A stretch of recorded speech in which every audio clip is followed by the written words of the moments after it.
Heeyainu.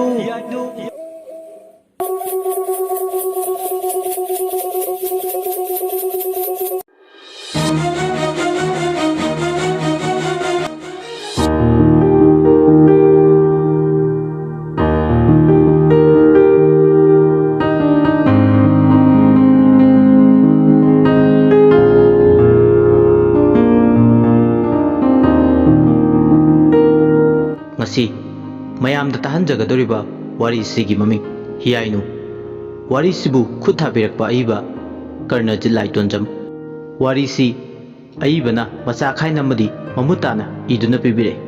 Adubu pathoksaba matamda soikiba lankiba yawarbusu tabiribsingna pukchel sauna ngakpigani. Wari si aikhoigi inat culture amadi ariba lonsingda base tawduna semjaba wari amakhakni. Hairiba wari si hingiba natraga laikhidraba kanaguma amataga karigumba hiram amatada mari lenyajade pumnamak aibagi wakhalna sagatjaba warini.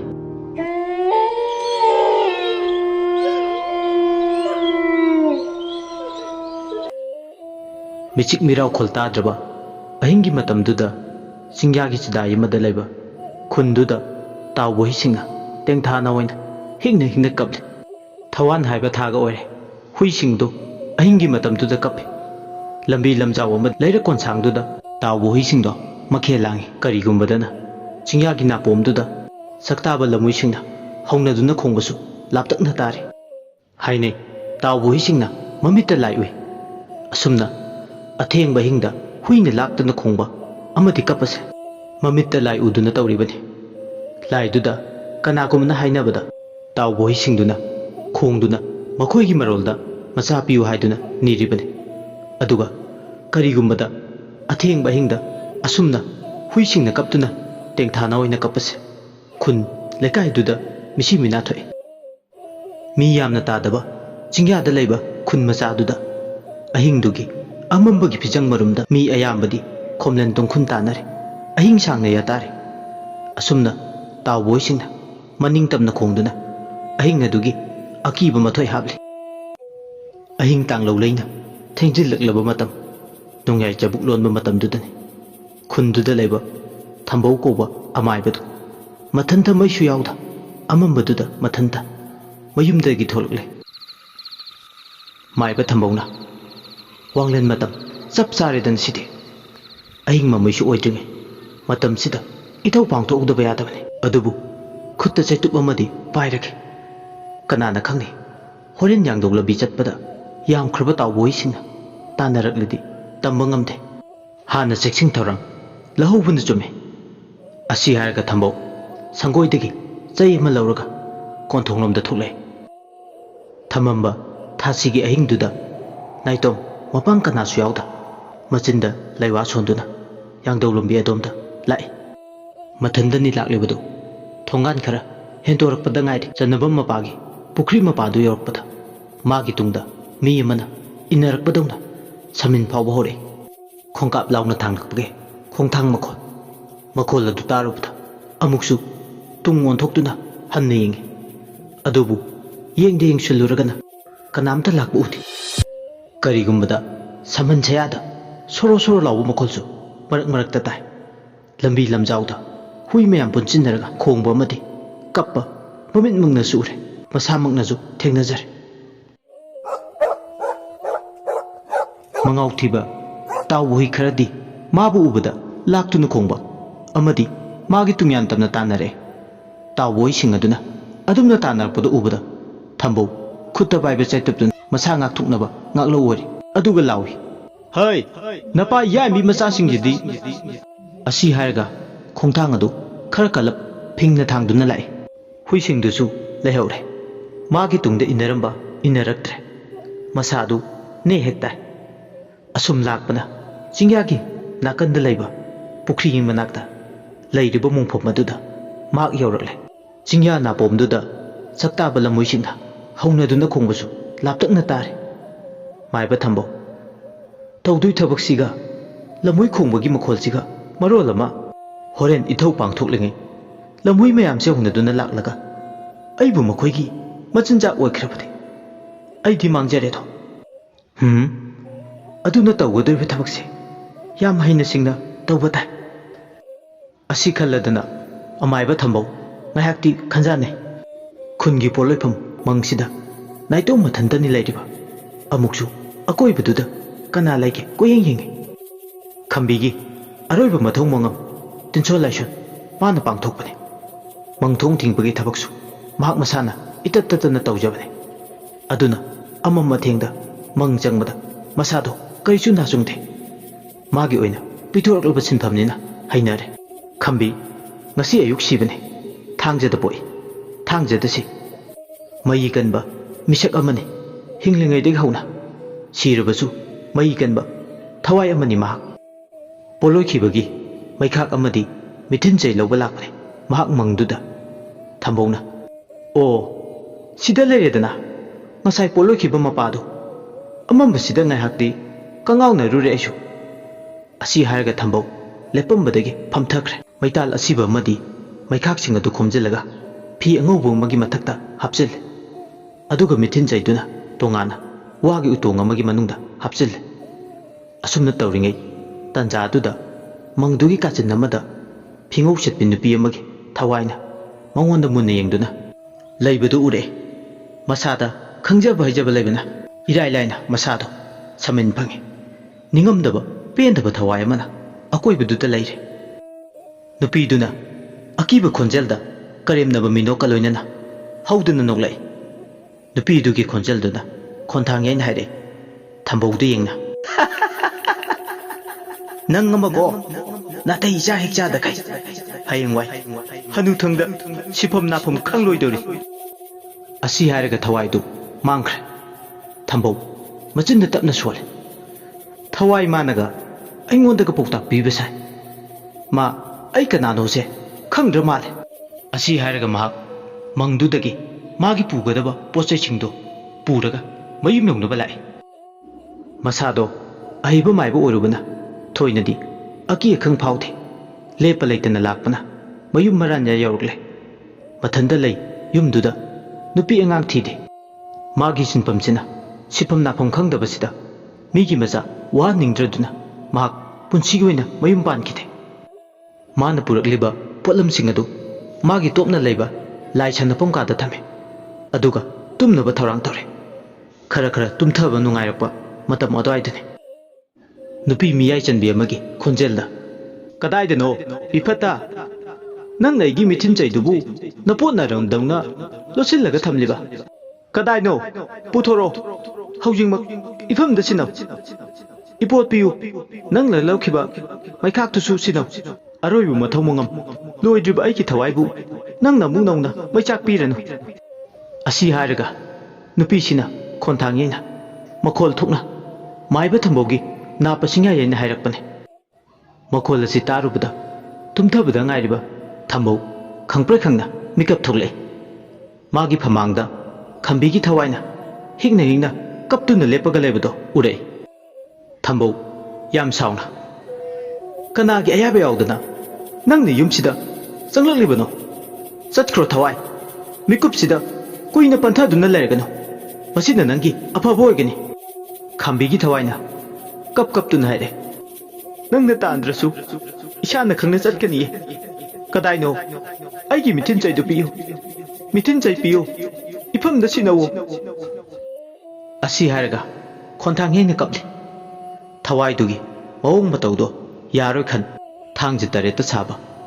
ꯊꯥꯡꯒꯣꯜ ꯃꯌꯥ 109 ꯄꯥꯟꯕꯗꯣ ꯃꯥꯒꯤ ꯈꯨꯌꯥꯗꯒꯤ ꯐꯠ ꯂꯥꯎꯅ ꯂꯧꯊꯣꯔꯛꯏ꯫ ꯃꯗꯨ ꯎꯔꯨꯕꯗꯒꯤ ꯅꯤꯡꯉꯝꯗ꯭ꯔꯕ ꯄꯦꯟꯗ꯭ꯔꯕ ꯊꯋꯥꯏꯗꯣ ꯃꯐꯝꯗꯨꯗꯒꯤ ꯃꯥꯡꯈꯤ꯫ ꯃꯥꯏꯕ ꯊꯝꯕꯧꯅ, "ꯃꯤ ꯃꯁꯛ ꯈꯪꯗꯕ ꯁꯥꯔꯤ ꯍꯧꯖꯤꯛꯇꯤ ꯀꯔꯤ ꯁꯥꯔꯦ?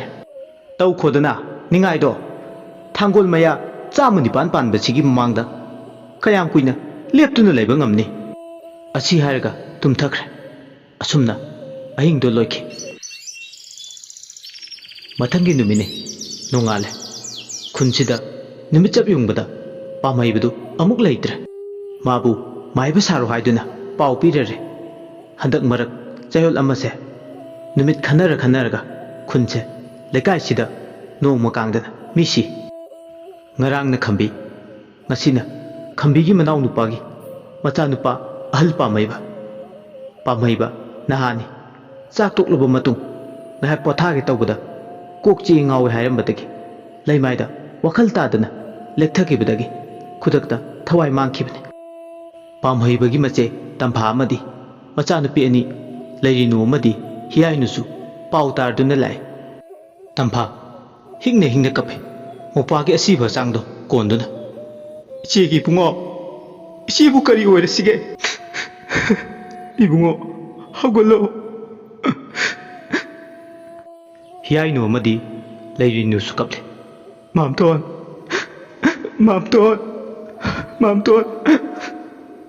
Heeyainu bu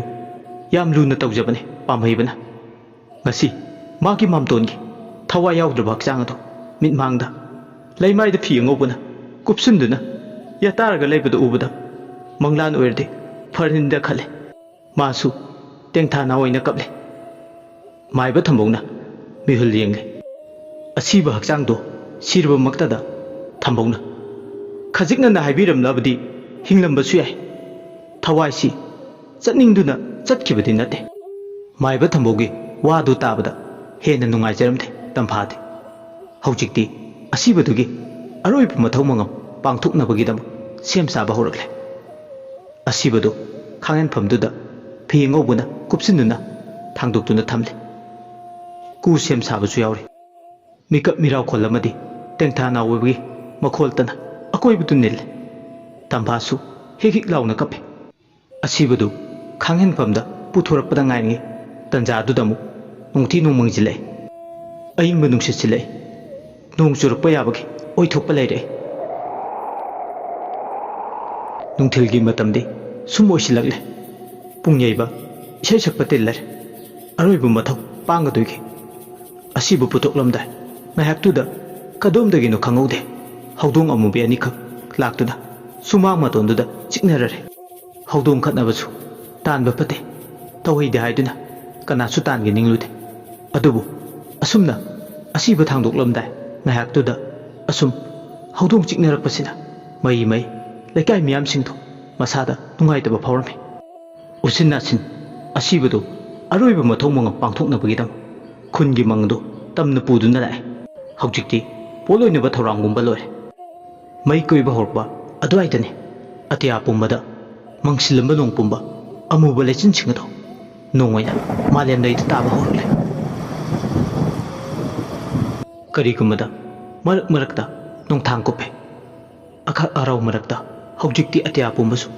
maike marida nillar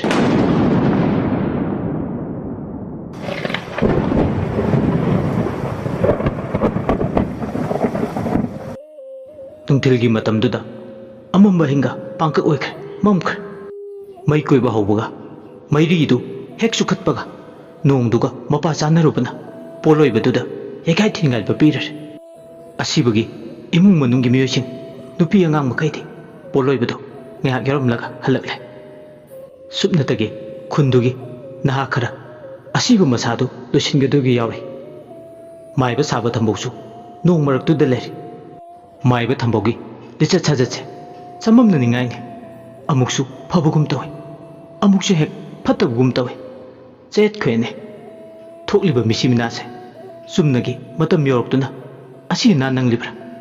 natraga kanagi khujin tharongna ahingda maita lauruba mitin chei lauruba sina kari maramgi damaktana mana tawriba singsi ki hairurite afaba minni habida khak yaro saklon ani puba siengi mamaya ni panba maiba thambogi mawung matawni chai chafam naire khunja singdadi amuksu handak thokliba misi mina singje hairuragadi amatang thokpada kadainu hainaringai amagi lana thoram loidingai amamuk sijalakpa habese waningaini akan manungju marakta poloiri ni tawrido awaba mani khambi maina maka lamna chaklambada nonguduna muthatkre asiba changdu maina chakpada ware poloiba yauriba singduda masa tumnaba honabada awaba ma haibadu oire nong leptana chubaga numidang wairam haibadu oiragle madu phawba aroiba mathong mangam loitre poloiba yauriba singdugi marakta amana hai sumaina sum tawle di yaroi ngasi nong masigi loiraroi aduna samjinaba tawsi yopak ama pairaga asiba hakchang ado maida tumna chakpa ngaiduna lairadi awaba potlum ama oirani haiduna khara miki laikidaba laikai duda laiba ibo chawbana yopak tu pai nongmar aduda asiba hakchang ado soidale nongsu lepa leitana aduma ningaiduna churi asiba hakchang ado ningthijana nongduna maram oi inthi nungaina magi thauram amadi tawfam thokpa mathaudo pangbidre amaiba thambu sumangai nongga churakpaga numidanga osilakpaga kuina panthaduna mangduda lainingdraduna asiba hakchang ado maina tumna chakpui chakta boi tawraga adum poloibedo losilame poloiba loiba matung mangthong thingkini aiduna wahi amani hairamlaga masado iya hinadaba mataw amaga loinana naha atei singduga haunaraga mahak mangkumlakle matamdu vaw lepa leitana nongdi adumak fude thokai chori naha makai singju khungi pukrida masa singtolaga mayum mayumda thonganda charu mai tharibado okthoklaga mayumda changnarakle somdamda kamdauri Heeyainu gi mamai bema tamphadi popa kaina mai changna tengthana oina kaple macha nupi ahal leirinudi chakumda chak thongle macha nupi atombi Heeyainu na mama bu themjel ichegi bungo laina da mangi ko ngasi haiba numisidagi ipagi nungsiraba mai thongdo amuk hana uba phanglaroi ko he chingu khoyum nongdamba karigino nangna setna kaina maisa langan biriba asi haraga tengthana oina kaple leirinu chakumda chak loire haibagi chanaba tawrisi hairare adubu mupa nipa leitabagi tamphadi numidangdo tara chak chaningba phawkhidre mamtongi asiba masado tumlabanina chaba thakba yare khara chachilu haiduna mamabu macha ani changduna thembada yadre Heeyainu amadi leirinu machin manau anido aduta tara chak charame adubu tamphadi awa polum nanduna phamungda hingna kapli amuksu nongjuuduna magi mikap muyar khundubu singnari nongjugi makhola tengthana oina kaplibado namat pangame irai laina kaplambadagi mahak adumak tumthakre macha nupi anido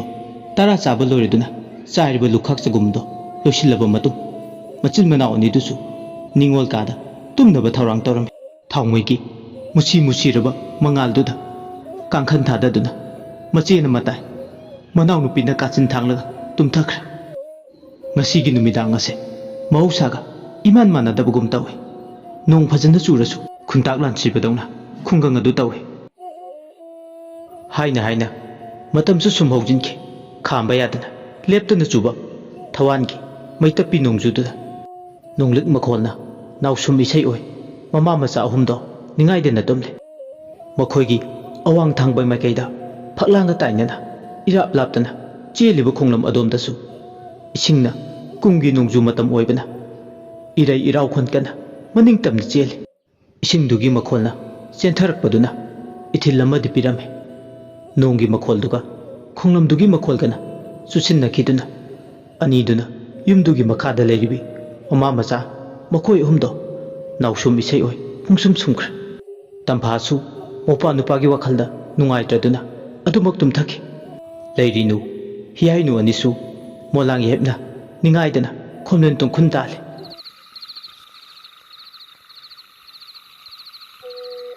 ichik hunba nungai chabuk lonba matamduda khangaudana surok lauba makholama khonglam leiriba domda taba hore isingi irei ira khol maraktuda mi kumduna sanabadawna karigumbada in chonbadawna laifam tinphan konba khongi khonglam aduda mathi phongba horakle ahing nungai chabuk aduda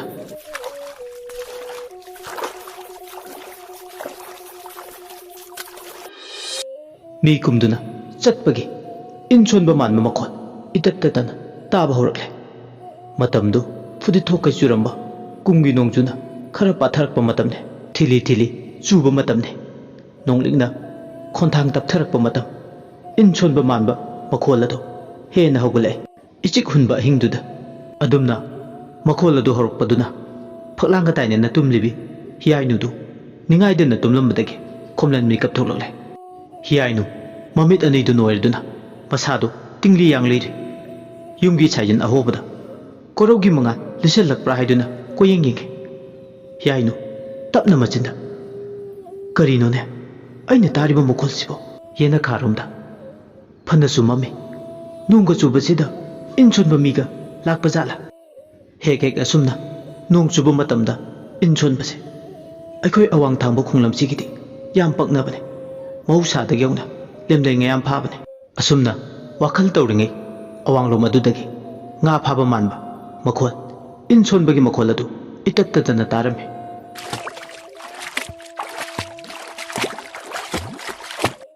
ꯃꯈꯣꯜꯁꯤꯡ ꯑꯗꯨ ꯇꯥꯔꯨꯕꯗ ꯍꯦꯟꯅ ꯃꯁꯥꯗꯣ ꯂꯥꯡꯇꯛꯅꯔꯝꯃꯤ ꯊꯣꯛꯇꯨꯅ ꯌꯦꯡꯕ ꯑꯃ ꯐꯥꯎꯔꯛꯏ ꯍꯦꯛ ꯍꯦꯛ ꯃꯤ ꯈꯔ ꯍꯧꯅꯗꯨꯅ ꯑꯃꯝ ꯑꯊꯦꯡꯕꯗ ꯏꯟ ꯆꯤꯡꯕ ꯃꯍꯥꯛ ꯊꯦꯡꯅꯈꯤꯕꯅ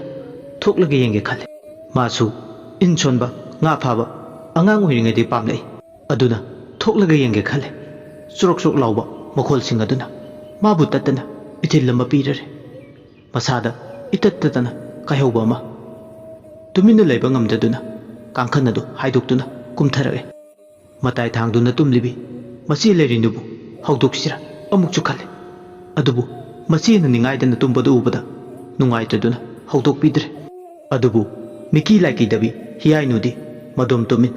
ꯈꯨꯠꯇ ꯎꯆꯥꯟ ꯃꯩꯔꯥ ꯄꯥꯏ ꯃꯃꯥꯡ ꯊꯣꯡ ꯑꯗꯨ ꯇꯨꯃꯤꯟ ꯇꯞꯅ ꯍꯥꯡꯗꯣꯛꯇꯨꯅ ꯊꯣꯛꯂꯛꯂꯦ ꯃꯄꯥꯜ ꯑꯗꯨ ꯄꯨꯝꯃꯝ ꯃꯝꯃꯤ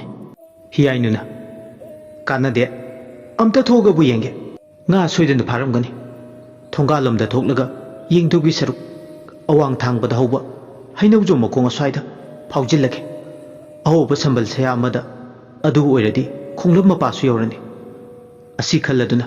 ꯈꯨꯠꯇ ꯎꯆꯥꯟ ꯃꯩꯔꯥ ꯑꯗꯨ ꯄꯥꯏ ꯃꯀꯣꯛꯇꯣ ꯐꯤ ꯑꯃꯅ ꯀꯨꯞꯇꯨꯅ ꯅꯣꯡꯂꯤꯛ ꯃꯀꯨꯞꯅ ꯊꯤꯜꯂꯤ ꯊꯤꯜꯂꯤ ꯆꯨꯕ ꯃꯔꯛꯇꯨꯗ ꯍꯩꯅꯧꯖꯣꯝ ꯃꯈꯣꯡ ꯑꯗꯨ ꯇꯝꯅ ꯂꯥꯛꯂꯦ ꯌꯦꯅꯈꯥ ꯃꯄꯥ ꯑꯗꯣꯝꯗꯒꯤ ꯐꯥꯎꯖꯤꯜꯂꯒ ꯂꯥꯛꯄꯗꯨ ꯊꯣꯏꯅ ꯑꯀꯤꯕꯗꯤ ꯐꯥꯎꯗꯦ ꯑꯗꯨꯕꯨ ꯍꯩꯅꯧꯖꯣꯝ ꯃꯈꯣꯡ ꯃꯄꯥ ꯑꯗꯨ ꯌꯧꯔꯛꯄꯗ ꯃꯁꯥ ꯄꯨꯝꯕꯗꯨ ꯇꯨ ꯆꯨꯡꯈꯤꯕ ꯈꯪꯍꯧꯗꯦ ꯍꯤꯌꯥꯏꯅꯨꯅ ꯀꯔꯤꯅꯣ ꯑꯩꯒꯤ ꯏꯁꯥꯗ ꯁꯥꯕꯨꯡ ꯁꯥꯕꯨꯡ ꯂꯥꯎꯕ ꯑꯃ ꯐꯥꯎꯔꯛꯏꯁꯤꯅ ꯑꯩꯅ ꯃꯔꯣꯜ ꯑꯃ ꯃꯇꯥꯡ ꯏꯆꯥ ꯆꯥꯗꯈꯩ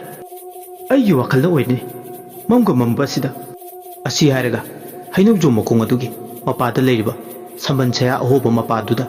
ꯆꯪꯈ꯭ꯔꯒ ꯂꯤꯊꯣꯛꯏ ꯃꯁꯥꯗꯨ ꯑꯍꯣꯕ ꯀꯥꯈꯨ ꯑꯗꯨꯗ ꯑꯗꯨꯃꯛ ꯂꯤꯠꯄ ꯆꯜꯂꯤ ꯑꯗꯨꯝꯅ ꯍꯦꯛ ꯂꯤꯁꯤꯟꯕꯒ ꯅꯥꯀꯟꯗ ꯈꯣꯡꯂꯝ ꯃꯄꯥꯗꯨ ꯂꯩꯔꯝꯃꯤ ꯎꯆꯥꯟ ꯃꯩꯔꯥꯗꯨ ꯄꯥꯏ ꯑꯀꯣꯏꯕꯗꯨꯗ ꯀꯣꯌꯦꯡ ꯌꯦꯡꯂꯛꯄꯗ ꯀꯣꯛꯇ ꯀꯣꯛꯁꯦꯠꯅꯕꯤ ꯐꯅꯦꯛꯅ ꯈ꯭ꯋꯥꯡꯆꯦꯠ ꯃꯆꯤ ꯂꯥꯡꯗꯨꯅ ꯑꯃꯝꯕꯗꯨꯗ ꯅꯨꯄꯤ ꯑꯍꯨꯝꯈꯛ ꯈ꯭ꯋꯥꯡꯗ ꯇꯨꯡꯒꯣꯟ ꯌꯥꯟꯗꯨꯅ ꯈꯣꯡꯗꯨꯗ ꯃꯩꯁꯨ ꯌꯥꯎꯗ ꯂꯦꯝꯂꯩ ꯉꯥ ꯐꯥꯗꯨꯅ ꯂꯩꯔꯝꯕꯗꯣ ꯍꯤꯌꯥꯏꯅꯨ ꯃꯃꯤꯠꯃꯛꯅ ꯎꯔꯦ ꯎꯆꯥꯟ ꯃꯩꯔꯥ ꯃꯉꯥꯜꯗꯨꯗ ꯅꯨꯄꯤ ꯑꯍꯨꯝꯗꯨꯒꯤ ꯃꯥꯏꯊꯣꯡꯗꯣ ꯃꯃꯤ ꯁꯥꯃꯤ ꯅꯠꯇꯅ ꯃꯌꯦꯛ ꯁꯦꯡꯅꯗꯤ ꯎꯗꯦ ꯍꯤꯌꯥꯏꯅꯨꯅ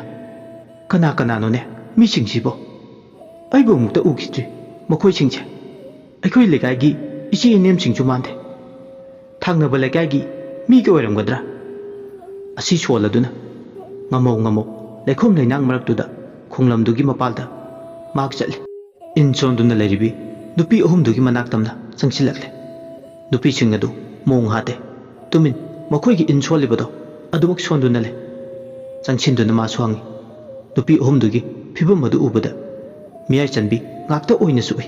ꯃꯥꯒꯤ ꯃꯤꯠꯇꯨꯗ ꯌꯥꯝꯅ ꯊꯋꯥꯏ ꯇꯥꯅ ꯑꯃꯝꯕꯗꯨꯗ ꯏꯟꯗꯨ ꯁꯣꯜꯂꯤ ꯑꯃꯅ ꯏꯟ ꯁꯣꯜꯂꯝꯕꯗꯒꯤ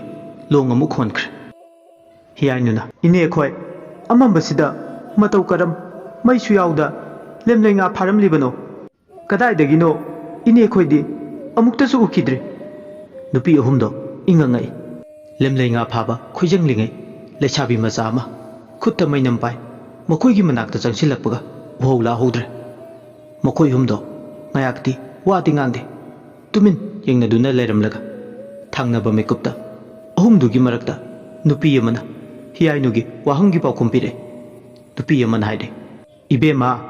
ꯑꯩꯈꯣꯏꯗꯤ ꯊꯪꯅꯕ ꯈꯨꯟꯁꯤꯗꯒꯤꯅꯤ ꯅꯈꯣꯏꯒꯤ ꯈꯣꯡꯂꯝꯁꯦ ꯅꯣꯡ ꯆꯨꯕ ꯃꯇꯝꯗ ꯂꯦꯝꯂꯩ ꯉꯌꯥꯝ ꯐꯥꯕꯒꯤ ꯄꯥꯎ ꯃꯤꯒꯤ ꯃꯆꯤꯟꯗꯒꯤ ꯇꯥꯕꯗꯒꯤ ꯐꯥꯕ ꯂꯥꯛꯂꯤꯕꯅꯤ ꯍꯤꯌꯥꯏꯅꯨꯅ ꯑꯩꯅꯁꯨ ꯈꯜꯂꯤꯅꯦ ꯑꯍꯥꯟꯕ ꯎꯕꯃꯛꯇꯗ ꯏꯅꯦ ꯍꯣꯏꯁꯦ ꯑꯃꯨꯛꯇ ꯎꯈꯤꯗ꯭ꯔꯦ ꯑꯗꯣ ꯏꯅꯦ ꯑꯃꯝꯕꯁꯤꯗ ꯃꯩꯁꯨ ꯑꯃꯇ ꯌꯥꯎꯗ ꯂꯦꯝꯂꯩ ꯐꯥꯔꯤꯅꯤ ꯍꯥꯏꯗꯅ ꯇꯧꯔꯤꯕꯗꯨꯕꯨ ꯎꯕꯤꯕ꯭ꯔꯥ ꯅꯨꯄꯤ ꯑꯃꯅ ꯑꯣꯛꯂꯒ ꯄꯥꯎꯈꯨꯝꯂꯛꯏ ꯑꯩꯈꯣꯏꯁꯨ ꯎꯆꯥꯟ ꯃꯩꯔꯥ ꯄꯨꯔꯛꯂꯝꯕꯅꯤ ꯑꯗꯨꯕꯨ ꯑꯀꯟꯕ ꯅꯣꯡꯖꯨꯅ ꯃꯨꯊꯠꯄꯤꯈ꯭ꯔꯦ ꯂꯦꯝꯂꯩ ꯉꯥ ꯐꯥꯅꯤꯡꯕꯒꯤ ꯃꯌꯥꯏꯅ ꯑꯩꯈꯣꯏ ꯑꯍꯨꯝ ꯁꯨꯔꯤꯕꯁꯤꯕꯨ ꯈꯟꯗꯨꯅ ꯑꯃꯝꯕ ꯃꯔꯛ ꯑꯁꯤꯗ ꯃꯩꯁꯨ ꯌꯥꯎꯗ ꯑꯍꯤꯡ ꯃꯤꯡꯁꯦꯟ ꯈꯥꯡꯗꯨꯅ ꯂꯦꯝꯂꯩ ꯉꯥ ꯐꯥꯔꯝꯂꯤꯕꯅꯤ꯫ ꯍꯤꯌꯥꯏꯅꯨꯅ ꯏꯅꯦ ꯑꯍꯨꯝꯒꯤ ꯊꯧꯅꯥꯁꯦ ꯊꯥꯒꯠꯇꯕ ꯉꯝꯗꯦ ꯑꯁꯦꯡꯕ꯫ ꯅꯨꯄꯤ ꯑꯃꯅ ꯏꯕꯦꯝꯃ ꯑꯩꯈꯣꯏꯗꯤ ꯄꯥꯠꯇ ꯀꯨꯝꯗꯨꯅ ꯈꯣꯡꯂꯝꯗ ꯈꯣꯡ ꯊꯤꯟꯗꯨꯅ ꯂꯦꯝꯂꯩ ꯉꯥ ꯐꯥꯔꯒ ꯌꯨꯝ ꯄꯨꯅꯔꯤꯕꯅꯤꯗꯣ ꯑꯗꯨꯅ ꯊꯣꯏꯅ ꯃꯝ ꯑꯊꯦꯡꯕ ꯑꯍꯤꯡꯒꯤ ꯑꯀꯤꯕ ꯑꯋꯥꯕ ꯄꯣꯛꯇ꯭ꯔꯦ꯫ ꯑꯗꯨꯒꯤꯁꯨ ꯃꯊꯛꯇ ꯑꯩꯈꯣꯏ ꯑꯍꯨꯝ ꯁꯨꯔꯤꯕꯁꯤꯕꯨ ꯃꯈꯜ ꯂꯩ ꯀꯅꯥꯕꯨ ꯀꯤꯔꯨꯅꯤ꯫ ꯍꯤꯌꯥꯏꯅꯨꯅ ꯑꯩꯁꯨ ꯇꯨꯝꯂꯝꯕꯅꯤ ꯅꯤꯡꯉꯥꯏꯗꯅ ꯏꯅꯦ ꯍꯣꯏꯒꯤ ꯏꯟ ꯁꯣꯟꯕꯒꯤ ꯃꯈꯣꯜꯁꯦ ꯇꯥꯕꯗꯒꯤ ꯉꯥ ꯀꯌꯥꯝ ꯐꯥꯔꯒꯦ ꯍꯥꯏꯗꯅ ꯌꯦꯡꯅꯤꯡꯃꯟꯈ꯭ꯔꯗꯨꯅ ꯑꯩ ꯂꯥꯛꯂꯤꯕꯅꯤ꯫ ꯑꯩꯒꯤꯗꯤ ꯌꯦꯅꯈꯥꯗ ꯎꯔꯤꯕ ꯌꯨꯝꯁꯤꯅꯤ꯫ ꯅꯨꯄꯤ ꯑꯃꯅ ꯑꯣ ꯌꯥꯝꯅ ꯅꯛꯏꯅ ꯑꯗꯨꯗꯤ꯫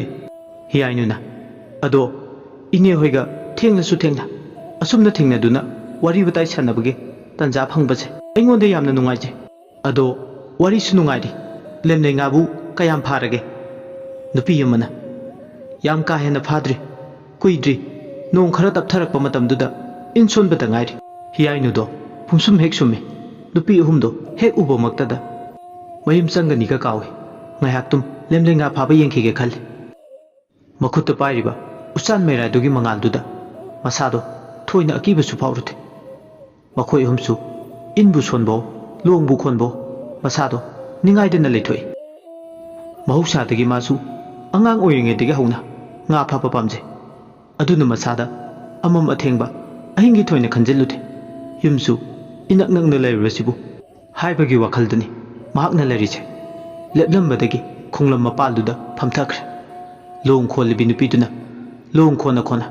ꯃꯆꯤꯟꯗ ꯇꯞ ꯅꯥꯏꯔꯦ꯫ ꯈꯨꯠꯇ ꯂꯣꯡꯂꯦꯟ ꯄꯥꯏ꯫ ꯈꯣꯡꯂꯝꯗꯨꯗ ꯏꯍꯟ ꯍꯟꯅ ꯍꯣꯟꯕꯗ ꯍꯨꯞꯅꯧꯕꯤ ꯃꯆꯥ ꯑꯃ ꯂꯛꯄꯗꯤ ꯍꯥꯗ ꯍꯨꯞꯅꯧꯋꯣ ꯏꯁꯥꯕꯤ ꯃꯍꯥꯛꯄꯨ ꯎꯔꯝꯕ꯭ꯔꯥ ꯄꯣꯏꯔꯩꯀꯩꯗ ꯂꯩꯕꯒꯦ ꯈꯪꯉꯕꯗꯤ ꯑꯃꯨꯛꯇ ꯇꯥꯛꯄꯤꯌꯨꯀꯕ꯫ ꯂꯦꯝꯂꯩ ꯉꯥ ꯍꯨꯞꯅꯧꯕꯤꯗꯨꯅ ꯂꯣꯡ ꯈꯣꯟꯕꯤ ꯅꯨꯄꯤꯗꯨꯗ ꯃꯃꯤꯠ ꯈꯥꯅ ꯌꯦꯡꯂꯝꯃꯤ꯫ ꯂꯣꯡ ꯈꯣꯟꯕꯤ ꯅꯨꯄꯤꯗꯨꯅ ꯑꯃꯨꯛ ꯀꯔꯤ ꯃꯇꯧ ꯀꯧꯕꯒꯦ ꯍꯨꯞꯅꯧꯕꯤ ꯃꯆꯥ ꯅꯪꯅ ꯑꯩꯒꯤ ꯌꯥꯋꯥ ꯄꯥꯎꯈꯨꯝꯗꯤ ꯄꯤꯔꯝꯗ ꯅꯃꯤꯠ ꯅꯅꯥ ꯈꯥꯅ ꯌꯦꯡꯂꯛꯄꯗꯤ꯫ ꯍꯌꯦꯡ ꯄꯣꯏꯔꯩ ꯁꯩꯁꯠꯄ ꯋꯥꯡꯕꯟ ꯁꯩꯊꯥꯕꯅ ꯈꯪꯍꯧꯅꯕ ꯍꯨꯞꯅꯧꯕꯤ ꯅꯍꯥꯛꯀꯤ ꯅꯃꯤꯡꯗꯤ ꯉꯈꯥ ꯍꯥꯏꯅ ꯀꯣꯂꯣꯏꯅꯔꯁꯅꯨ꯫ ꯑꯁꯤ ꯍꯥꯏꯔꯒ ꯂꯦꯝꯂꯩ ꯉꯥ ꯑꯗꯨ ꯇꯨꯡꯒꯣꯟ ꯃꯅꯨꯡꯗꯗꯤ ꯍꯥꯞꯆꯤꯟꯗ ꯂꯥꯏꯖ ꯏꯔꯣꯟꯅꯨꯡꯗ ꯊꯥꯗꯣꯛꯈꯤ꯫ ꯂꯣꯡ ꯈꯣꯟꯕꯤꯗꯨꯅ ꯇꯧꯔꯤꯕꯗꯨ ꯍꯤꯌꯥꯏꯅꯨ ꯃꯃꯤꯠꯅ ꯎꯏ ꯃꯅꯥꯅ ꯇꯥꯏ꯫ ꯅꯨꯄꯤꯗꯨꯒꯤ ꯃꯇꯧ ꯑꯃꯗꯤ ꯃꯥꯅ ꯉꯥꯡꯂꯤꯕ ꯁꯛꯂꯤꯕꯁꯤꯡꯗꯨ ꯇꯥꯔꯒ ꯃꯁꯥꯗ ꯑꯉꯛꯄ ꯑꯃꯗꯤ ꯐꯥꯎꯖꯩ꯫ ꯁꯣꯏꯔꯣꯜꯂ ꯅꯠꯇ꯭ꯔꯒꯅ ꯃꯥꯒꯤꯁꯦ ꯏꯁꯩ ꯁꯛꯂꯤꯕ꯭ꯔꯥ? ꯃꯇꯝ ꯇꯥꯟꯖꯥꯗꯨꯗ ꯑꯏꯪꯕ ꯅꯨꯡꯁꯤꯠꯁꯨ ꯁꯤꯜꯂꯛꯏ ꯈꯣꯡꯂꯝ ꯃꯄꯥꯜꯗꯨꯗ꯫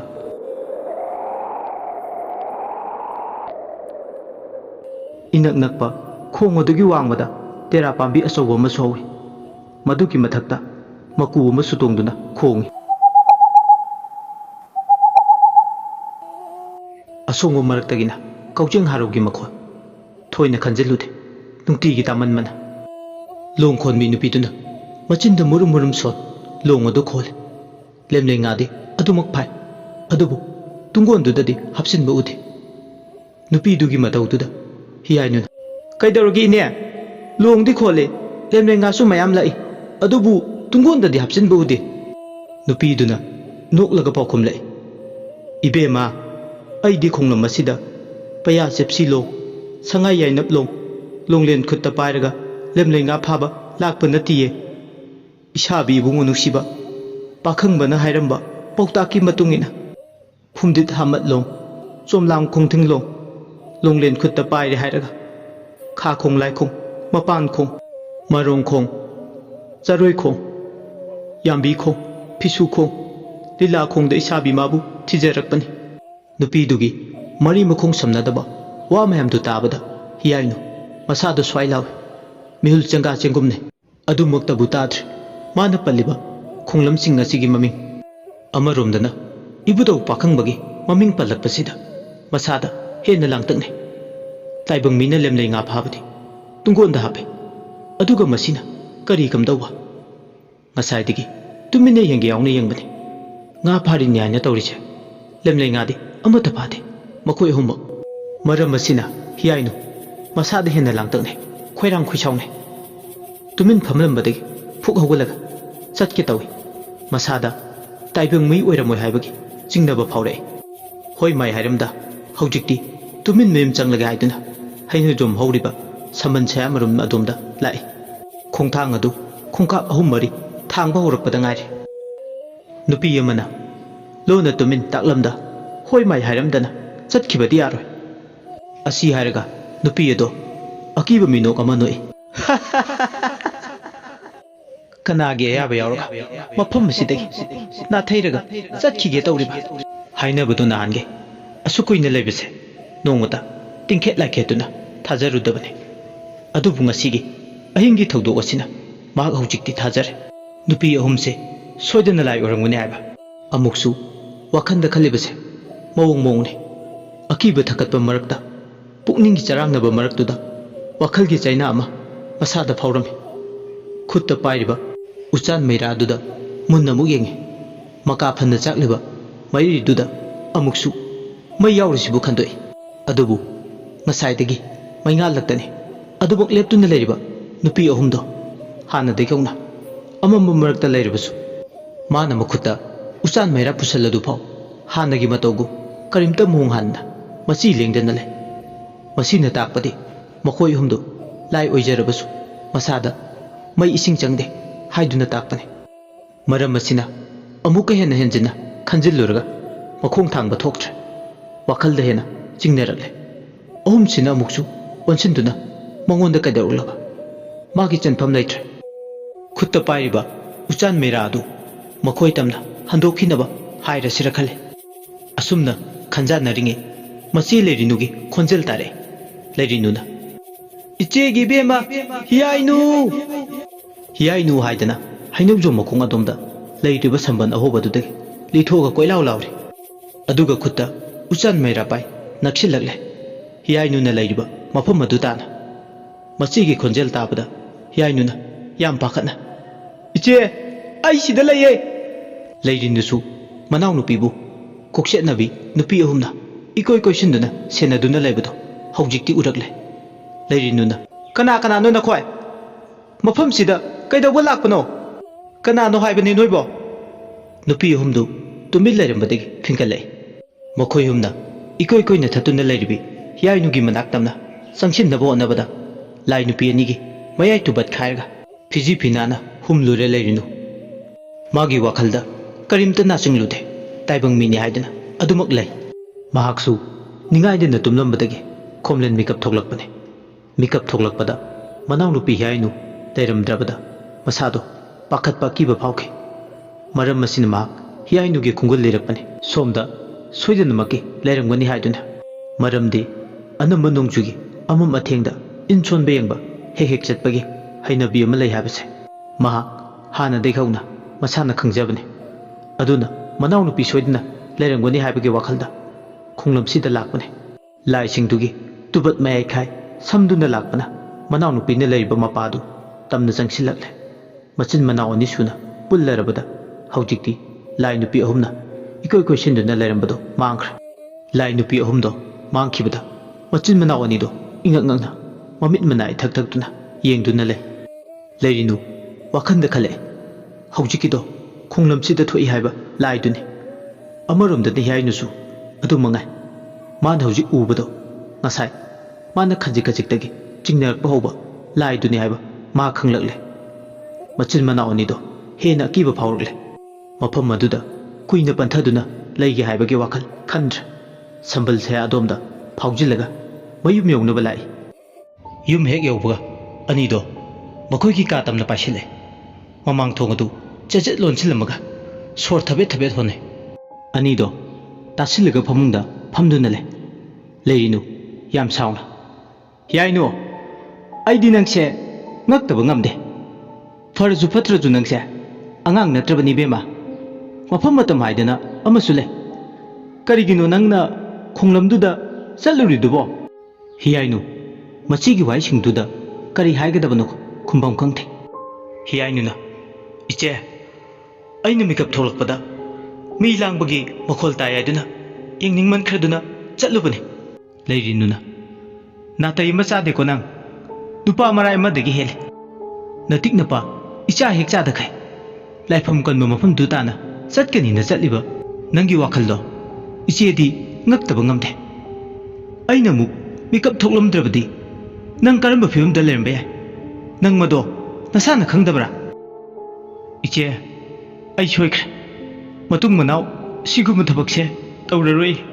leirinuna nang di chingi wani hek thok on thokibada ne kainoma dum tawi iche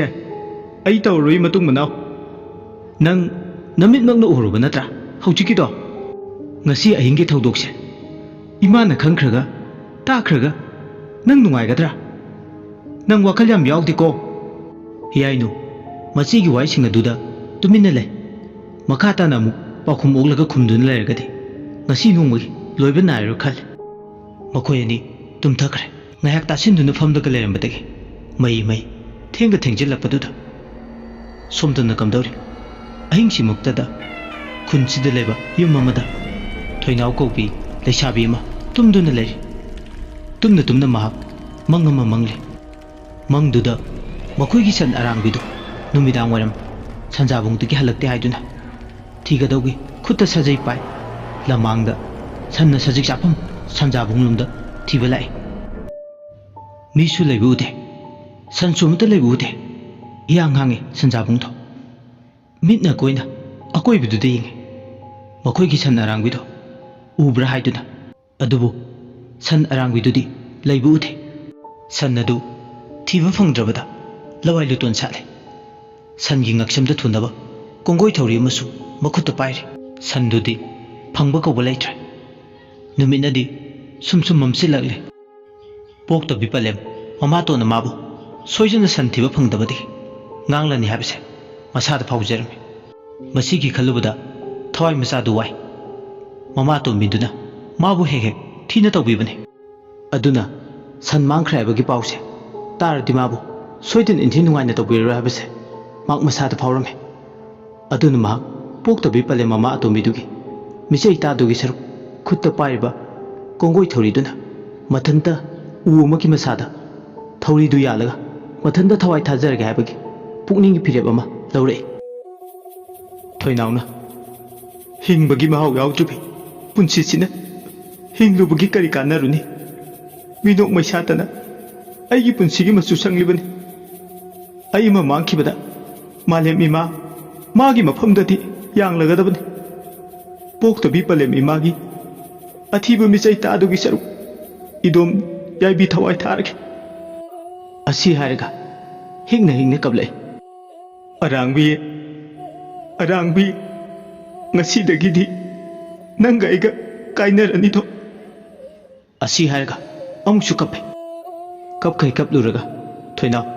mathanta lamangdugi mana adwai thauba umagi manakta changsilagle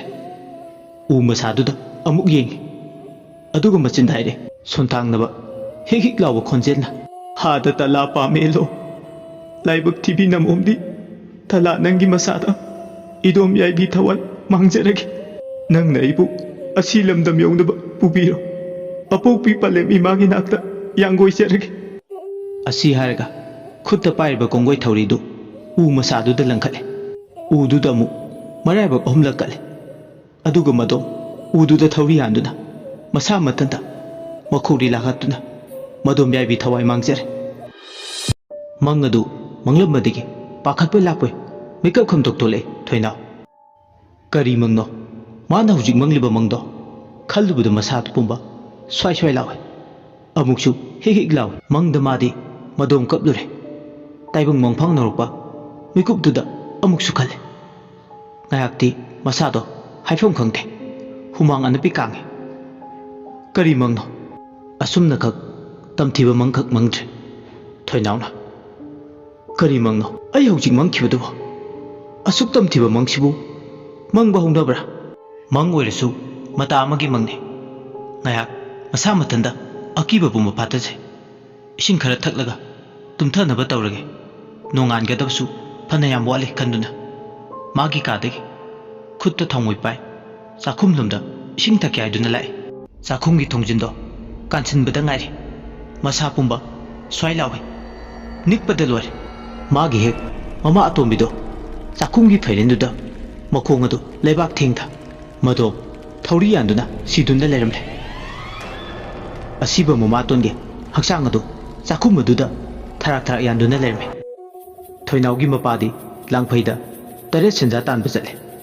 ꯑꯗꯨꯅ ꯌꯨꯝꯗꯨꯗ ꯃꯃꯥ ꯃꯆꯥ ꯈꯛꯇ ꯂꯩꯍꯧꯕꯅꯤ ꯊꯣꯏꯅꯥꯎ ꯃꯃꯥꯇꯣꯟꯒꯤ ꯑꯣꯏꯕ ꯐꯤꯕꯝꯗꯨꯗ ꯃꯁꯥ ꯄꯨꯝꯕ ꯅꯤꯛ ꯂꯥꯎꯏ ꯀꯞꯁꯤ ꯀꯞꯉꯝꯗ ꯂꯥꯎꯁꯤ ꯂꯥꯎꯉꯝꯗ ꯃꯁꯥ ꯄꯨꯝꯕ ꯑꯃꯨꯛ ꯆꯦꯡꯈꯩꯕꯗꯧꯅ ꯇꯧꯗꯨꯅ ꯂꯩ ꯃꯤꯠꯂꯨ ꯄꯤꯔꯥꯡ ꯆꯤꯟꯊꯔꯛꯑꯦ ꯃꯤꯠꯀꯨꯞ ꯈꯔꯒꯤ ꯃꯃꯥꯡꯗꯅ ꯃꯥꯒꯤ ꯃꯪꯂꯥꯟꯗ ꯎꯈꯤꯕ ꯃꯁꯥ ꯃꯗꯣꯝꯗ ꯊꯋꯥꯏ ꯊꯥꯔꯝꯕ ꯑꯗꯨꯒ ꯑꯁꯦꯡꯕ ꯇꯥꯏꯕꯪꯗꯅ ꯑꯊꯦꯡꯕ ꯑꯍꯤꯡꯁꯤꯗ ꯄꯂꯦꯝ ꯃꯃꯥ ꯑꯇꯣꯝꯕꯤꯗꯣ ꯃꯗꯣꯝ ꯆꯥꯛꯈꯨꯝꯒꯤ ꯐꯩꯔꯦꯜꯁꯤꯗ ꯊꯧꯔꯤ ꯌꯥꯟꯗꯨꯅ ꯁꯤꯔꯒ ꯂꯩꯔꯝꯂꯦ ꯑꯋꯥꯕꯒꯤ ꯃꯁꯛꯅꯤ ꯃꯁꯥꯗꯣ ꯊꯀꯠꯄꯅ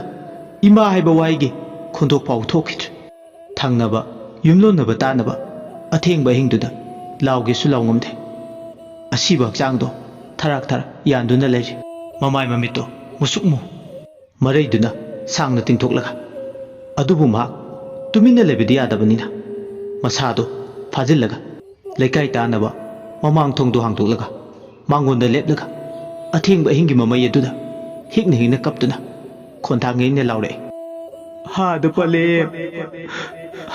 ꯄꯂꯦꯝ ꯅꯃꯣꯝꯕꯨ ꯀꯅꯥꯗ ꯁꯤꯟꯅꯔꯝꯒꯦ ꯄꯂꯦꯝ ꯑꯁꯨꯝꯅ ꯂꯥꯎꯕꯗ ꯑꯃꯨꯛ ꯍꯦꯛ ꯌꯨꯝꯊꯪꯅꯅ ꯂꯩꯔꯤꯅꯨ ꯑꯃꯗꯤ ꯍꯤꯌꯥꯏꯅꯨ ꯇꯨꯝꯊꯕ ꯍꯧꯕꯗ ꯉꯥꯏꯔꯤꯕꯅꯤ ꯃꯤꯀꯞ ꯃꯤꯔꯥꯎꯈꯣꯜ ꯑꯗꯨ ꯇꯥꯔꯨꯕꯗꯒꯤ ꯂꯩꯔꯤꯅꯨ ꯍꯤꯌꯥꯏꯅꯨ ꯋꯥꯔꯤ ꯁꯥꯟꯅꯔꯛꯂꯦ ꯍꯤꯌꯥꯏꯅꯨꯅ ꯏꯆꯦ ꯇꯥꯔꯤꯕ ꯇꯦꯡꯊꯥꯅ ꯑꯣꯏꯕꯒꯤ ꯈꯣꯟꯖꯦꯜꯁꯦ ꯊꯣꯏꯅꯥꯎꯒꯤ ꯅꯠꯇ꯭ꯔꯥ ꯂꯩꯔꯤꯅꯨꯅ ꯑꯃꯨꯛ ꯍꯥꯏꯒꯨꯝꯗꯅ ꯊꯣꯏꯅꯥꯎꯒꯤ ꯈꯣꯟꯖꯦꯜꯅꯤ ꯇꯥꯔꯤꯕꯁꯦ ꯑꯃꯨꯛ ꯀꯅꯥ ꯀꯩꯗꯧꯕ ꯌꯥꯎꯔꯕꯖꯥꯠꯅꯣ ꯄꯣꯛꯇꯕꯤ ꯄꯂꯦꯝ ꯃꯃꯥꯅ ꯑꯃꯨꯛ ꯑꯍꯤꯡ ꯅꯣꯡꯌꯥꯏꯁꯤꯗ ꯃꯅꯝ ꯇꯠꯅ ꯐꯨꯔꯕꯖꯥꯠꯂꯥ ꯍꯤꯌꯥꯏꯅꯨꯅ ꯏꯆꯦ ꯏꯃꯥ ꯍꯧꯗꯣꯛꯂꯒ ꯌꯦꯡꯂꯨꯁꯤꯕ ꯃꯥꯒꯤꯁꯦ ꯀꯩꯅꯣꯝ ꯇꯧꯔꯝꯗꯧꯕ ꯃꯥꯜꯂꯦ ꯍꯣꯏ ꯑꯁꯨꯝꯅ ꯃꯆꯤꯟ ꯃꯅꯥꯎ ꯑꯅꯤꯗꯣ ꯇꯨꯝꯂꯝꯕꯗꯒꯤ ꯃꯈꯣꯏꯒꯤ ꯀꯥꯗꯒꯤ ꯊꯣꯛꯂꯛꯂꯦ ꯑꯗꯨꯒ ꯇꯨꯝꯗꯅ ꯂꯩꯔꯤꯕ ꯄꯂꯦꯝ ꯃꯃꯥ ꯇꯝꯐꯥꯕꯨ ꯍꯧꯗꯣꯔꯛꯑꯦ ꯇꯝꯐꯥꯁꯨ ꯃꯤꯀꯞ ꯊꯣꯛꯂꯦ ꯃꯃꯥ ꯃꯆꯥ ꯑꯍꯨꯝꯗꯣ ꯈꯨꯠꯇ ꯊꯥꯎꯃꯩ ꯄꯥꯏ ꯌꯦꯅꯈꯥ ꯐꯥꯎꯖꯤꯜꯂꯒ ꯊꯣꯏꯅꯥꯎ ꯍꯣꯏꯗ ꯂꯥꯛꯑꯦ ꯃꯈꯣꯏꯒꯤ ꯌꯨꯝꯒꯤ ꯑꯋꯥꯡ ꯊꯪꯕꯗ ꯂꯩꯕ ꯌꯨꯝꯅꯤ ꯊꯣꯏꯅꯥꯎ ꯍꯣꯏꯒꯤ ꯌꯨꯝ ꯃꯇꯝꯗꯨꯗ ꯂꯩꯀꯥꯏꯒꯤ ꯃꯤ ꯈꯔꯁꯨ ꯊꯣꯏꯅꯥꯎꯅ ꯀꯞꯄꯒꯤ ꯃꯤꯀꯞ ꯃꯤꯔꯈꯣꯜ ꯇꯥꯕꯗꯒꯤ ꯀꯔꯤ ꯇꯧꯕ ꯌꯥꯎꯔꯕꯅꯣ ꯍꯥꯏꯗꯅ ꯍꯪꯕ ꯂꯥꯛꯏ ꯃꯥꯡꯒꯣꯜꯗ ꯊꯣꯏꯅꯥꯎꯗꯤ ꯃꯁꯥꯗꯣ ꯊꯛ ꯅꯤꯛꯄ ꯃꯈꯩ ꯃꯁꯝ ꯃꯅꯥ ꯏꯐꯥꯐꯥ ꯀꯞꯇꯨꯅ ꯂꯩꯔꯝꯃꯦ ꯍꯤꯌꯥꯏꯅꯨꯅ ꯀꯩꯗꯧꯔꯒꯦ ꯊꯣꯏꯅꯥꯎ ꯀꯞꯂꯗꯤ ꯁꯦ ꯃꯔꯝꯗꯣ ꯍꯥꯏꯌꯨ ꯏꯆꯦꯗ ꯍꯤꯌꯥꯏꯅꯨꯗ ꯅꯠꯇꯅ ꯃꯌꯥꯝ ꯆꯪꯗꯨꯅ ꯊꯦꯝꯅꯧꯗꯨꯅ ꯃꯔꯝꯗꯣ ꯈꯪꯗꯣꯛꯅꯕ ꯍꯪꯉꯤ ꯊꯣꯏꯅꯥꯎ ꯈꯣꯟꯖꯦꯜ ꯍꯤꯛ ꯂꯥꯎꯅ ꯃꯇꯠ ꯇꯠꯇꯨꯅ ꯃꯈꯨꯠꯇꯣ ꯏꯃꯨꯡꯂꯣꯝꯗ ꯊꯤꯜꯂꯒ ꯏꯆꯦ ꯑꯩꯈꯣꯏ ꯏꯃꯥꯗꯣ ꯋꯥ ꯁꯥꯏꯔꯒ ꯋꯥꯗꯤ ꯃꯈꯥ ꯇꯥꯕ ꯉꯝꯗ ꯈꯨꯗꯣꯝꯕꯤꯗꯨꯅ ꯏꯃꯨꯡꯂꯣꯝꯗ ꯊꯤꯟꯗꯨꯅ ꯏꯃꯥ ꯆꯥꯛꯈꯨꯝꯗ ꯑꯁꯤ ꯍꯥꯏꯔꯒ ꯈꯣꯟꯊꯣꯛ ꯃꯈꯥ ꯇꯥꯕ ꯉꯝꯗ꯭ꯔꯦ ꯃꯌꯥꯝꯗꯨ ꯏꯃꯥ ꯆꯥꯛꯈꯨꯝꯗ ꯍꯥꯏꯕꯗꯨꯗ ꯀꯩꯗꯧꯕ ꯌꯥꯎꯔꯕꯅꯣ ꯍꯥꯏꯗꯨꯅ ꯏꯃꯨꯡꯂꯣꯝꯗ ꯆꯦꯟꯁꯤꯟꯈꯤ ꯏꯃꯨꯡꯗꯒꯤ ꯆꯥꯛꯈꯨꯝ ꯂꯩꯕ ꯑꯗꯣꯝꯒꯤ ꯊꯣꯡꯖꯤꯟꯗꯣ ꯍꯦꯛ ꯀꯥꯟꯁꯤꯜꯂꯨꯕꯒ ꯃꯌꯥꯝꯗꯨ ꯎꯔꯦ ꯋꯥ ꯉꯥꯡꯕ ꯊꯣꯛꯇ꯭ꯔꯦ ꯍꯤꯌꯥꯏꯅꯨ ꯃꯃꯥ ꯃꯆꯥ ꯃꯈꯣꯏ ꯑꯍꯨꯝꯁꯨ ꯎꯔꯦ ꯊꯣꯏꯅꯥꯎꯒꯤ ꯃꯃꯥꯇꯣꯟ ꯏꯕꯦꯆꯥ ꯊꯧꯔꯤ ꯌꯥꯟꯗꯨꯅ ꯁꯤꯔꯒ ꯂꯩꯔꯝꯕꯗꯣ ꯅꯨꯄꯤ ꯑꯉꯥꯡ ꯃꯈꯩꯗꯤ ꯑꯣꯏꯔꯝꯂꯤꯕ ꯐꯤꯕꯝ ꯑꯗꯨ ꯎꯕꯗ ꯃꯤꯠꯅ ꯍꯪꯒꯠꯅ ꯌꯦꯡꯕꯁꯨ ꯉꯝꯗ꯭ꯔꯦ ꯍꯦꯟꯅ ꯑꯀꯤꯕ ꯍꯥꯏꯕꯗꯨ ꯑꯣꯏꯔꯦ ꯂꯩꯀꯥꯏꯒꯤ ꯅꯍꯥ ꯈꯔꯅ ꯑꯁꯤꯕ ꯍꯛꯆꯥꯡ ꯑꯗꯣ ꯐꯩꯔꯦꯟꯗꯒꯤ ꯂꯧꯊꯔꯦ ꯑꯁꯤꯕ ꯍꯛꯆꯥꯡꯗꯣ ꯂꯧꯊꯔꯒ ꯃꯥꯡꯒꯣꯟꯗꯨ ꯇꯥꯅ ꯄꯨꯊꯣꯔꯛꯂꯦ ꯑꯗꯨꯒ ꯐꯤ ꯑꯉꯧꯕꯅ ꯑꯁꯤꯕ ꯃꯁꯥꯗꯣ ꯀꯨꯞꯁꯤꯟꯗꯨꯅ ꯊꯝꯃꯦ ꯍꯛꯆꯥꯡꯗꯨꯒꯤ ꯅꯥꯛ ꯌꯦꯠꯇ ꯃꯤ ꯃꯌꯥꯝ ꯏꯀꯣꯏ ꯀꯣꯏꯁꯤꯟꯗꯨꯅ ꯂꯩ ꯂꯥꯡꯐꯩꯗ ꯆꯠꯈꯤꯕ ꯃꯄꯨꯔꯣꯏꯕꯗꯗꯤ ꯀꯅꯥꯅꯗꯤ ꯄꯥꯎ ꯄꯤꯔꯨꯅꯤ ꯑꯗꯨꯒ ꯑꯁꯤꯕ ꯍꯛꯆꯥꯡꯗꯨ ꯃꯄꯨꯔꯣꯏꯕ ꯍꯜꯂꯛꯇ꯭ꯔꯤ ꯍꯥꯏꯗꯨꯅ ꯐꯤꯕꯝꯗꯨꯗ ꯌꯥꯝ ꯀꯨꯏꯅ ꯊꯝꯕꯁꯨ ꯌꯥꯔꯣꯏ ꯄꯠꯊ ꯄꯨꯝꯊꯔꯛꯄ ꯌꯥꯕꯒꯤ ꯐꯤꯕꯝꯁꯨ ꯂꯩ ꯑꯄꯣꯛꯄꯤ ꯄꯂꯦꯝ ꯃꯃꯥꯅꯤ ꯍꯥꯏꯗꯅ ꯈꯟꯖꯔꯤꯕꯅꯤ ꯄꯣꯛꯇꯕꯤ ꯄꯂꯦꯝ ꯃꯃꯥꯗꯨꯁꯨ ꯃꯃꯥꯁꯤꯒꯤ ꯀꯥꯏꯅ ꯃꯩꯆꯥꯛꯅ ꯑꯃꯨꯛꯁꯨ ꯍꯦꯟꯅ ꯑꯗꯨꯝ ꯊꯣꯏꯅꯥꯎ ꯑꯋꯥ ꯃꯩꯁꯥ ꯂꯥꯡꯂꯔꯦ ꯍꯤꯛꯅ ꯀꯞꯂꯦ ꯑꯃꯝꯕꯗꯨꯗ ꯀꯞꯂꯦ ꯏꯃꯥ ꯅꯆꯥꯕꯨ ꯀꯔꯤ ꯑꯣꯏꯔꯁꯤꯒꯦ ꯅꯆꯥꯕꯨ ꯋꯥꯔꯧꯗꯨꯅ ꯅꯥꯏꯇꯣꯝ ꯆꯠꯂꯕ꯭ꯔꯥ ꯀꯔꯤ ꯄꯦꯟꯗꯕ ꯂꯩꯇꯨꯅ ꯏꯃꯥ ꯅꯆꯥꯕꯨ ꯇꯣꯛꯄꯤꯔꯒ ꯆꯠꯈ꯭ꯔꯤꯕꯅꯣ ꯍꯣꯏ ꯃꯥꯏꯁꯨ ꯍꯥꯏꯔꯝꯗꯅ ꯑꯩꯕꯨ ꯀꯅꯥ ꯈꯤꯉꯧ ꯍꯥꯏꯕꯅꯣ ꯅꯆꯥ ꯑꯩꯒꯤ ꯏꯐꯝꯗ ꯀꯌꯥꯃꯨꯛ ꯌꯥꯝꯅ ꯄꯦꯟꯗꯕ ꯂꯩꯔꯕꯅꯣ ꯏꯃꯥ ꯑꯁꯤ ꯍꯥꯏꯔꯒ ꯇꯦꯡꯊꯥꯅ ꯑꯣꯏꯅ ꯀꯞꯂꯦ ꯍꯤꯌꯥꯏꯅꯨ ꯑꯃꯗꯤ ꯂꯩꯔꯤꯅꯨ ꯆꯪꯗꯨꯅ ꯊꯣꯏꯅꯥꯎꯕꯨ ꯈꯥꯝꯖꯤꯜꯂꯤ ꯍꯥꯏꯅ ꯑꯍꯤꯡ ꯃꯃꯩꯗꯨ ꯂꯣꯏꯔꯗꯨꯅ Nongsu tapna tapna nganthorale. Kapna launaba marakta nong nganthorappa matamdadi asiba hakchangdu mangondagi sumangda puthorakle. Khangen phama padu da thame. Khul lekai du da leiba mi ayamba hujikti inkol du da pulle. Asiba hakchangdu poloinabagi matangda wa khanaba horakle. Miyam dugi moti amaga maga manade. Khul lekai aduda thauri alaga masa matomda sijaba mise poloite. Adugi mot chingya adugi khara manung hanjinba loko tainaba mafam amada asiba hakchangdo phumba natragana wagi sagai ama sarga langthokpa jatne. Haujikti wa khanaba loirduna asiba hakchangdo phumba haina yanare lok mapalda. Thaina dagi chanarlaba langthokpa haibadudi nungaitraduna. Langthokpa haidudabu kwak langja amadi sa kaina asiba hakchangdo machinjak oina set setuna chai. Masida thaina mamangaida chanaramba chanabini. Masana mathanda yaibi thawai laujaba thauri yanduna sijaba mangi haiduna inthokpigi chanabi ama lerme. Aduna asiba hakchangdo phajana mafi maron thonbiraga wagi sagai amada haplaga chingkhong chingyado hundokne. Khunsidasu masigi chanabi chanaduna lakpagi mami ama tai. Asiba hakchangdo haujikti khunja chingna amata oiraga yanaru matung launaba phirepna lok mayada phumbai ne yanare. Wagi sagai mathak amada asiba hakchangdo haplaga khunja khara lok leba domda aroibu mathomongom pangthoknaba tharang tongnaba sem sarame. Lok leba mafamdu laifam tinfam ga kale lap ka lape nupi amatadi chatnadre mapa du tamna mamagi asiba hakchangdo aroibu oina ikai khumnaba ulle. Asiba hakchangdo yenglenglega ima nachabu kanada sinabiramage wasi haiduna hinghingna kaple thoinau haina haina matamdi yarakta. Asiba hakchangdu wagi sagai mathak tablaga phi ngobana kupsinduna pukhre lok yognaba. Somda namu thauri yalamliba maningi chakhumdo khundugi nupa khara changduna sidoi.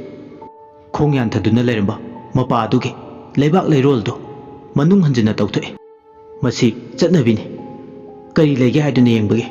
thawaiduga sagonaba posak inai phangbra haibage khudam changdam thi. Adubu angakpani karimta lebidi thengnate leibak makhaduda uchin nachin chakhumdo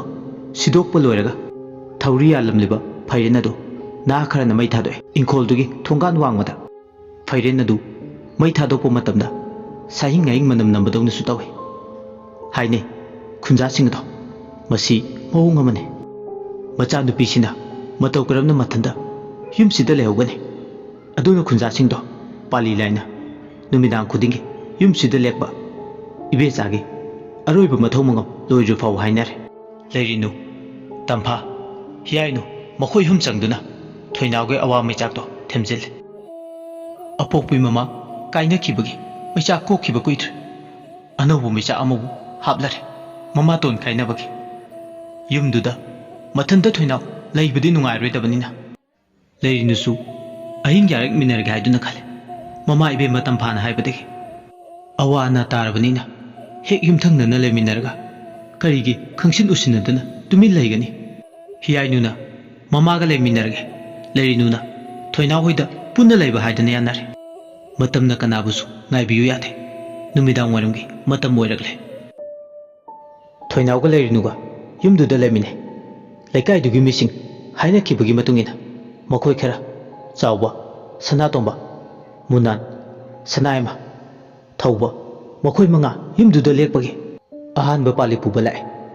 Makhoi singadu chak toklaba matung mangonda maira chawna thanduna phak tharga kangkhan khale. Mangondugi awanglom thangba kachinduda phana sunga leaiduna makhoidu wari hotai sanaduna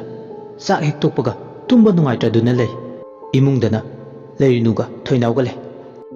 chakhumgi kasu sidokrabanina imungda dum chakhum oisile. Chakhumgi hek kansinpamda panba thongba adudi adumak lengdana le. Maningi chakhum adusu sidokrabasu thoina kiningai oide maramdi thongduna ngaklo oiraga leirbanina. Thoinaudu tumin tasinduna phamlaga le. Leirinuna thoinau se ayuksu chara helabanina numidagi tara chakse खरा चानब होनसी नत्रदि नंगदो नसादो दुम सोंजिन खरनीने थोइनावनो कुबे इचे लेरिनु आई चानिंगबगा अमत फाउद्रे आई हिंनिंगद्रे इचे आईगी मपोक थीरब मयीसिगा लोइनदुना आई हिंगब पामद्रे अदुमना हाइगनो अखोय असुक याम लेरिसिदि नंगिदमा खंगद्रे इचे आईदि नुंगाइरखिने हाइबगी ममी उद्रे ngarang ahingi oiram liba thodu aduna ifamda tungai ba haibado yam lapna mundu da pubik leirinu se haukhra de haukhre nang yamna pangkhan da khanjil mal se ichena numidang gi chara lorabade chak se khara sa se saringai da aduga khomlen tungkhun ta na ba natra dina sa do yangai drene solingai du da amuke henna sonjin khrani असुमना लेरिनुना थेमनौदुना अवा मैचाकना काहतलबी थोइनावगी मैचाकबु खरत ओरसु कोकनबा हाइदना वाहिना lies इसिंग होइना चाइरि अनिदो हौनदुना तरा चामिनरे तरा चाबा लोरेदना चाइरिबा खोटलिसिंदो लोसिलगा थेंगा थेंजिलकपगा खोमलेन तुंखुन तानबा थौरांग तौरि थोइनावना मनु लेरिनुना मताइ निंगोल कादुदा थाउमैंगाना फमांगदा थालगा तुमे मपानदा लेरिबा मखोइसिंदुसु युमदुगी अकोइबा समन छया अमदि थोंगालुमदा थोक्तुना खुत्ता मैरा पाइ कना लाई कना चंगी हाइदना कुइंग यमलमगा थेंगा थेंजिलकपगा मांगोन काचिंदुदा मखोइसिंदुसु तुमनबा मफम साना साना थौरांग तवे कोकमोनगा ताइनखिबदुना मोइसु वाबना अदुबक मिसना सिंगदो तमना तमना लोथरे इमुंगदा तुमलिबि लेसाबि मचा अनिदुसु निंगाइदना तुमले इंखोल अदु खरा अदुमक चावे थोइना होइगिसिना खरा सुसुइ मतमनदी सुम थेंजिलक कुंगी थवान मै तत्पि नोंगजुदुसु अहिंग इसिक उलमदा अमुक थिलि थिलि जुरले इन कुपा युंगी साइजिन मतोंदा इरिक लाइजा सुमथरे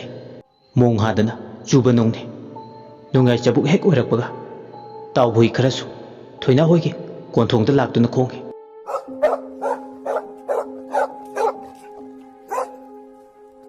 करीगुम्बदना तावबोइसिंना पुकनिंग नुंसिना तेंथाना ओइना कप्पगी मखोन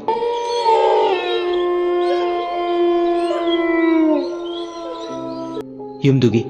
येना खालुका लेबा दोमदा करीगुम्बदा मी चटप मानबगे खोंथांग मखोल ताबा होरले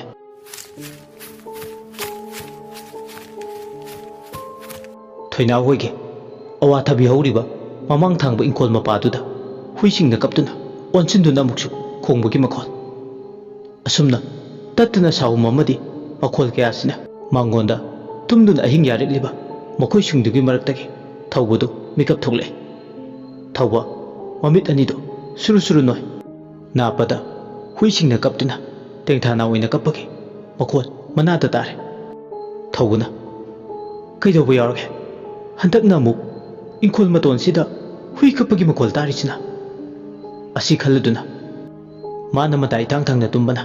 इराय लाइना याम कुमना तुमलिबसिंग अदो थोइना एल्पन पीदना कांखन हाइदोक्तुना थोले मांगोंदा थाउमै अदुदि अदुम गान थोइरि नोंगना थिले थिले मकुप ओइना तारे मांगोन मसिदुदि लेपगा ngayakti akoi budu ko yingi lepam badagi masada jingnaba ma phawre thawbuna ada hawriba awa thabi makongsida kari lere jano taw hoye ni changduna onsunduna kaplebasibo aibu muta changlaga yenglusirane huran baga changla jala mahausa asumna misi mina thokpakan thangnabu khule kaidege migi mapot man huran basu adum lakpane soidre taw boi singjina kaplebase kainomdi lerembe kanana khangni tan chanarurdi huran boirumbusu mangon sida lepaga ai murumurum somna kanara changchilaga hekta yenglurage asumna nga khanjane tumliba mokoi singdugi marakta ama hogdokla awathabi horiba mokongdu tana changchin sira khale adubu mokoi singdu warduna ningaituna tumbodo ubada hogdok ningdra kaidawege mathanda awathabi mokong adu tamda changchilage khana kanabu kirune yam lapna chatketaba mapam sunate asi khan amambodu ma makuta thangmosu yawta mado mangon dari du kum thare ꯃꯥꯡꯒꯣꯟꯗ ꯊꯥꯜꯂꯤꯕ ꯊꯥꯎꯃꯩ ꯑꯗꯨ ꯄꯥꯏꯗꯨꯅ ꯆꯠꯁꯤꯔ ꯈꯟꯕꯅꯤ ꯑꯃꯨꯛ ꯅꯣꯡꯒ ꯆꯨꯕꯁꯤꯗ ꯁꯣꯏꯗꯅ ꯃꯨꯠꯈꯤꯅꯤ ꯈꯟꯗꯨꯅ ꯑꯃꯗꯤ ꯃꯥꯡꯒꯣꯟꯗꯨ ꯃꯃꯧꯒꯅꯤ ꯈꯟꯕꯗꯒꯤ ꯄꯨꯗꯕꯅꯤ ꯏꯀꯣꯛꯀꯣꯛꯅ ꯃꯁꯥꯗꯨ ꯃꯩꯁꯨ ꯌꯥꯎꯗ ꯃꯥꯡꯒꯣꯟꯗꯒꯤ ꯀꯨꯝꯊꯔꯛꯄꯗ ꯉꯥꯏꯔꯤ ꯃꯁꯥꯗꯨ ꯁꯥꯕꯨꯡ ꯁꯥꯕꯨꯡ ꯂꯥꯎꯕ ꯍꯧꯔꯛꯂꯦ ꯁꯨꯃꯥꯡꯒꯤ ꯈꯥꯡꯉꯦꯟꯕ ꯃꯄꯥ ꯑꯗꯥꯏꯗꯨ ꯌꯧꯔꯛꯄꯗ ꯊꯧꯕ ꯃꯁꯥꯗꯣ ꯅꯝꯊꯤꯅꯤꯡꯉꯥꯏ ꯃꯅꯝ ꯑꯣꯏ ꯀꯩ ꯑꯣꯏ ꯇꯧꯕ ꯍꯤꯡꯒꯥꯏ ꯃꯅꯝ ꯑꯃ ꯅꯝꯕꯗꯧꯅ ꯃꯁꯥꯗꯣ ꯐꯥꯎꯔꯝꯃꯤ ꯊꯧꯕ ꯃꯆꯤꯟ ꯈꯨꯝꯃꯤ ꯑꯣꯟꯊꯣꯛꯅ ꯅꯝꯊꯤꯈ꯭ꯔꯦꯗ ꯃꯅꯝꯁꯤꯗꯤ ꯍꯧꯖꯤꯛꯄꯨ ꯀꯗꯥꯏꯗꯒꯤ ꯍꯤꯡꯒꯥꯏꯕ ꯃꯅꯝꯅꯣ ꯇꯧꯔꯤꯁꯤꯕꯣ ꯑꯁꯤ ꯍꯥꯏꯔꯝꯂꯒ ꯊꯧꯁꯥ ꯋꯥꯁꯥꯗ ꯁꯨꯃꯥꯡꯗꯨ ꯂꯥꯜꯂꯒ ꯏꯪꯈꯣꯜ ꯃꯇꯣꯟ ꯃꯃꯥꯡ ꯑꯣꯏꯔꯞꯇꯧꯅ ꯍꯧꯔꯤꯕ ꯋꯥꯊꯕꯤ ꯃꯈꯣꯡꯗꯣ ꯇꯝꯅ ꯂꯥꯛꯑꯝꯃꯤ ꯁꯨꯃꯥꯡ ꯃꯇꯦꯛ ꯈꯔ ꯐꯥꯎꯕꯗꯤ ꯃꯥꯡꯒꯣꯜꯗꯒꯤ ꯃꯉꯥꯜꯗꯨꯅ ꯈꯔꯕꯨ ꯑꯃꯝꯕ ꯀꯣꯛꯍꯜꯂꯝꯃꯤ ꯑꯗꯨꯕꯨ ꯑꯋꯥꯊꯕꯤ ꯃꯈꯣꯡ ꯃꯄꯥꯗꯨ ꯌꯧꯔꯛꯄꯗꯗꯤ ꯄꯨꯝꯃꯝ ꯃꯝꯈ꯭ꯔꯦ ꯀꯞꯇꯨꯅ ꯈꯣꯡꯗꯨꯅ ꯇꯧꯕ ꯍꯨꯏ ꯑꯅꯤꯗꯣ ꯍꯨꯏꯅꯦꯍꯦ ꯋꯥ ꯆꯥꯏꯔꯒ ꯊꯧꯕꯅ ꯇꯥꯟꯊꯣꯛꯈ꯭ꯔꯦ ꯍꯨꯏ ꯑꯅꯤꯗꯨꯁꯨ ꯃꯨꯟꯅ ꯃꯃꯤꯠꯁꯤꯡꯗꯣ ꯑꯃꯝꯕꯗꯨꯗ ꯏꯔꯪꯂꯪ ꯊꯧꯕꯗ ꯌꯦꯡꯂꯝꯃꯒ ꯊꯣꯡꯒꯥꯜꯂꯣꯝꯗ ꯆꯦꯟꯊꯣꯛꯈ꯭ꯔꯦ ꯏꯁꯨꯛ ꯁꯨꯛꯄ ꯏꯃꯝ ꯃꯝꯕ ꯀꯨꯡꯅ ꯂꯐꯨ ꯄꯥꯝꯕꯤ ꯑꯅꯤꯃꯨꯛꯇ ꯑꯇꯩꯅ ꯑꯋꯥꯊꯕꯤ ꯄꯥꯝꯕꯤ 30 ꯍꯧꯔꯤꯕ ꯃꯈꯣꯡ ꯑꯗꯨꯗ ꯃꯃꯥꯏꯗꯣ ꯑꯣꯟꯁꯤꯟꯗꯨꯅ ꯀꯔꯤ ꯂꯩꯒꯦ ꯍꯥꯏꯗꯨꯅ ꯑꯃꯝꯕꯗꯨꯗ ꯃꯃꯤꯠ ꯑꯅꯤꯗꯣ ꯂꯥꯎꯊꯣꯛꯇꯨꯅ ꯊꯧꯕ ꯌꯦꯡꯂꯝꯃꯤ ꯑꯋꯥꯊꯕꯤ ꯃꯈꯣꯡꯗꯨꯒꯤ ꯃꯅꯥꯛꯇꯝ ꯈꯖꯤꯛ ꯈꯖꯤꯛꯇꯒꯤ ꯈꯣꯡꯊꯥꯡ ꯑꯗꯨ ꯇꯞꯅ ꯇꯞꯅ ꯀꯥꯐꯩ ꯀꯥꯐꯩ ꯇꯞꯅ ꯊꯥꯡꯖꯤꯜꯂꯤ ꯃꯇꯝꯗꯨꯗ ꯃꯁꯥꯗꯣ ꯇꯨꯈ꯭ꯌꯥꯎ ꯂꯥꯎꯅ ꯆꯨꯡꯉꯤ ꯃꯅꯥ ꯑꯅꯤꯃꯛ ꯉꯥꯡꯁꯛ ꯉꯥꯡꯉꯤ ꯕꯪ ꯕꯪ ꯃꯩ ꯍꯧꯕꯗꯧꯅ ꯃꯥꯒꯤ ꯅꯥꯀꯣꯡ ꯑꯅꯤꯗꯨꯁꯨ ꯁꯥꯔꯝꯃꯤ ꯊꯧꯕ ꯀꯔꯤ ꯃꯇꯧꯅꯤꯒꯦ ꯁꯤꯗꯤ ꯅꯥꯀꯣꯡ ꯑꯅꯤꯁꯤꯅ ꯃꯩ ꯍꯧꯈꯩ ꯁꯥꯔꯤꯁꯤꯅ ꯀꯔꯤꯒꯤ ꯑꯁꯨꯝꯅ ꯊꯧꯕ ꯃꯈꯨꯠꯇꯨꯅ ꯃꯅꯥ ꯑꯅꯤꯗꯨ ꯊꯦꯡꯉꯤ ꯂꯋꯥꯏꯕ ꯂꯨꯇꯣꯟꯗꯣ ꯁꯝ ꯆꯞ ꯆꯞ ꯌꯨꯡꯉꯤ ꯑꯋꯥꯊꯕꯤ ꯃꯈꯣꯡ ꯃꯔꯛꯇꯨꯗ ꯀꯔꯤꯒꯨꯝꯕ ꯑꯃ ꯃꯃꯤ ꯁꯥꯃꯤ ꯑꯣꯏ ꯂꯦꯡ ꯂꯦꯡ ꯆꯠꯄ ꯂꯩꯕꯗꯧꯅ ꯇꯧꯕꯗꯨꯁꯨ ꯎꯔꯛꯂꯦ ꯃꯗꯨ ꯎꯕꯗ ꯑꯣ ꯑꯩꯅ ꯆꯤꯡꯅꯔꯤꯁꯦ ꯁꯣꯏꯗꯅ ꯆꯨꯝꯕ ꯇꯥꯔꯦ ꯍꯨꯔꯥꯟꯕꯔ ꯃꯤꯔ ꯀꯩꯅꯣ ꯈꯪꯗꯕ ꯑꯃ ꯑꯋꯥꯊꯕꯤ ꯃꯈꯣꯡ ꯃꯔꯛꯁꯤꯗ ꯂꯩꯔꯦ ꯃꯥꯒꯤ ꯋꯥꯈꯜꯗ ꯑꯃꯨꯕ ꯑꯃ ꯂꯦꯡ ꯂꯦꯡ ꯆꯠꯂꯤꯕꯗꯣ ꯍꯨꯔꯥꯟꯕ ꯑꯣꯏꯔꯕ ꯈꯟꯗꯨꯅ ꯈꯣꯡꯊꯥꯡ ꯃꯈꯨꯜ ꯊꯣꯛꯍꯟꯗ ꯇꯞꯅ ꯇꯞꯅ ꯊꯥꯡꯗꯨꯅ ꯍꯨꯔꯥꯟꯕ ꯐꯥꯒꯦ ꯍꯥꯏꯕꯒꯤ ꯃꯇꯥꯒꯨꯝ ꯆꯪꯁꯤꯜꯂꯤ ꯑꯁꯨꯝꯅ ꯈꯖꯤꯛ ꯈꯖꯤꯛ ꯆꯪꯁꯤꯟꯕꯗ ꯉꯥꯏꯔꯦ ꯇꯨꯡꯂꯣꯝꯗꯒꯤ ꯈꯨꯠꯀꯨꯝꯕ ꯑꯃꯅ ꯃꯥꯒꯤ ꯂꯦꯡꯖꯨꯝꯗ ꯇꯥꯞ ꯂꯥꯎꯅ ꯄꯥꯏꯔꯛꯏ ꯈꯪꯕ꯭ꯔꯥ ꯈꯪꯉꯤ ꯑꯃꯝꯕꯗꯨꯗ ꯃꯁꯥꯗꯣ ꯍꯦꯟꯅ ꯑꯃꯝꯕꯗꯨꯗ ꯊꯛꯀꯠꯂꯦ ꯀꯅꯥꯅꯣ ꯃꯥꯒꯤ ꯂꯦꯡꯖꯨꯝꯗ ꯄꯥꯏꯔꯛꯂꯤꯁꯦ ꯍꯥꯏꯗꯨꯅ ꯇꯨꯡꯍꯟꯗꯨꯅ ꯑꯣꯟꯊꯣꯛꯇꯨꯅ ꯌꯦꯡꯂꯨꯔꯁꯨ ꯀꯅꯥꯁꯨ ꯂꯩꯕ ꯎꯗꯦ ꯍꯟꯗꯛꯇꯤ ꯃꯁꯥꯗꯣ ꯅꯤꯡꯖꯤꯡ ꯃꯥꯡꯖꯤꯡ ꯂꯥꯎꯔꯦ ꯀꯅꯥꯅꯣ ꯑꯩꯉꯣꯟꯗ ꯂꯥꯛꯅꯔꯤꯁꯦ ꯀꯅꯥꯅꯣ ꯍꯥꯏꯕꯅꯦ ꯈꯨꯄꯥꯛ ꯑꯆꯧꯕꯁꯤꯅ ꯅꯃꯥꯏꯗꯨꯗ ꯊꯥꯖꯤꯜꯂꯗꯤ ꯅꯃꯤꯠ ꯑꯅꯤꯗꯣ ꯆꯣꯡꯊꯣꯔꯛꯀꯅꯤ ꯅꯇꯤꯛ ꯂꯩꯔꯗꯤ ꯑꯩꯒꯤ ꯃꯥꯡꯗ ꯂꯦꯞꯄꯨ ꯂꯥꯎ ꯀꯅꯥꯅꯣ ꯍꯥꯏꯕꯅꯦ ꯑꯁꯤ ꯍꯥꯏꯔꯒ ꯌꯥꯝ ꯁꯥꯎꯅ ꯐꯦꯡꯅ ꯑꯀꯣꯏꯕꯗꯨꯗ ꯀꯣꯏꯌꯦꯡ ꯌꯦꯡꯉꯤ ꯑꯁꯨꯝꯅ ꯌꯦꯡꯂꯤꯉꯩ ꯂꯐꯨ ꯃꯈꯣꯡ ꯑꯋꯥꯊꯕꯤ ꯃꯈꯣꯡ ꯑꯗꯣꯝꯗ ꯃꯤ ꯆꯠꯄꯗꯧꯅ ꯇꯧꯕ ꯃꯥꯟꯕ ꯁꯣꯔꯣ ꯁꯣꯔꯣ ꯂꯥꯎꯕ ꯈꯣꯟꯖꯦꯜ ꯎꯅꯥ ꯋꯥꯅꯥ ꯑꯀꯪꯕ ꯃꯔꯛꯇ ꯑꯁꯣꯡꯕ ꯅꯥꯄꯤ ꯃꯔꯛꯇ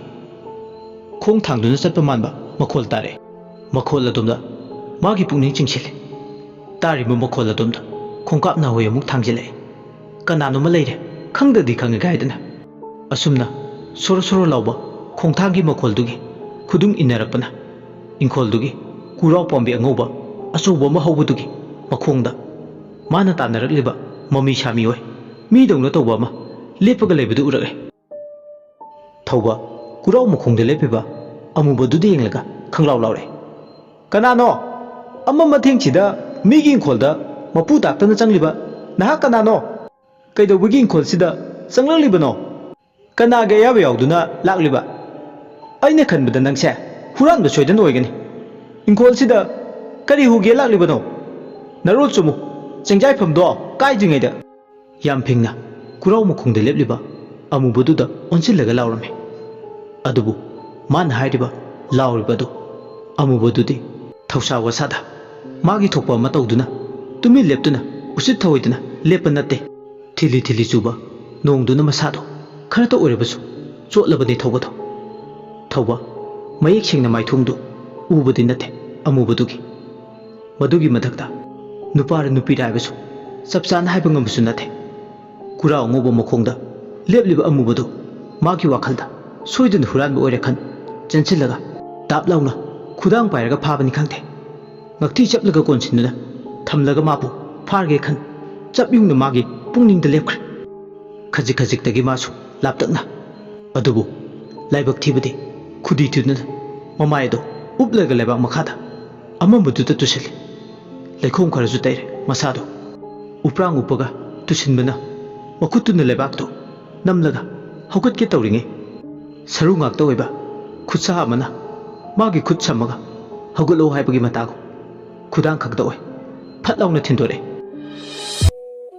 मदु उबदा स्वाइलावे अहांगबो मालंगदुदा सरू मकोक अमा पायरगा लेबदौना तौबुदुसु अमुकसु उरे हंदक्ति या मयक सिंगना उरे सरू पोलांगरा हाइसु सरू पोलांग मक्सु नथे सुबनतगी सरूगी खुसा अमा तोंगाना तिंथोरकलगा सरूगी मकोकतुना तोंगाना अमा लेंग लेंग मकोकतो नोमे मदु उबदा मिहुल सुखिद्रे मसादा कया अके खंग फाउगंदबा थौबदु लवाई लुतोन साले वांगांगो थोलकते सरू मकोकतुना मंगोंदे येंगलगा तुमिल लेरंबदगे फाक फाक नोक्सिले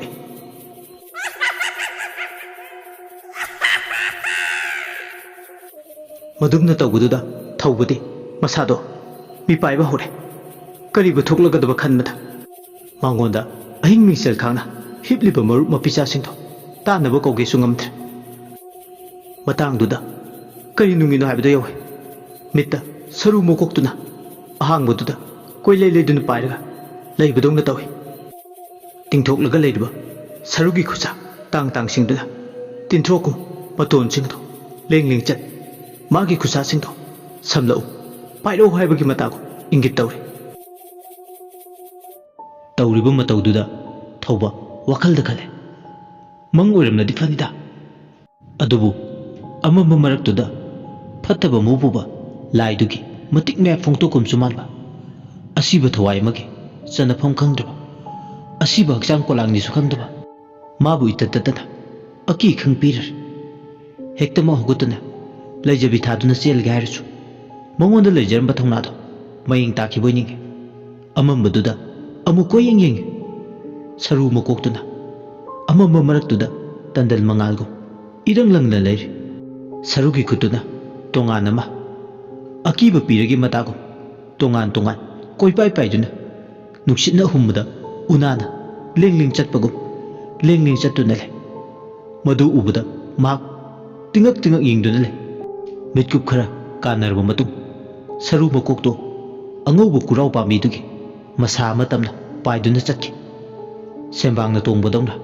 सरू मकोक्तु अमुक कुरा अंगोबो मसादुदा नप्पगले मतमदुदा अहिंग मनुक्सिचु सिचलक पौरे थिली थिली नोंग चुरे मसादो अहिंग फाउरे खुसादुदी ममांगदा समु हायरगा अके खंग पिरंबदगे खंगौदना मांखे सोमदना मुकमदौरे मांगोंदा तुमलिबा सिंगदुगी मरक्ता सनातोबा मिकअप थोले महाकना मिकअप थोलकपदा मागा थांगनना तुमनंबा थौबना लेमद्रबदा मसादो स्वाइलावे सनातोमना कदाय चटख्रजानरे इताव थौबदुबो माबु मताय थांलगा तुमौदाय मपालिफाल थोलंगबद्रा अनपसिदा असि खलदना तुमलंबदगी कांखलदो हाइदोक्तुना थोलay थाउमैदुसु अदुमुक नाना थालमे मंगोल मसिदुदा लेप अकोइबदुदा कोयिंग यिंगे अदुबु महा मताव थौबदि लैबु उरमद्र कदाय ताना चटखबनो महाक नायकते खंजाने नुमिदांग सिदा मताव तानब कौगेसु नुमिदांग मी कौब फत्तबनिना कौगे हायना खंद्र मखोइगे अहिंग यारेक मिनबा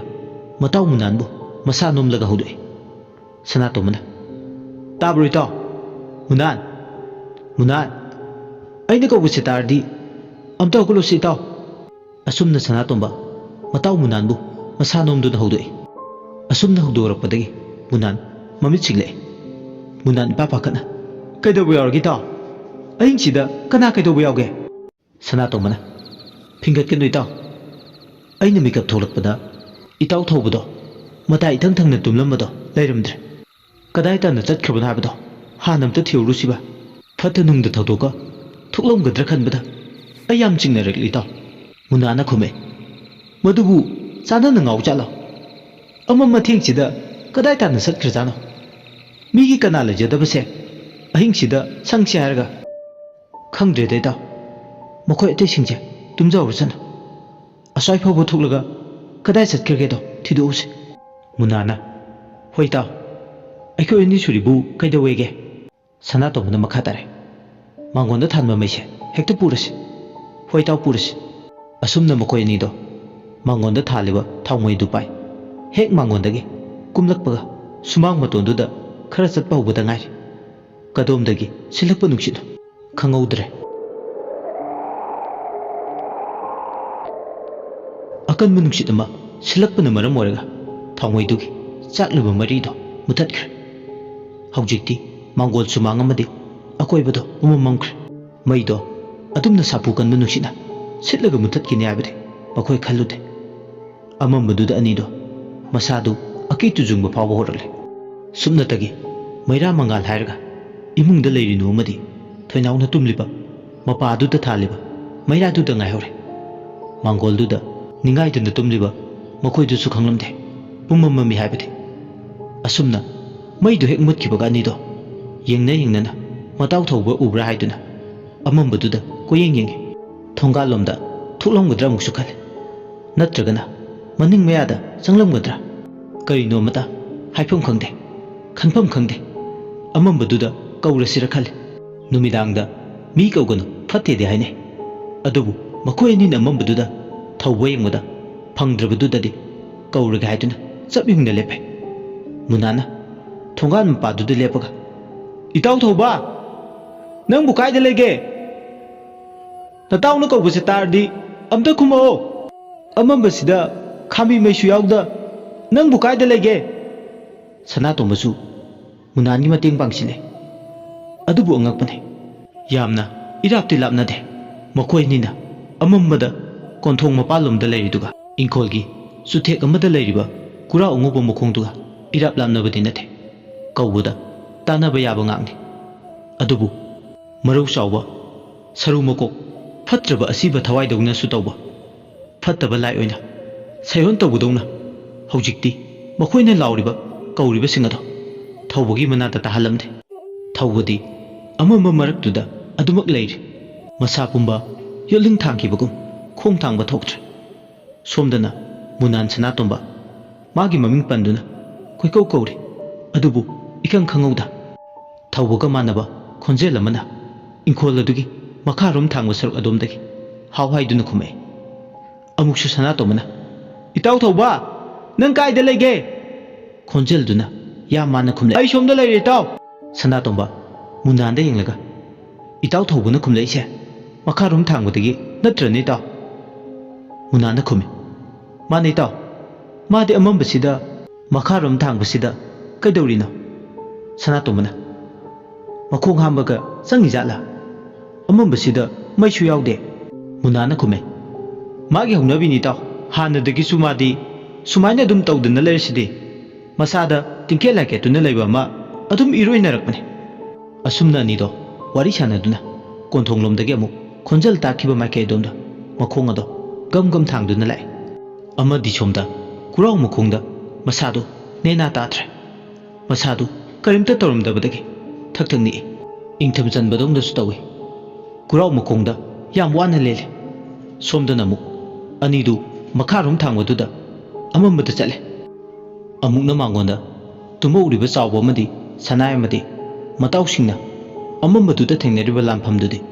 ꯃꯈꯣꯏ ꯑꯅꯤꯗꯤ ꯈꯪꯗꯦ ꯅꯨꯡꯉꯥꯏꯅ ꯈꯣꯔ ꯈꯣꯔ ꯅꯥꯈꯣꯛꯇꯨꯅ ꯇꯨꯝꯂꯤ ꯑꯁꯨꯝꯅ ꯑꯅꯤꯗꯣ ꯇꯨꯝꯂꯤꯉꯩ ꯀꯥꯡꯈꯟ ꯈꯜꯂꯤꯕ ꯀꯥꯆꯤꯟ ꯃꯔꯤꯗꯣ ꯃꯊꯟꯇ ꯈꯜꯂꯝꯕꯗꯒꯤ ꯃꯈꯥꯗ ꯃꯗꯣꯝ ꯇꯥꯔꯛꯏ ꯎꯈꯣꯡꯗ ꯄꯨꯜꯂꯤꯕ ꯀꯥꯡꯈꯟ ꯃꯔꯤꯗꯣ ꯄꯠ ꯂꯥꯎꯅ ꯊꯥꯗꯠꯈꯤꯕꯒꯨꯝ ꯑꯗꯨꯒ ꯇꯨꯝꯗꯨꯅ ꯂꯩꯕ ꯆꯥꯎꯕꯒꯤ ꯌꯦꯠ ꯊꯪꯕ ꯃꯈꯣꯡ ꯑꯗꯣ ꯈꯨꯠ ꯑꯃꯅ ꯐꯩꯖꯨꯞ ꯃꯅꯨꯡꯗ ꯍꯨꯝꯖꯤꯜꯂꯛꯂꯒ ꯐꯠ ꯂꯥꯎꯅ ꯈꯪꯆꯤꯡ ꯆꯤꯡꯕꯗꯧ ꯇꯧꯏ ꯑꯗꯨꯝꯅ ꯈꯣꯡ ꯑꯗꯨ ꯁꯥꯐꯨ ꯑꯃꯒ ꯆꯤꯡꯂꯛꯄꯗꯨꯗꯗꯤ ꯇꯨꯝꯗꯨꯅ ꯂꯩꯔꯝꯕ ꯆꯥꯎꯕ ꯃꯤꯀꯞ ꯊꯣꯛꯂꯛꯑꯦ ꯃꯊꯛꯇ ꯐꯤ ꯑꯃꯅ ꯀꯨꯞꯁꯤꯟꯕꯒꯨꯝ ꯑꯃꯝꯕꯗꯨꯗ ꯀꯣꯏꯃꯥꯏ ꯃꯥꯔꯤ ꯃꯩꯔꯥ ꯆꯥꯎꯅ ꯊꯥꯜꯂꯝꯕ ꯃꯩꯔꯥ ꯎꯈꯤꯗ꯭ꯔꯦꯕ ꯃꯁꯥꯅ ꯈꯪꯖꯩ ꯈꯨꯠꯅ ꯃꯥꯗꯨꯅ ꯌꯦꯡꯕꯗ ꯎꯆꯤꯟ ꯅꯥꯆꯤꯟ ꯀꯥꯡꯈꯟ ꯃꯔꯤ ꯇꯠꯂꯦ ꯍꯥꯏꯕ ꯃꯁꯥꯅ ꯈꯪꯖꯩ ꯑꯃꯨꯛꯁꯨ ꯃꯈꯨꯠꯅ ꯇꯨꯝꯂꯤꯕꯗꯨꯗ ꯀꯅꯥ ꯀꯅꯥ ꯂꯩꯔꯤ ꯃꯥꯗꯨꯅ ꯌꯦꯡꯉꯤ ꯀꯥꯆꯤꯟ ꯏꯊꯪ ꯊꯪꯅ tumba sanai ma khakhtang lei haibasimathi khangle ahingduda oiriba phibamdu tumlubaga mikap thoklakpaga mafam marang ama ikhang khangte kangkhal adu haidoi aduga nakanda tasinduna thame amuk khangning nisinglagle tumlingai wakhal taudabane kanano mana magi ye thangba khongdu pairaga khangching chingbadongna tawkhibado amuksu khalle magi wakhalnara natraga misi chaduna siba imungda ahing yarek lubagi aki khang nang libra haidana amukchu makhalle sawa masado ningjing mangjing laure phuk hogalaga phamduna le asumna phamduna leringi tanja sida magi lukham mapaduda kanano mana khupakna sethare yam kanna tharakpadi nate ngayakti tandan pai kanano aigi lukhamda khupak thareba asi harga amambududa koyinging amuk makha tare itausing thauba sanatomba munan nakoi hungi maraktagi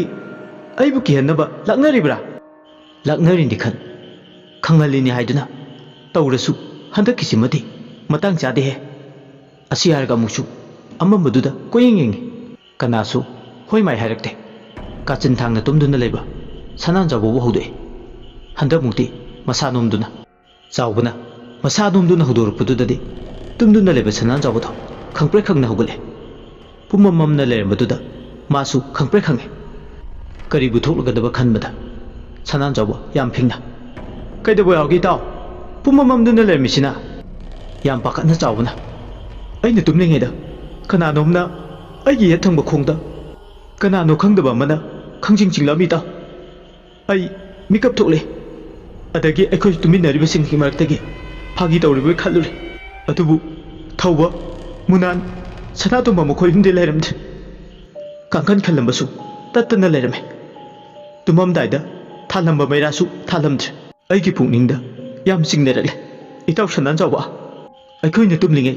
karigumba phataba thongdok khardi thokko malise sanan jawbuna itaw makoi umdubu aikoi nida haudoktuna hairamba taklambasu nate kadai dana chatkhibajano makhoidubo amambasida aikoi ni hundoklam asumna makoi nido amambaduda wari sanaringe musuk muba amuba ma khangehmam leiba mapa adomda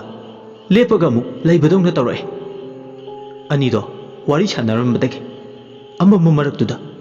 mi dongna tawba saban manba ma khangenba mabada tumin tasinduna lepaga leibadu ure madu ubada anido amambaduda mamit noidunenge makoldi thoktre amubaduna khutta urum sumchit ama paina matonduna sitpadongna sutawi mi masakti udaba amubaduna sumangdugi akoibada tariba unawana akangba singado matol haina waisit lamsing sumchitpagi makolduna achikpadu thugai anido akiba phawre masa anido lengjumga tap tap napsine nakong meyada murum sone kanano itaw amambasida migi sumang maton sida sumchit pairaga waisit lamsing isibo zawbogi pakum pede sanan jawbana khangde itaw kiba ma yawre daide ngasigi matawse ahingi amambasida haujikpu taibang mi kana laktuna khutta urum sumchit pai waisit lamsing doino anido masado khirum lawe amuba lengling chatpaduna thawan gi maithatpi nongjugi ahing mamai aduda ngaingam singamdana waisit lamsing anidu machindu thokna amambaduda waisit libi adubu kanano haiduna khanglaw lawni adubu lawbogi pangal thawna phudokadabudusu phajanbadongna haike kanba waisu layeng pumba phare anido masa anido tasinna aingba nuksit maraktuda phaijup chuplaga mangol kachingi tainaba phaklangda masa singado tapna sinna karibu tawrakani khanbada awaba mani somda namu muna namadi sanatomba makoi ani na takhiba mataw thobagi khonjenna kumlakhiba maike edomda hongna duna lai asumna lakpana khumlakhiba mapadu yawrakle munana itaw thoba sanatomna mu itaw kaida lege munana ikan kan nabusu natri matam siyamna ka hena khenabusu nate ꯃꯁꯤꯕꯨ ꯀꯔꯝꯕ ꯂꯥꯏꯅ ꯁꯥꯔꯛꯄ ꯑꯣꯏꯔꯖꯥꯠꯅꯣ ꯀꯧꯕꯁꯨ ꯍꯣꯏ ꯍꯥꯏꯅ ꯈꯨꯝꯂꯛꯏ ꯑꯗꯨꯒ ꯆꯪꯗ ꯆꯪꯁꯤꯜꯂꯒꯅ ꯂꯩꯔꯝꯗꯦꯅ ꯇꯧꯔꯤꯁꯦ ꯑꯁꯨꯝꯅ ꯑꯅꯤꯗꯣ ꯅꯤꯡꯖꯤꯡ ꯃꯥꯡꯖꯤꯡ ꯂꯩꯔꯤꯉꯩ ꯑꯃꯝꯕꯗꯨꯗ ꯏꯪꯈꯣꯜꯗꯨꯗ ꯍꯧꯕ ꯋꯥ ꯃꯁꯥ ꯑꯃ ꯄ꯭ꯔꯦꯛ ꯄ꯭ꯔꯦꯛ ꯇꯦꯛꯄꯗꯧꯅ ꯇꯧꯕ ꯃꯈꯣꯜ ꯑꯃ ꯇꯥꯔꯛꯏ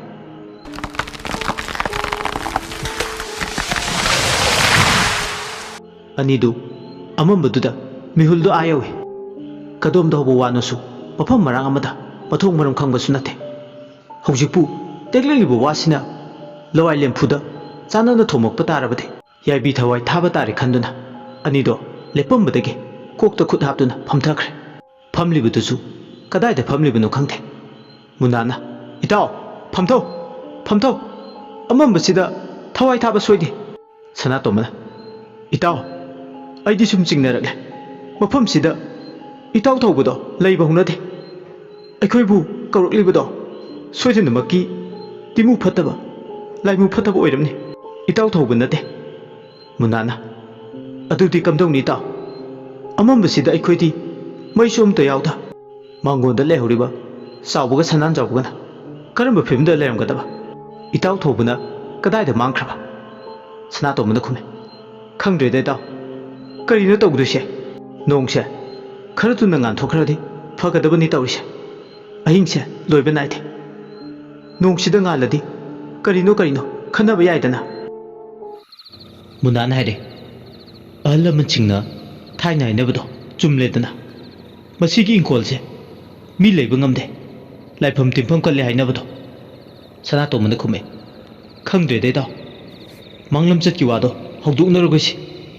ꯑꯗꯨꯒꯤ ꯃꯍꯨꯠ ꯏꯇꯥꯎ ꯊꯧꯕ ꯐꯪꯅꯕ ꯊꯤꯔꯨꯕ ꯑꯃ ꯅꯠꯇ꯭ꯔꯒ ꯃꯥꯡꯒꯣꯜꯂꯣꯝꯗ ꯆꯠꯄ ꯑꯃ ꯃꯨꯟꯅꯥꯅ ꯍꯥꯏꯒꯨꯝꯗꯅꯤ ꯏꯇꯥꯎ ꯁꯥꯏꯁꯤꯗ ꯀꯨꯏꯅ ꯄꯟꯊꯗꯨꯅ ꯂꯩꯔꯒꯗꯤ ꯁꯣꯏꯗꯅ ꯈꯨꯗꯣꯡꯊꯤꯕ ꯊꯣꯛꯄ ꯌꯥꯏ ꯑꯁꯨꯝꯅ ꯍꯥꯏꯅꯔꯒ ꯑꯅꯤꯗꯣ ꯂꯩꯔꯝꯕꯗꯒꯤ ꯍꯧꯅꯗꯨꯅ ꯑꯃꯝꯕꯗꯨꯗ ꯆꯦꯟꯕꯣꯏ ꯂꯥꯛꯄꯣꯏ ꯆꯠ ꯆꯠꯇꯨꯅ ꯁꯨꯃꯥꯡꯂꯣꯝꯗ ꯂꯥꯛꯏ ꯑꯗꯨꯝꯅ ꯂꯥꯛꯄꯗꯨꯗ ꯃꯈꯣꯏꯁꯨ ꯃꯤꯠꯃꯥꯡꯗ ꯎꯔꯦ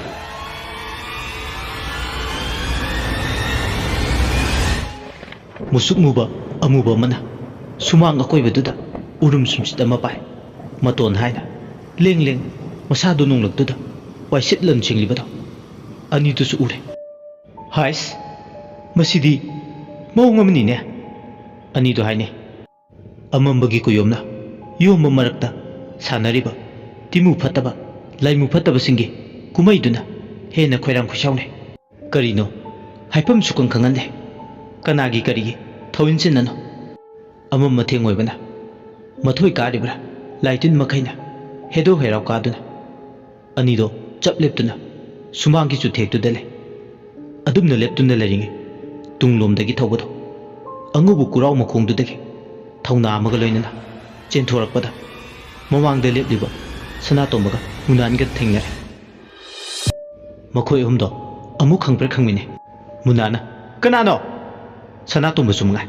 ꯀꯅꯥꯅꯣ ꯍꯪꯂꯛꯑꯦ ꯊꯧꯕꯅ ꯑꯩꯅꯤ ꯏꯇꯥꯎ ꯀꯨꯔꯥꯎ ꯑꯉꯧꯕ ꯃꯄꯥꯗꯨꯗ ꯉꯣꯔꯣꯛ ꯉꯧꯕ ꯑꯃ ꯁꯔꯨ ꯃꯀꯣꯛ ꯑꯃ ꯊꯣꯛꯍꯧꯔꯦ ꯏꯇꯥꯎ ꯑꯅꯤꯗꯣ ꯄꯥꯎꯗꯨ ꯇꯥꯕꯗ ꯃꯤꯍꯨꯜ ꯁꯨꯗꯦ ꯍꯥꯟꯅꯗꯒꯤ ꯈꯔ ꯀꯤꯔꯒ ꯂꯩꯕꯒ ꯁꯅꯥꯇꯣꯝꯕꯅ ꯑꯩꯈꯣꯏꯅ ꯃꯤꯀꯞ ꯊꯣꯛꯂꯛꯄꯗ ꯅꯪꯗꯤ ꯂꯩꯔꯝꯗ꯭ꯔꯦ ꯀꯗꯥꯏ ꯆꯠꯈ꯭ꯔꯕꯅꯣ ꯍꯥꯏꯗꯅ ꯅꯪꯕꯨ ꯊꯤꯕ ꯊꯣꯛꯂꯛꯏꯅꯤ ꯅꯪ ꯑꯃ ꯏꯕꯣ ꯅꯥꯇꯩ ꯏꯆꯥ ꯍꯦꯛ ꯆꯥꯗꯈꯩ ꯅꯪꯅ ꯇꯨꯝꯂꯝꯕꯗꯒꯤ ꯅꯊꯧ ꯂꯩꯇꯈꯩ ꯍꯧꯒꯠꯇꯨꯅ ꯑꯀꯣꯏꯕꯁꯤꯗ ꯀꯣꯏꯆꯠ ꯆꯠꯂꯤꯕ ꯀꯔꯤꯒꯤꯅꯣ ꯑꯃꯝꯕꯁꯤꯗ ꯅꯪꯅ ꯊꯣꯟꯕ ꯉꯥꯛꯅꯤ ꯃꯨꯟꯅꯥꯅ ꯍꯥꯏꯔꯦ ꯌꯥꯔꯤꯁꯦ ꯏꯇꯥꯎ ꯃꯇꯥꯡꯁꯤꯗ ꯃꯔꯤ ꯇꯧꯅꯕꯒꯤ ꯇꯟꯖꯥ ꯅꯠꯇꯦ ꯇꯟꯖꯥ ꯃꯦꯟꯖꯥ ꯆꯥꯗꯤꯁꯦ ꯐꯠꯇ ꯅꯨꯡꯗꯗꯤ ꯊꯣꯛꯇ꯭ꯔꯦꯗꯅ ꯑꯩꯈꯣꯏ ꯄꯨꯟꯅ ꯊꯦꯡꯅꯔꯦ ꯌꯥꯔꯦ ꯑꯁꯨꯝꯅ ꯃꯨꯟꯅꯥꯟꯒꯤ ꯋꯥꯍꯩꯅ ꯃꯩ ꯍꯧꯗꯨꯅ ꯁꯥꯎꯔꯕ ꯁꯅꯥꯇꯣꯝꯕꯒꯤ ꯈꯌꯥꯠꯇꯒꯤ ꯊꯧꯕꯕꯨ ꯀꯜꯂꯦ ꯁꯥꯎꯅꯤꯡꯕ ꯍꯦꯟꯃꯟꯕꯅ ꯆꯩꯔꯛꯄꯅꯤ ꯀꯔꯤꯒꯨꯝꯕ ꯃꯥꯒꯤ ꯇꯨꯝꯐꯝ ꯊꯣꯛꯄ ꯑꯗꯨꯃꯛ ꯇꯨꯝꯗꯨꯅ ꯂꯩꯔꯝꯃꯗꯤ ꯀꯅꯥꯁꯨ ꯋꯥꯅꯔꯝꯂꯣꯏ ꯑꯗꯨꯅ ꯑꯀꯤꯈꯪ ꯊꯧꯗꯣꯛꯁꯦ ꯅꯪꯂꯝꯃꯣꯏ ꯑꯁꯨꯝꯅ ꯃꯈꯣꯏ ꯑꯍꯨꯝꯗꯣ ꯉꯥꯡꯅꯔꯤꯕ ꯋꯥꯁꯤꯡꯗꯣ ꯃꯈꯣꯏ ꯌꯥꯝ ꯂꯥꯎꯅ ꯉꯥꯡꯅꯕꯗꯤ ꯅꯠꯇꯦ ꯇꯨꯃꯤꯟ ꯃꯈꯣꯏ ꯃꯁꯦꯟ ꯃꯨꯔꯨꯝ ꯃꯨꯔꯨꯝ ꯁꯣꯟꯅꯅ ꯁꯥꯟꯅꯕꯅꯦ ꯑꯍꯨꯝꯗꯣ ꯁꯨꯃꯥꯡ ꯃꯆꯤꯗꯨꯗ ꯈꯨꯠꯇ ꯎꯔꯨꯝ ꯁꯨꯝꯆꯤꯠ ꯄꯥꯏꯕꯤꯗꯨꯅ ꯇꯧꯔꯤꯕꯗꯣ ꯑꯃꯨꯛ ꯇꯨꯃꯤꯟ ꯌꯦꯡꯗꯨꯅ ꯂꯩ ꯑꯅꯤ ꯑꯃꯅ ꯐꯛꯂꯥꯡꯒ ꯇꯥꯏꯅꯅ ꯃꯥꯡꯒꯣꯜ ꯀꯥꯆꯤꯟꯗꯨꯗ ꯃꯁꯥꯁꯤꯡꯗꯣ ꯇꯥꯁꯤꯟꯗꯨꯅ ꯂꯩ ꯑꯁꯨꯝꯅ ꯂꯩꯔꯤꯉꯩ ꯄꯨꯡ ꯈꯔ ꯂꯩꯔꯒ ꯅꯣꯡꯄꯣꯛ ꯊꯪꯕ ꯑꯇꯤꯌꯥꯗ ꯅꯣꯡ ꯉꯥꯜꯂꯝꯗꯥꯏꯒꯤ mangal ifut faurare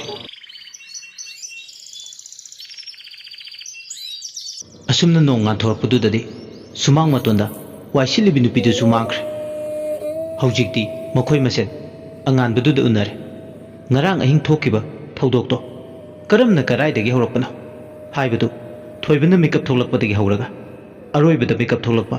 sanan jawo chawbana thengnaba thodok sanatuma munangana thengnaba kura ongobo mapadugi saru makokto wari oina linare makhoidu nonga thorpudu dadi mai mai hairam taklamdana yumdu thadotuna chatnakre machinda muksone masigi ingkolse mawung amani thoina hoigi ingkolse mapa mapu haktakda lemang sanarambe yawi haibdo soidana chumlamgani sanarambe lemang singdu amata losinde haidana haina khibado chumle makhoigi ingkol matonda hoba kura ongobo makhongda lai thoi haibdo chumle dana thawbo masamakna mamit magna ure sikhrabi thoinawgi mamagi mathau mangam loidu faudi yengchin bige khanmani adubu ngasigi thawdoksina ahan boina lekpa lakpa mokhoi singdo khawtap jare aduna channa channa wari sane mokhoi sing ado magi mayumda changnakre ahing tumdabadu mayum yobuga mai tumne no ngalakpadu dadi thoinaw leirinu sohugule makhoin hagulakpudadi ahing yaraklamba singdo chatnaramle makhoi nisu yahau thenglabani atai singduna soiduna chatlamdaida hawdolongani haibagi wakaldadi phawrame ningaidena tumbaduda hawdokpa taramlaroi khali ayuk adudadi lekai ki masi manemsu thoinawgi dama yengsinbiba lai asibangba lakba mayamgi sana thaknaba thorang tawbasu asumna numitugi ayuksu hawki numidang wairam oirakle khangaude numit chupa numit masak uba phangda nongthi nongmama marakta loikhibane amuba nongpuba lechilna maikei khuding sandokle ayuk nungthildadi nongbudi hanglame adubu numidang wairamdudadi amuk nong suba yabagi mami ure numit simadi Heeyainu do machegi mahut marengsin ma oina thoinawga lengminaba lai numidang wairam khara laitharakpa matamdana ngasidi tomthin boyai wanglen makoi hum khakta oina lai laikai duda leiba khwaidagi miki laki daba masa mau phoba makoi humne aduna laikai gi ahal lamana ahing migi mangonda yare kadabdu masing manga solo haibada makoi hum khakta de yarne haiduna lakhibane sak toklaba matung ngayak makoi hum do famli mangon katsinda boyaina kirunu ichan singjidi noi ta da hoileri sidi ado horen kirade hairo manungdagi adum kauro natraga thongdu thilo noina thong hangtokba kiradi nasadane khara hek chingnabaga adum kauro sida leire boyai waduda thoinaw amadi Heeyainu mangangnomi wanglena ichan sing tumnaba thorang tawjaruro mapalda ngasidi aing manungsichu yam sitli atiya pumbasu leijabi thaduna kumgino khikkadabagi ngaiduna leire Heeyainuna hoi ibungsing aikhoi tumnaba thorang tawjarurage tomthinna ado thongdo chena loluko thoinawna khume hoi ibungsing asumna nido imungda changkhre aduga thongdo manungdagi chena lole mapaldana mangkol kachinduda makhoi humdu famduna nga wari sanaramlaga adumak kangkan khalaga tumthakre tumam daida ngasai nungthilda thawban haiba wado ningsinglai tamnabani ko sekhelu noihum tawanglen mata ama tawbani inkoldo ngalingai dadi kaisuk tawroi ahing hek oirakbaga saklon ama aduga khangadaba mana makhoi gi kurau ngoba hoba makhongdo adu changlaganu aidi khuthirabani wanglen waising ase ningsinglai wanglen amuksu nokningi kigan gibsina makhoi singsina marol ama mi oiroi wanglen da nate boyaisu tomthin chu tarabani aduna tamnaribado singnaba magaloinana makhoi humdo atai kana yawda makhoi humdi yosabi makong ahum saduna laklibani somdana thoinaw amadi Heeyainu su ngayak wari sanaramlaga adumak tumthakre Heeyainu matai ithang thangna tume khara tumtha bawbada ngai magi mamittuda mangla mangnata taibungnata sarai phingau setpi nupi ama lepag leibadu ure phamang dumaktada nupi duna lepebada kangkhan marumda sangsillaga नुपीदुना तुम्लिब हियाइनुबु कांखन हाइदोक्तबिदा येंगदुना ले हियाइनुदी अदुमक तुम्बा नुंगाइबा मतांग ओइबना तुमे करिगुंबा महाक मसादा अमुकसु मंग मंगलिबदौनसु तौबा फावरमे फमांगदा लेपलिबा नुपीदुसु हाइफेट उगुम तौइ करिनो कनानो मसक खंगबदि नते सक्तमदु मागी पुंसिदा ngasiना ihan hana uba saktamne hawjikti nupiduna tumlibi hiyainu yengna haire hiyainu khondang yaina khonjel duna la o hawgatlo aina kawbase tardi ai nangbu lawba la ibani nanga loiduna laigi do lai tongduna lobi chingkhong chingya koiruse loirakpada khamnung laibak asi lamdam chatlusi asi hairadana nupi phengok setpiduna tumduna lebi hiyainu gi thawai mirelbu mapa langda pugadogi thawrang tawre hiyainu tumna nupi dun hairak libasingdu yam senga magi napada tarame chimbandagi paukhum pigesu hek mangamde masadu inam nambudongna tawba ma phawrame masak masa khangdabi nupi yamana khangauda mi mangda leplaraga mabu leigi do lai tongdu loibi chingkhong chingyada koiru siarga hekta chatkedaba nate haiba mahak pukningda marol oine lol adubu simbal kangna haidokpadi ngamjade chatningde kari maram leidana aina masak masa su khangdabi nangi tung induna aina chatkeduise mahai adubu hairiba singse simbal dadi kangdre magi pukningda loliba marol dudi phingok chipi nupiduna khanglamme nupiduna magi pukningi marol targa asum naire yengo ada uriba loibi chingdong pokse udra chingmai mabu uraga chekla pukning huba ching langol ching haina koloi nabade kanagumana hainai shone chingu maku then maku nungon ching waba phere phamang ching khunu misna luruk ching nura chamana siraga pakhang chamana ngaina ching pakhang chamana siraga mumnu chamana ngaina thel loibi chingsang na koliba lampen pat ki patya kombire kobi singe lairang phugai na satlibase nangbu udabra hiyainu gi mamita maku nungon ching langol lairembi magi masai kon urame magi mamita nupi duna sethariba hairiba singado loinamak urame kombire lairang phugai na satpa ubada masada hengningba phawrakle kombire dugi phajabana pumsum sumat kiduna mahak laigi do lai tongduna chatpa haiba nupi dugi wafam ado khajik khajik tagi yaningba phawba horakle hana yaninglamdrabasu singe lerang leinungsi lampen nawa kombire urubada paima pukning nungon khiba khangaude hawjikti singe mabu hekningbana masado khoirang khoisaungne sarai phingau setpi nupi dugi arawlangda tamna thuba horakle hiyainugi thawai mide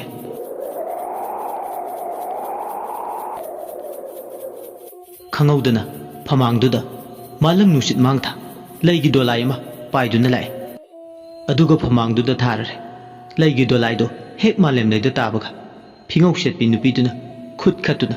khulam doina kauduna hiyainu bu yengna haire hiyainu lao wanglen se thingkinabani koro inung ngan jingai leigi dolai se tongduna ibani punna chatlaga lampen pat langol lairembi masai kondagi singe lairang leinungsi lampen nawa kombirebu heklusi hiyainu tumna masadu inam nambadongna tawjarasu hoi haidana pukningna paukhumi masada yauriba thawai mireldo madom samu hakchangdagi tholai magi tumduna leiriba hakchangduda amuk chingna yeng nuksina amuktang yenge ngasidagidi thawai hakchang khainare haibagi matagu kangkhal du haidoktuna thawai mireldo tholakle khongthang adu hek thangtoke tawba matang adudane amaibina leipau chenbagum sarik chumjau pai sarik khingбаги makhol tare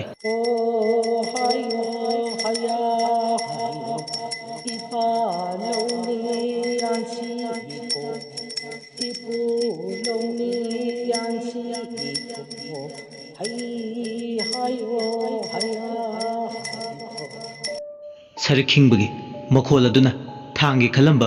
hiyainu gi khongthang adu chap lepkhre Leipau chenbagum sarik chumjau mukholduna khontangena akoibudun nil.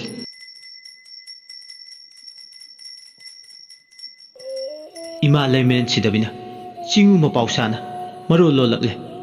asumna torokpana Heeyainu gi thawai mirelbu lawdugi laklambi charai phingau shepi nupi do sarik makhol darubadagi mafam adudagi mangkhre mani ngasichu cheng leiduna Heeyainu hingaure yumduda phamba langna ngalibi ima laimen sidabina Heeyainu gi thawai mirelbu kanbi hore tasengna manglaknabani ngasigi thawdo ahingsigi magi thawai mirelbu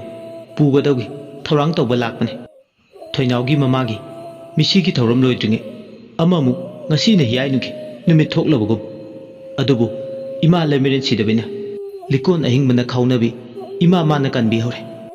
nupi laigi do laitongbi charai phingok setpiduna hek mangkhibaga Heeyainu tumlambadagi mikap thoklai mikap tholakpada masa pumba humang pum chachole Heeyainu masado itak thakal hojik pawo masada pawo akibagi thillo mayeng ta dabadungna tawrame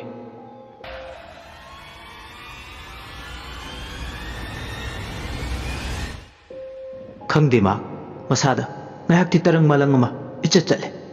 tumluraga mikap tholakpaduda ningsinglubada hojiki thogdokto hojikchu mitmangda mana ukhibasinga sangsangna leiri Heeyainu machinda chole karino aina hojikta ukhibadubo manglani haidunasu hojikta aigi mitmangda nupi ama lepaga leiramlibadubu kana oirabano khangdre isa pumba langtaknari hojikki dumba manglan aigi punsida khak mangdre mangdu mangluba matamda aigi sada kanagumba mana namlakpadongnusu phawi masibu aigi punglon tantha kairba wakalgi thoyensina oiribra mangda nupiduna aibu pugadawge thorang toramba amuksu nupi amagi khonjel laibu pukhiba yade haibagi matagum khamlamba khangdre manglangi wase ai isase mayamsi lamsinduna khalubada sorse chaning chamang chamnadre tawrisi soiduna maku mangaibado oirini adugi saru khomlen tumkhun tanaba thorang tawraki asi khaladuna Heeyainu tumgadawgi tawri somda namu kamdawri ahingduda mangolduda ningaidana miki laki da bahum boyai wanglet tomthin khorkhok nakoktuna yam nungaina tumle matamduda sumang matonda leiba polangkhu adomda kadomdagi paisilakliba maku matai manau nu khangte maku matai manau ani da yum madomda onsilaga khongba horakle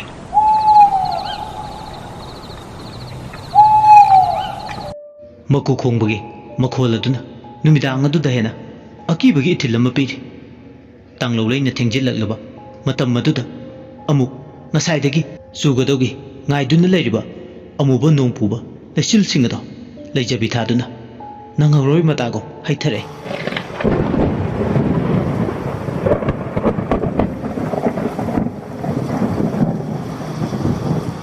hojikti adumna ahingduda nongduna phudit thoke hek chuba hobuga sumangado lekhom thoe michik mirau kholta draba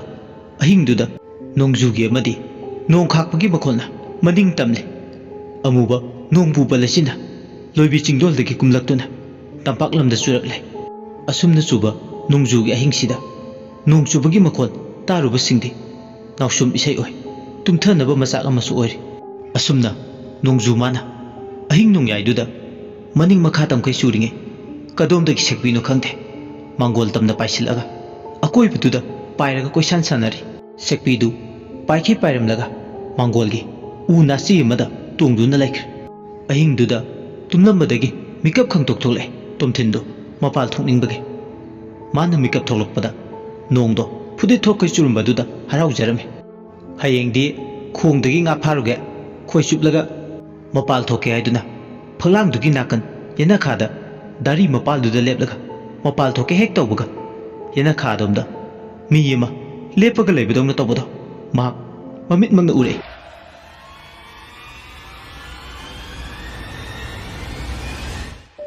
tomthina karino ada mubama lepaga leisina masi chuchuk lenglengde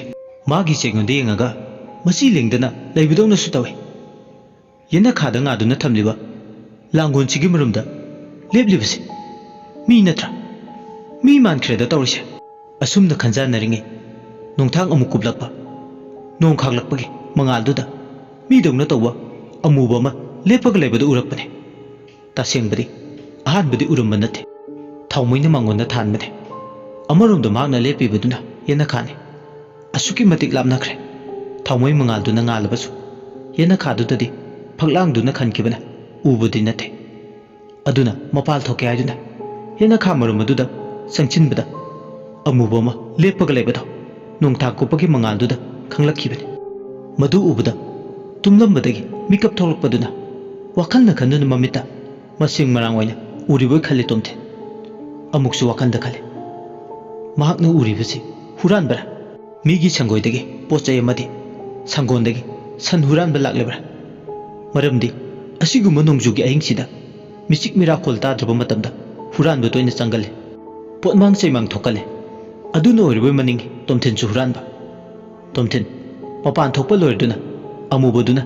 लांगोन मपादा लेपगा लेबा अदोमदा अमुक येंगे अदुबु हंतमुक्ति नोंथांग कुपगी मंगालदा लेपतुना लेरमदु उखिद्रे तोमथेना कदाय चटख्रबनो हौजिकी हुरानबदो ओंथोक थुनसु मांख्रेदा खुदसिना मुंतंग पेना यहेवगदबबु Hague यहेवदेदा ओ माना थुना मांख्रिसिगी मरम आई खंगले अैना मा उखुरे हायबा माक सोइदना खंगलमने अदुबु मा पंगलाप लपनदे चलमदौ मादे सोइदना मची अमदा चक्चिनदुना तांगजफम सोइदना लौरमगने अकनबा फुदित थोके चुरिबा नोंगसिदा माना करिसु यामना लापना चलमबाउ नथे अनकपा साइदा लेरमगने ओ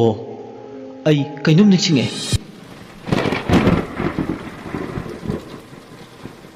सिगुम्बा नोंजुगी अहिंगसिदने अखोगी सलाबा अमा चही अहुमगी ममांगदा मांगखिबदो ngasi aina ukibado soidina sanhuran boyomgani mani sanhuran ne masida kakningai oiba wafam yaudi adu oirabadi ai huji kari toba dai sanhuran basi parga ikut pen phanglaga yahu pan phani adu oiradi ai huji kai doba dai ai thanta na mabu phangnaba thisira natragana tumduna leiba ai itawani se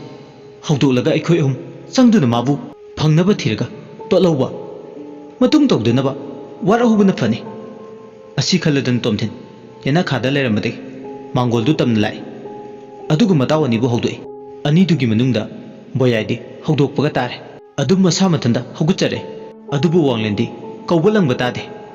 मादि मसागी हानदगी तुम्बु तुम्ख्रबदि हौदोकपा वाबा मी मखलमने अदुनु मसा नोमदुन हौदोसु इसी सिके तुमगा लेबदुदा मखाताना मसा नोमदुना हौदोकपिद्रे बोयाइना तुमजरसनुदा मादि वारमलदि अयुक नुंथिन चिंयादा उयानबा चटपनिना तोमथिनना कुमे होय ताव हौदोरोगे बोयाइना कैदौरगे ताव नंगना हौदोरेसिना तोमथिनना कुमे हौजिक्तनि ताव अइनेना खामरुम असोमदा मफाल थोकेना चंगबदा हुरानबा मा लेपगा लेबदौं तौबदो उरे अइसु फजना मयेक्सिन उबदि नते नोंथांग कुपगी मंगालदु उरकपने करिनोने हारिसिबु इताव असेंगिरो इतावगी वासि तारगा खुबाक मेयासे हागचे इसे मी फुनिंगबदा खुदसे मरेंग मरेंग चले हाइगुमने इताव सुमाइना नोंग चुबा अहिंगी मतमसे हुरानबदि चंगनबने तोमथिनना मुखुमे अदुननि इताव अइना नंग अहिं नोंगाइसिदा हौदोरेसे इताव माबु फंगनबा थीरगा अमुक्तंगदि मतुंग मनाव तौदनबा हुरानबदो खुद पेना येरगा वाराहुरसे मी फुबदा थवाय यावबा बोयाय तोमथिनना हाइबदगी फुकलाउना हौगले बोयायगे तोमथिनगनिदो हौनदुना हुरानबदु फारगा थिटलगे हाइबगी मतागुम वाखने वांगलेनबु अमुक्सु हौदोकसिरा खले अमुक्सु माना निंगाइदना तुमजबदु उबदा हौदोकपा तले मांगोदा ngalliba थाउमैदु अदुम nganjarasunu खले मदु पुदुना चटलरु खले अममबदुदा हेना पुमा ममोगदोरे खनबदा मैदो अदुम गाना थानबिरमले मखोय अनि सुरिबु कैदवेगे हुरानबा फादौबने अदुना करिगे थाउमै मंगाल मथौ तारुनि खले थाउमै मंगालदो पुसिलुबा तारबदे अंगानबदुना मरम ओय अममबदा लोटलिबु हुरानबदो सोइदुना मखोयगी मखुतगे नानथोका चेनखरनि मखल्ले नोंथांग चुमकुपे अदुना इराइलाइन हेक्ता हुरानबदो मैंगाल यावद्रसु फाफा ngamni खले अमुकसु अनि सुरबनिना मसा महुगा फरे साफबनिना हुरानबदो ngakti chaplaga question duna thamlaga faradi irai lai khrapone kashu tobu ngamloi khanduna ani do i sagale suriba nungjududa amuk yeng tumduna leriba matawduda amuk yeng maingalduda amuk yeng taromlaga ani do mangol phanglangi yenna khadomda haunaduna lai ngasai laptakna ukiba langon mapadu tamna changsilakpada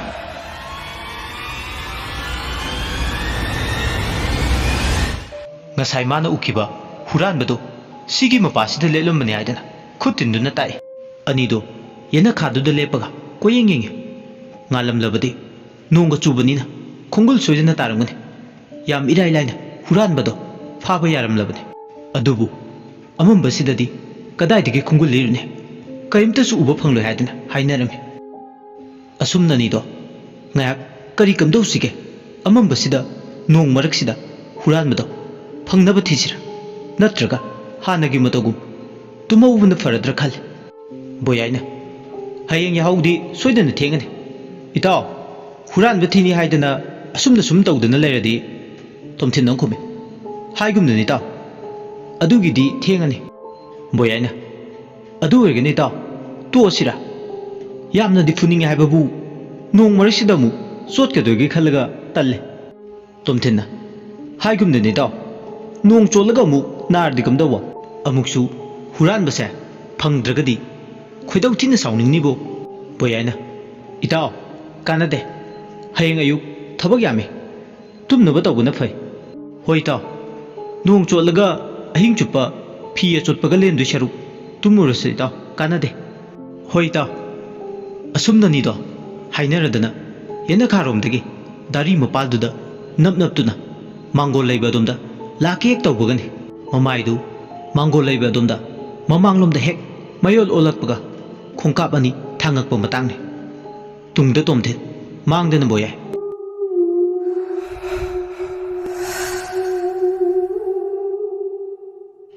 मखोल अमा तारे मनिंगलोमदा नोंग मरक्तुदा मी अमा चेनथिउगुम सनिनसु fungi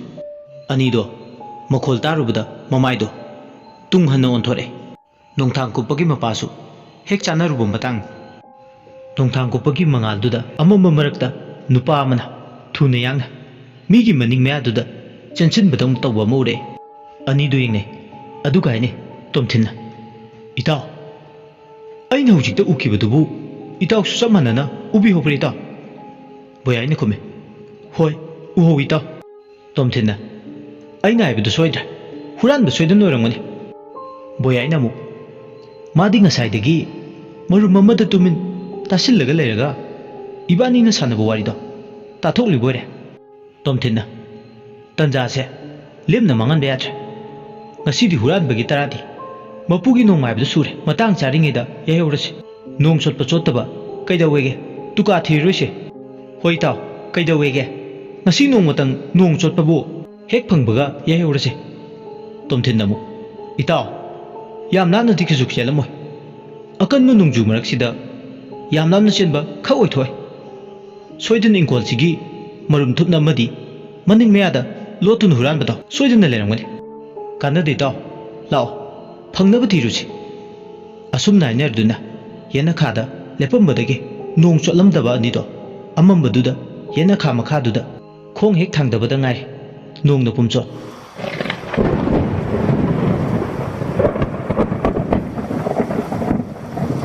नोंथांग कुप्पगी मंगालदुदा अनिदो ngасai मीगी सवोंग सदा मानबा अमुबदुना नोंथांग कुप्पगी मंगालक्ता चेनखिबा मपादोमदा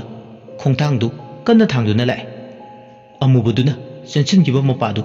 इंखोल कोय खमेन अचिनबा टेक्थदुना पाले सुजाक पांबी purring याम कुंगना होय मनिंगदु अदुगुम मरक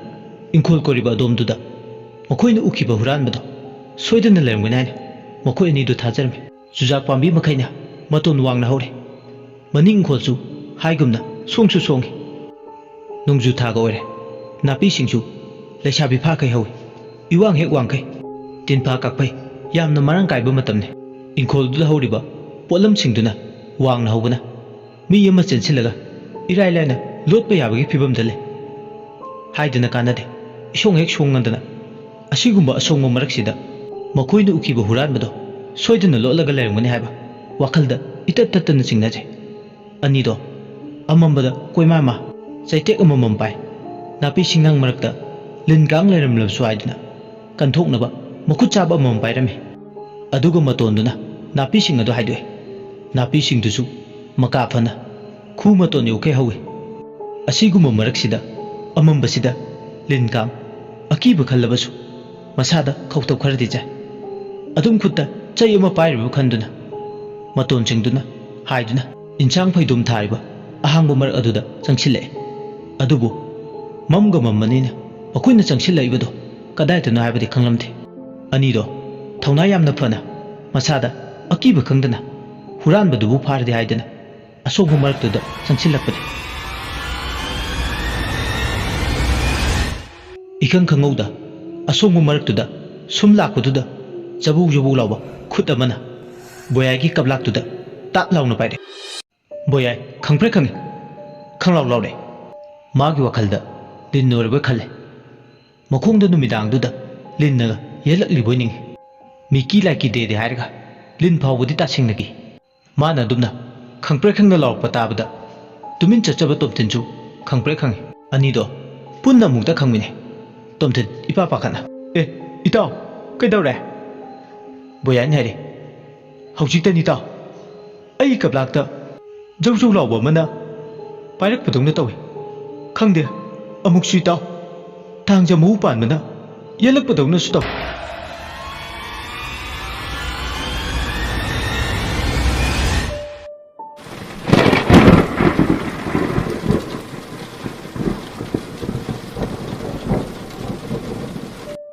tomtinna itaw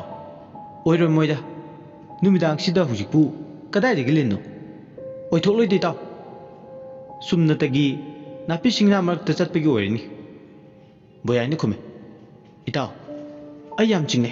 haujikido mawng amane tomtinna itaw huran badubu asongma marak sida chensin khibanina amabu ore soidana anakpasida lerangani aikoi kanabu kirni sum lindudi talidana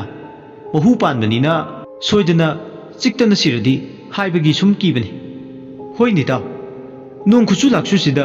huranbadu soidana nantoga chen kibana hanba tare saman chaya kanduna chen khidringaida amta khut pena tolawursiba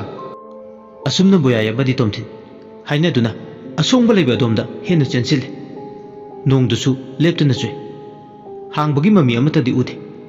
anido nong du pumchot akhak arausu amumuk yaure nong thangsu amumuk kuple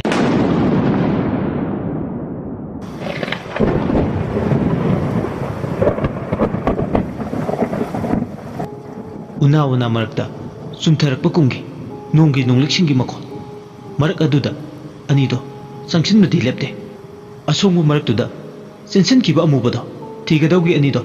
adumak migi ingkholduda changsile asumna ahingduda ingkholdugi maning meyaduda changsilingi moy anigi tungdamu mi ama lakpadongna inarakpadongna tawba khongkapna hoi thanglakpagi makhol tare nong chubigi makholduga soro lawba makholoi tungda asongma napi maraktuda inarakpadongna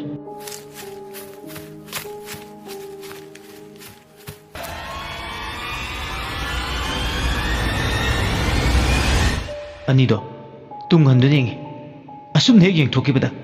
ngasai moina ukiba amubado tungda laptakna lepaga lerambadu ure yam naknasu lepambadi nate khara laptak lepambane tawriba thawdo aduda makhoinido khangpre khangi makhoigi tungda soro lawba khongthagi makhol takibado masak masa udaba amubasini mane hek chap lepkhibaga khongthagi makhol sisu lepkhibani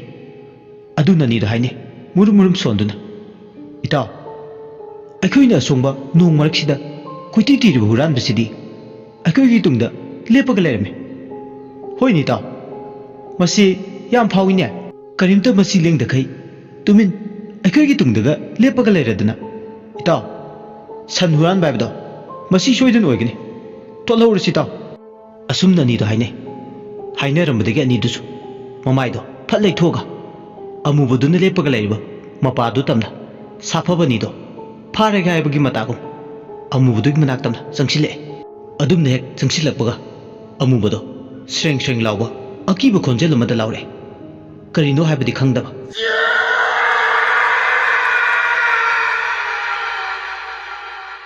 खोंजेल दुना लाउबदा मखोयनी खंगप्रे खंगे असुमननिदो ममित मना इलाउलो अमुबदुना ओंथोक्तिना सप्त्रा अमगा लोइनना लाउरकनी हाइबदी थाजदे थकतपा अंगकपदी फावरमे अनीदुदी थौसा वसादा मसी लाउ खोंदनगा अहिंसिदा तौइ हाइदना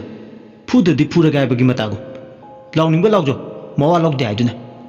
अमुबदुगी मनाक्तमना चंगसिलकपदुदा अमुबदुना मागी खुद ये थांगबदो तिंगथोरे अदुगा इहान हाना मांग थादुना चंसिलकपा बोयागी मखुरी चरमदो ता पाइरगा मेले अदुमने हेक मेटपगा बोया मागी मखोंदो लेबाक मखादा तारमबदगी तपना तपना वांखले मखुरी चरमदो मेटखिबदगी फुनबा होरे अदुमना फुनबा होबदगीदी ममाय ममित पुंबा ngaksek ngange aduga soronba ngamsilaktre makhongado pring pring kawba hore magi ngaksimda melibu khusado namduna lakthoke sungamtre tawribu matawduda tomtinchu punga ngakre tomtinna khuttubu lakthoknabadi hone adubu ani changduna melakhiba khudo lakthoknabu honabada awaba mane tomtinna masibu ngaw jalane migi makhuri charamsibu melisibo ngawdega haiba yaro thadongne nangbo मेगी मखुरी चरम मेलिसिबो असि हरमे मसा मऊ फनदी फबनी अदुबो अमुबसिगा लंबा पाबसिददी खर नोबले सोयदन अमुबदुगी खुत्त सोयदन सिबा तारे खन असोंग मनापी मरक्तुदा उकक वाकक ताब्रा हाइदना कोइति थिबा होरले उतुबा तुबतुबु लेरदी मसक मसा खंगदबा अमुबसिदा हेक्ता थोमगे हाबगी मतागु अदुबु नोंगो चुरे ममगा ममले अमतदि फंगद्रे अदुना तोमतिनसु पाखलमदबदो पाखतपा होरले करीमते थोइना खंजिलुदबने अदुबु बोयागी मखुरी चरमदो चानन कन्न मेटखिबदुना सोइदुना सिबा तारे खन मिहुलदो चेंखतख्रे अमदुना मखोंदो फिदिंग फिदिंग कावरे असुमना तरिंगे तंजादुदा अकनम नोंजु मरक अदुदा लामै थानबिदोंना तौबा अचौबु मैबुलमा इंखोलदुगी चिंखै माइकैदगे पाइरे मखोइना लैरिबा माइकैदोमदा अकनबा साउंगा लोइनना नुंचितकी मांग थाना मैबुलदुना मैदिंग थन्ना चाक्तुना अमुबदु तमना पाइसिले अदुमना पाइसिलकपदुदा अमुबदुगी मखुत ये थांगबदो ngaksham metlambado thadokre adumne hek thadokpaga boyai khawri char metkhibana masa pumba pangal thokta thona mayeng tana masa pumba hiktharduna nungju marak aduda laimaida hai thakre mahakti wakhal takhit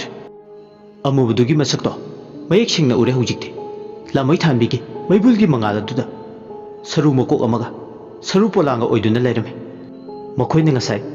ukhiba mubodo lamai thanbigi mangal duda mayek singna saklot pa saktamado urubada kiramdaba mipairamdaba tomthindo hojikti kiba horakle tomthin maya kana saru polangdu de yengi saru polangduna mitmangda akiba saklon amada lepag leibadu ubda akibana masado yumai tomthindu tuminna leiba ngamdaktre karinu khallubada akoibaduda pairaba lame thamiduna uru ungi saru polangduge akoibaduda adumna maibulduna ungbadudagidi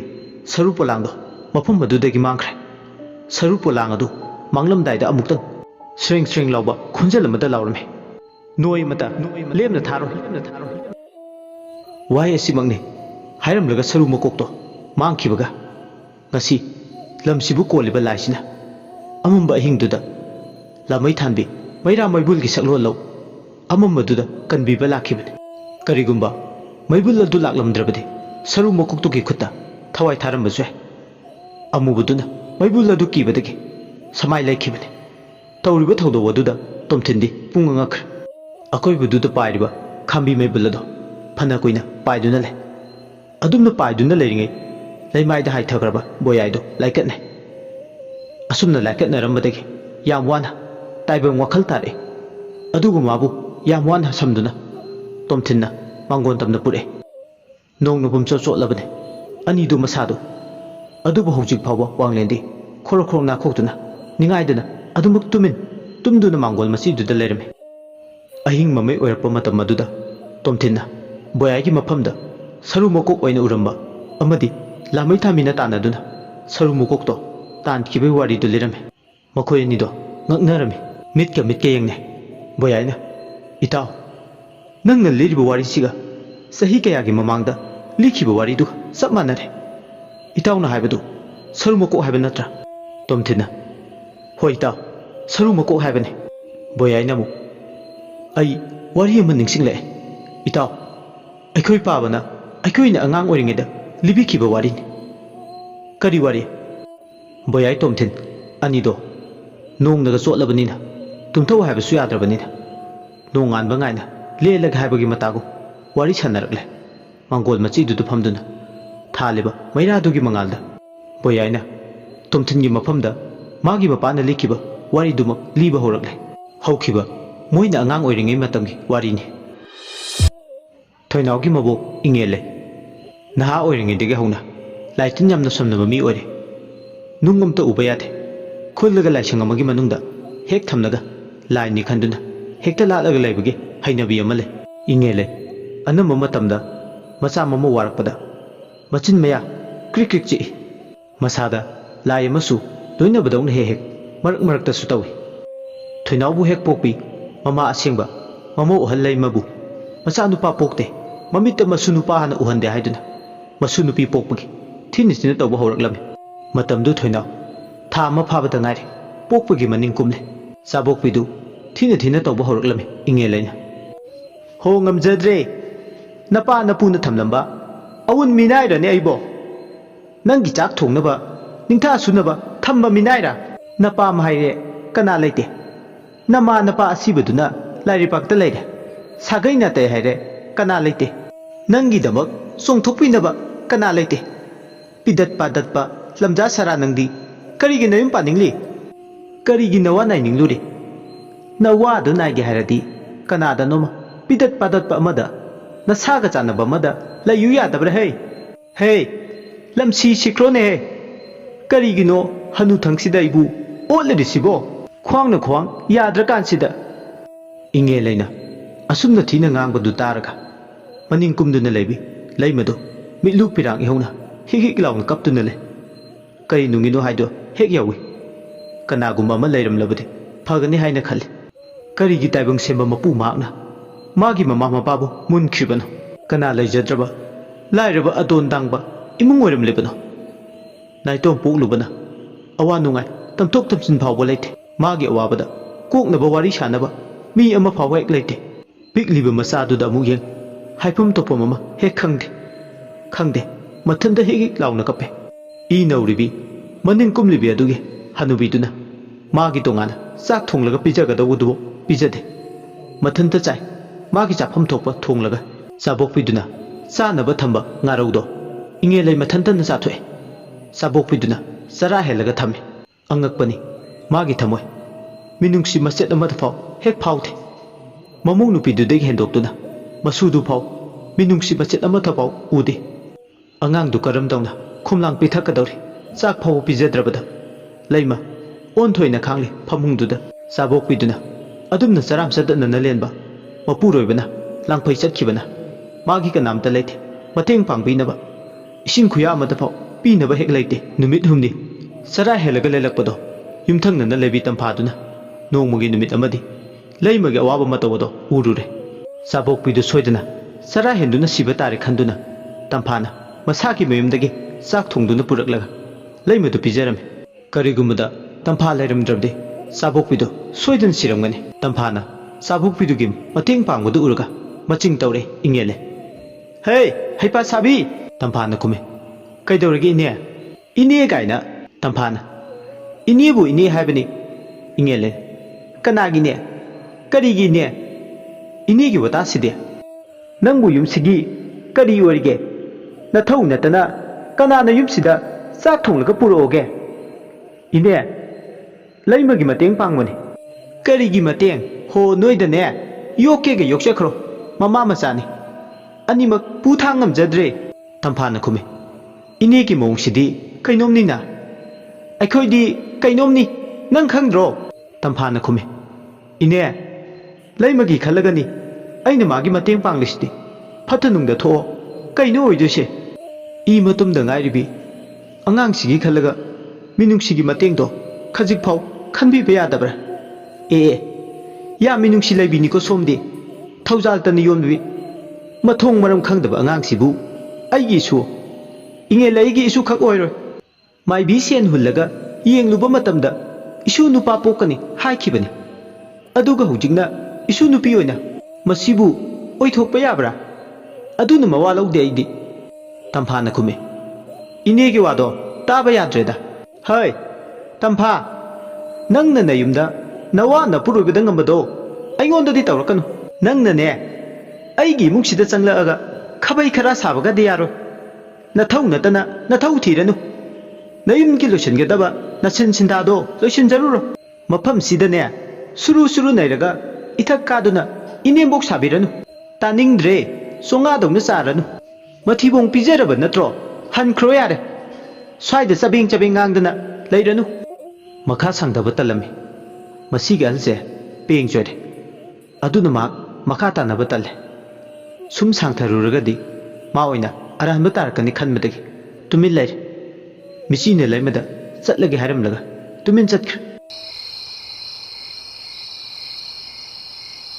ꯅꯨꯃꯤꯠꯇꯨꯒꯤ ꯅꯨꯃꯤꯗꯥꯡ ꯇꯥꯡꯂꯧ ꯂꯩꯅ ꯊꯦꯡꯖꯤꯜꯂꯛꯂꯕ ꯑꯍꯤꯡꯒꯤ ꯃꯇꯝꯗ ꯏꯉꯦꯜꯂꯩ ꯃꯈꯣꯏꯒꯤ ꯀꯨꯔꯥꯎ ꯑꯉꯧꯕ ꯍꯧꯔꯤꯕ ꯃꯈꯣꯡ ꯑꯗꯨꯗ ꯃꯤꯆꯤꯛ ꯃꯤꯔꯥꯎꯈꯣꯜ ꯇꯥꯗ꯭ꯔꯕ ꯑꯍꯤꯡꯒꯤ ꯃꯇꯝꯗꯨꯗ ꯆꯩꯔꯦ ꯐꯤꯝꯕꯨ ꯁꯦꯠ ꯂꯥꯏ ꯇꯥꯏꯅꯒꯗꯧ ꯇꯧꯔꯤ꯫ ꯃꯆꯤꯟꯗ ꯁꯣꯜꯂꯤ, ꯃꯁꯤꯒꯤ ꯅꯨꯄꯤꯁꯤꯗ ꯍꯥꯠꯂꯒ ꯐꯒꯗꯕꯅꯤ, ꯃꯥꯅ ꯃꯔꯝ ꯑꯣꯏꯔꯒ ꯑꯩꯕꯨ ꯐꯠꯇꯕꯤ ꯇꯥꯍꯜꯂꯦ, ꯃꯤꯌꯥꯝꯃꯥꯡꯗ ꯑꯩꯕꯨ ꯌꯣꯟꯕꯤꯔꯦ, ꯃꯁꯤꯗ ꯍꯥꯠꯂꯒ ꯂꯣꯏꯔꯦ, ꯃꯁꯤꯗ ꯍꯥꯠꯂꯒ ꯊꯋꯥꯏꯅ ꯇꯥꯖꯕ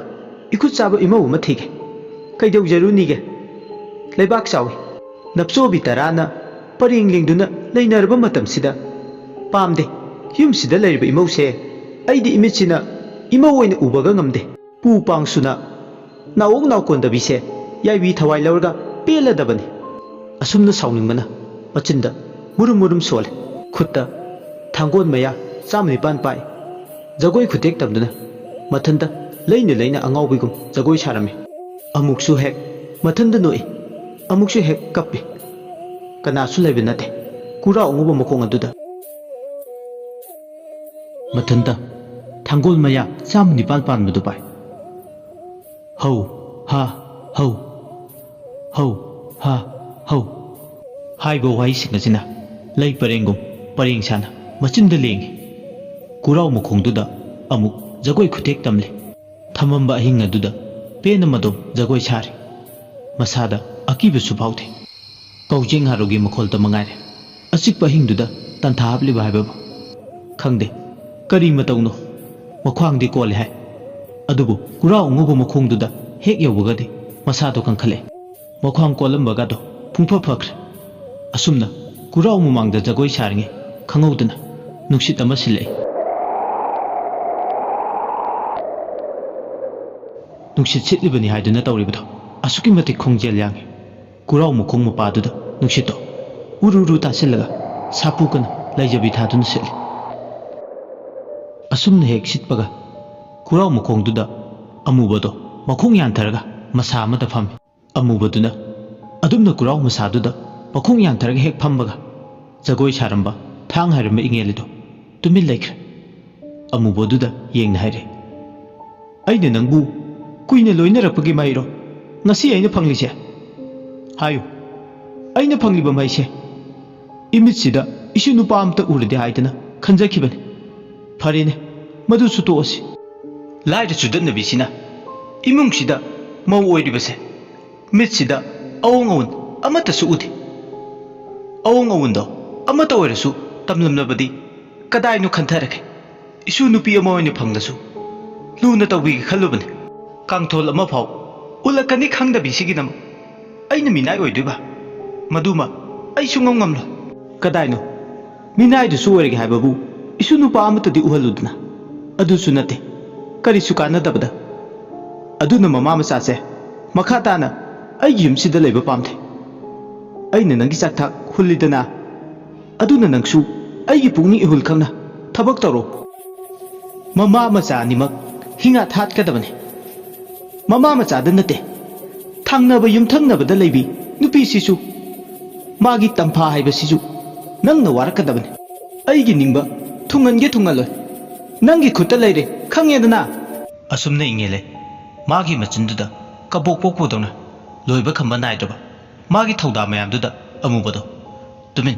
कुराव मसादुदा मखोंदो यानधरगा तुमिन तादुना ले अमुबदु मागी वा तारबा मतुंग मतमाक्तगे कसा अंगांगमा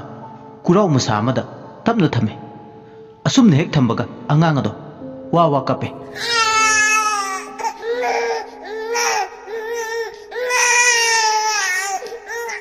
अदुगा मथंदा संसारगा कुराव मसादुदा नप नपतुना चले अदुमना चलंबदगी अंगांगदुना तपना तपना कुराव मखोंदुदा मथंदा जिरी जिरी नांथदुना योंगदौन कुमले अदुगा इंगेलगी मांगदा तुमिन अंगांग मचादो खोंग्राय चलगा फम्मगले ममित मनादो अकीबगी मसकने मोरो हेक ngौरदुना मसादो ईसु मत थांगथे खोइरी मपादुना तोंगान इतोंग तोंखेले सोंगथोकलगा अमुबदु अदुमना अंगांगदो थनमलगा मांगख्रे अंगांग अदु इंगेलेना अपांबा थबक थौंगसिंदो निंगबा थुंगनबगीदम अमुबदुना सिनरमने अंगांग अदु ताप लाउना इंगेलेना पंखले कुराव मखोंदुदगी लौखलगा अदुगा मयम ताना लाए अंगांग अदु हेक पंखतकीबगा तुमिन लेख्रे मोमा लाउखिद्रे अंगांग अदु येना खारोमदा पुरे अदुगा अंगांग दुगी मनादा इंगेलेना हाइरई चलो नथौ पांगथोकलुरो नुमित तरेनी फाउगी मनुंगदा ममा मचानी मखी याइबी थवाई लौगदबने असुमने हेक हाइबगा अंगांग अदो युम मथक अदुदा लैजबी थादुना लंखले अदुमना अंगांगदो युमथक्ता लंखलमगा तुमिन इंगेलेदी मागी कादा तुम्बा चंख्रे फै खंगनी ngasiदगी इंगेले कनानो हाइबसे युमसिदा नमानचा कयाम कुइना लेबा ngamge yengi asi haramlaga madi tumkhre अहिंग चबु खरा हेलकपा मतम लैमना मनिंग गुमदुन लैबा कादगी युमथक मथक्ता लंखतकीबा सोइरेना पुंबदो मागी कागे साइचिन अवबदो तुमिन लिसलगले अंगांगदुना खले इपा इपुगी अहुमलक्ति यंखिने नुमित हुमनीदी ममा मचासे इकुत पेन ओतखिने नुमित हुमनी हेक लान थोखिबगा ममा मचागी याइबी थवाइददी लौरगे असुमना अंगांग फत्तबा सोइरेन अपुंबदुना खले कांखल मनुंगदा खोमलेन तुंखुन तांदुना लैरिबा ममा मचासे मथौ करमना लाक्नसी साइजिन मथक्ता लैरमबदगी तुमिन साइजिनदुदगी मखोल थोंदना फल्लाउना चोंथख्रे अदुगा मखोंग अनिदो नोम नोम समु खोंथांग थांगदुना नोमोंग नोमो फमांगदुदा लेपलरे ममा मचागे सोइरेनदुना ममित मनादो लाउथोक्तुना कांखन मरुमदा लेपलगा निंगाइदुना तुमलिबा ममा मचादुदा येंगदुना ले अंगांगदुना ममागी नाक्ता निंगाइदुना तुमदुना लैबदु उरगा माक मसादा याम साउनिंगबा फावे नुंगाइनिबा नमानचा ngasiदगी खोमलेन मंगलानदगी लाक्नबा हौरगे असि हारगा थोइनाउना तुमलिबा लैमकी कांथोन मखादुदा चंख्रे अदुगा मुखुत मचादुना तुमलिबि लैमना हिबलिबा मोन थंबा मपादुगा चप चानना मखा उपाग अदुदा मखुतो थमे अदुमना हेक थंबगा तुमदुना लेबि लैमदो मंगमा मंगे मंग अदुदा मा मखोइगी गुरा ओंगोबा मखोंग अदुदा अपिकपा मचादुगा लोइनना फक अमा थारगा निंगथमतागी नुक्सा याइरे असुमना नुक्सा याइदुना लैरिंगे खंगौदना मागी मचागा sak manaba angang ama sansarga kurau mukhongdudegi thule angang adu hek tholakpa ubada leimadi masa pumbado tu khyau sungkiba kangaude kokyau gi kai masak mane haiduna su angang adu mamit amuba ani pangi angang adu phak manakta praphrap sangsile aduga phak matakta thaduna tumliba apikpa masagi makhuri charamdo magi min mangna metkai masa pumba pangthakibagum lausilangomda chensilaga masabu kanba sungamlamde mitmang maktada makhuri charamdo mekhaibaduna masagi aroiba mikup oiki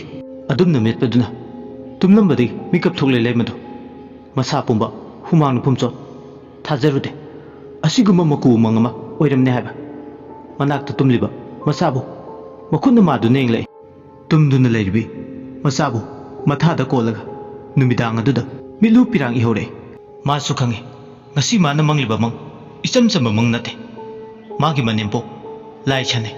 lai loine haiba khange ꯑꯗꯨꯅ ꯇꯧꯔꯛꯄ ꯁꯣꯏꯗꯅ ꯑꯣꯏꯒꯅꯤ ꯍꯥꯏꯗꯅ ꯈꯜꯂꯤ ꯈꯜꯂꯨꯕꯗ ꯃꯍꯥꯛ ꯑꯍꯤꯡꯗꯣ ꯇꯨꯝꯊꯧ ꯍꯥꯏꯕ ꯌꯥꯗ꯭ꯔꯦ ꯑꯀꯤꯕ ꯊꯛꯀꯠꯄ ꯑꯅꯤꯅ ꯃꯁꯥ ꯄꯨꯝꯕ ꯂꯥꯡꯒꯣꯏ ꯆꯟꯁꯤꯟꯈꯤꯕꯅ ꯍꯧꯖꯤꯛꯇꯤ ꯃꯍꯥꯛ ꯃꯤꯀꯨꯞ ꯑꯃꯇ ꯇꯨꯝꯊꯧ ꯍꯥꯏꯕ ꯌꯥꯗ꯭ꯔꯦ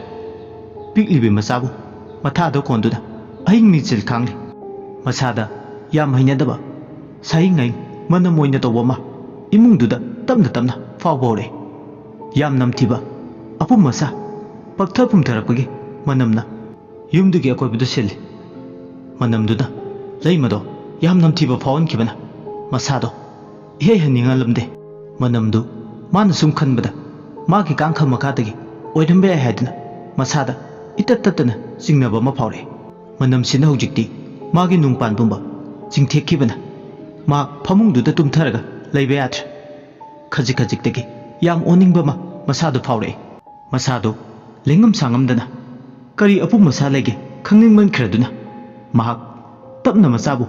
ꯑꯃꯨꯛ ꯊꯅꯝꯂꯒ ꯀꯥꯡꯈꯟ ꯑꯗꯣ ꯍꯥꯏꯗꯣꯛꯂꯒ ꯃꯈꯣꯡ ꯑꯅꯤꯗꯣ ꯊꯥꯡꯊꯔꯛꯏ ꯐꯃꯥꯡꯗ ꯊꯥꯜꯂꯤꯕ ꯃꯩꯔꯥ ꯑꯗꯨ ꯇꯞꯅ ꯄꯥꯏ ꯀꯥꯡꯈꯗ ꯍꯥꯏꯐꯦꯠ ꯄꯥꯛꯊꯔꯒ ꯀꯔꯤ ꯂꯩꯒꯦ ꯍꯥꯏꯗꯅ ꯌꯦꯡꯒꯦ ꯇꯧꯏ ꯑꯗꯨꯝꯅ ꯍꯦꯛ ꯄꯥꯛꯊꯕꯒ ꯀꯥꯡꯈꯗꯒꯤ ꯀꯔꯤꯅꯣ ꯈꯪꯗꯕ ꯍꯧꯗꯣꯡ ꯃꯆꯥꯁꯨ ꯃꯥꯟꯕ ꯃꯃꯤꯠ ꯑꯅꯤ ꯏꯔꯪ ꯂꯪꯅ ꯄꯥꯟꯕ ꯑꯃ ꯆꯦꯟꯊꯣꯛꯈꯤꯕꯒꯨꯝꯅꯁꯨ ꯇꯧꯏ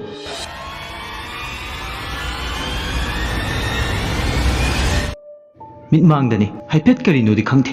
ꯃꯍꯥꯛꯇꯤ ꯈꯪꯖꯕ ꯅꯠꯇꯦ ꯀꯥꯡꯈ ꯃꯈꯥꯗ ꯄꯥꯛꯊꯔꯒ ꯃꯩ ꯊꯥꯟꯗꯨꯅ ꯌꯦꯡꯂꯨꯕꯗꯨꯅ ꯀꯤꯍꯟ ꯈꯪꯍꯟꯕ ꯄꯤꯔꯝꯕ ꯁꯣꯏꯔꯦꯟꯗꯣ ꯇꯨꯃꯤꯟ ꯆꯦꯟꯊꯣꯛꯈ꯭ꯔꯒ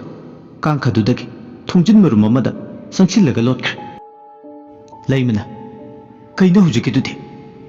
ꯃꯃꯤꯠ ꯏꯔꯪ ꯂꯪꯕ ꯑꯅꯤꯗꯨꯅ ꯑꯩꯉꯣꯟꯗ ꯆꯥꯗꯧꯈꯩ ꯌꯦꯡꯂꯝꯃꯤꯗꯨꯕꯨ ꯍꯧꯗꯣꯡ ꯑꯃꯨꯕꯤ ꯑꯣꯏꯖꯥꯠꯂꯥ ꯈꯪꯗꯦ ꯋꯥꯈꯜꯗ ꯄꯪꯆꯤꯡꯗ ꯆꯤꯡꯅꯩ ꯆꯤꯡꯅꯔꯤꯕꯁꯦ ꯃꯊꯟꯇ ꯄꯪꯈꯟꯗ ꯈꯟꯖꯜꯂꯒ ꯆꯤꯡꯅꯔꯨꯕꯗꯤ ꯅꯠꯇꯦ ꯏꯁꯥꯁꯤꯁꯨ ꯉꯝꯗꯦ ꯊꯣꯡꯖꯤꯟ ꯀꯥꯟꯊꯣꯛꯐꯝ ꯁꯤꯐꯥꯎꯇꯪ ꯆꯪꯁꯤꯜꯂꯒ ꯌꯦꯡꯂꯨꯒꯦ ꯍꯥꯏꯁꯨ ꯋꯥꯈꯜꯗ ꯑꯃꯨꯛ ꯈꯜꯂꯦ ꯍꯣꯏꯗ ꯑꯣꯏꯅꯤꯡꯕ ꯑꯃ ꯍꯦꯛꯇ ꯑꯣꯏꯖꯔꯝꯃꯁꯅꯨ ꯍꯧꯗꯣꯡ ꯑꯣꯏꯔꯝꯅꯤꯗ ꯑꯁꯤ ꯍꯥꯏꯔꯒ ꯑꯀꯣꯏꯕꯗꯨꯗ ꯂꯩꯃ ꯀꯨꯌꯦꯡ ꯌꯦꯡꯂꯝꯃꯒ ꯐꯃꯨꯡꯗ ꯀꯥꯈꯠꯈ꯭ꯔꯦ ꯂꯩꯃꯅ ꯐꯃꯨꯡꯗ ꯀꯥꯈꯠꯈꯤꯕꯗꯣ ꯁꯣꯏꯔꯦꯟ ꯑꯄꯨꯝꯕꯗꯨꯅ ꯊꯣꯡꯖꯤꯟ ꯃꯔꯨꯝꯗ ꯂꯣꯟꯅ ꯌꯦꯡꯉꯤ ꯃꯍꯥꯛꯅ ꯐꯃꯨꯡꯗ ꯍꯦꯛ ꯆꯪꯈꯤꯕꯒ ꯁꯣꯏꯔꯦꯟ ꯑꯄꯨꯝꯕꯗꯨ ꯃꯥꯒꯤ ꯀꯥꯗ ꯆꯪꯂꯛꯑꯒ ꯌꯨꯝꯒꯤ ꯁꯥꯏꯖꯤꯟ ꯑꯍꯣꯕ ꯃꯥꯅ ꯉꯁꯥꯏ ꯂꯤꯠꯁꯜꯂꯛꯈꯤꯕ ꯃꯄꯥꯗꯨꯗ ꯑꯃꯨꯛ ꯆꯪꯁꯤꯟꯈꯤ ꯑꯁꯨꯝꯅ ꯍꯦꯛ ꯁꯥꯏꯖꯤꯟꯗꯒꯤ ꯍꯦꯛ ꯂꯤꯊꯣꯛꯈꯤꯕꯒ ꯏꯅ ꯀꯨꯞꯄ ꯌꯨꯝꯊꯛ ꯑꯗꯨꯗ ꯁꯣꯏꯔꯦꯟ ꯑꯄꯨꯝꯕꯗꯣ ꯉꯥꯏꯍꯥꯛ ꯆꯠꯂꯒ ꯂꯩ ꯑꯗꯨꯒ ꯃꯈ꯭ꯋꯥꯡ ꯃꯦꯠꯂꯒ ꯌꯨꯝꯊꯪꯅꯕꯗ ꯂꯩꯕ ꯇꯝꯐꯥ ꯍꯣꯏꯒꯤ ꯌꯨꯝꯂꯣꯝꯗ ꯌꯦꯡꯂꯛꯏ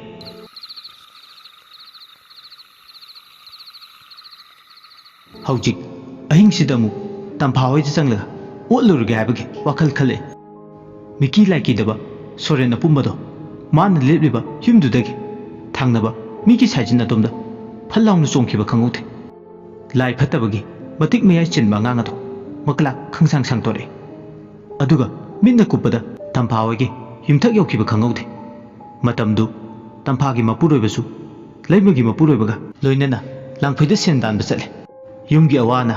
ꯈꯔꯇ ꯑꯣꯏꯔꯕꯁꯨ ꯄꯨꯅꯅꯕ ꯂꯩꯇ ꯂꯥꯏꯔ ꯀꯣꯛꯅꯕ ꯑꯗꯨꯅ ꯂꯥꯞꯅ ꯑꯊꯥꯞꯄꯗ ꯊꯕꯛ ꯁꯨꯕ ꯆꯠꯈꯤꯕꯅ ꯇꯝꯐꯥ ꯌꯨꯝꯗꯨꯗ ꯃꯆꯥꯅꯨꯄꯤ ꯑꯅꯤ ꯂꯩꯔꯤꯅꯨ ꯑꯃꯗꯤ ꯍꯤꯌꯥꯏꯅꯨꯒ ꯃꯈꯣꯏ ꯑꯍꯨꯝꯇ ꯌꯨꯝꯗꯨꯗ ꯂꯩꯍꯧꯏ ꯇꯟꯖꯥꯗꯨꯗ ꯑꯊꯥꯞꯄꯗ ꯍꯨꯏꯁꯨ ꯀꯞꯄꯦ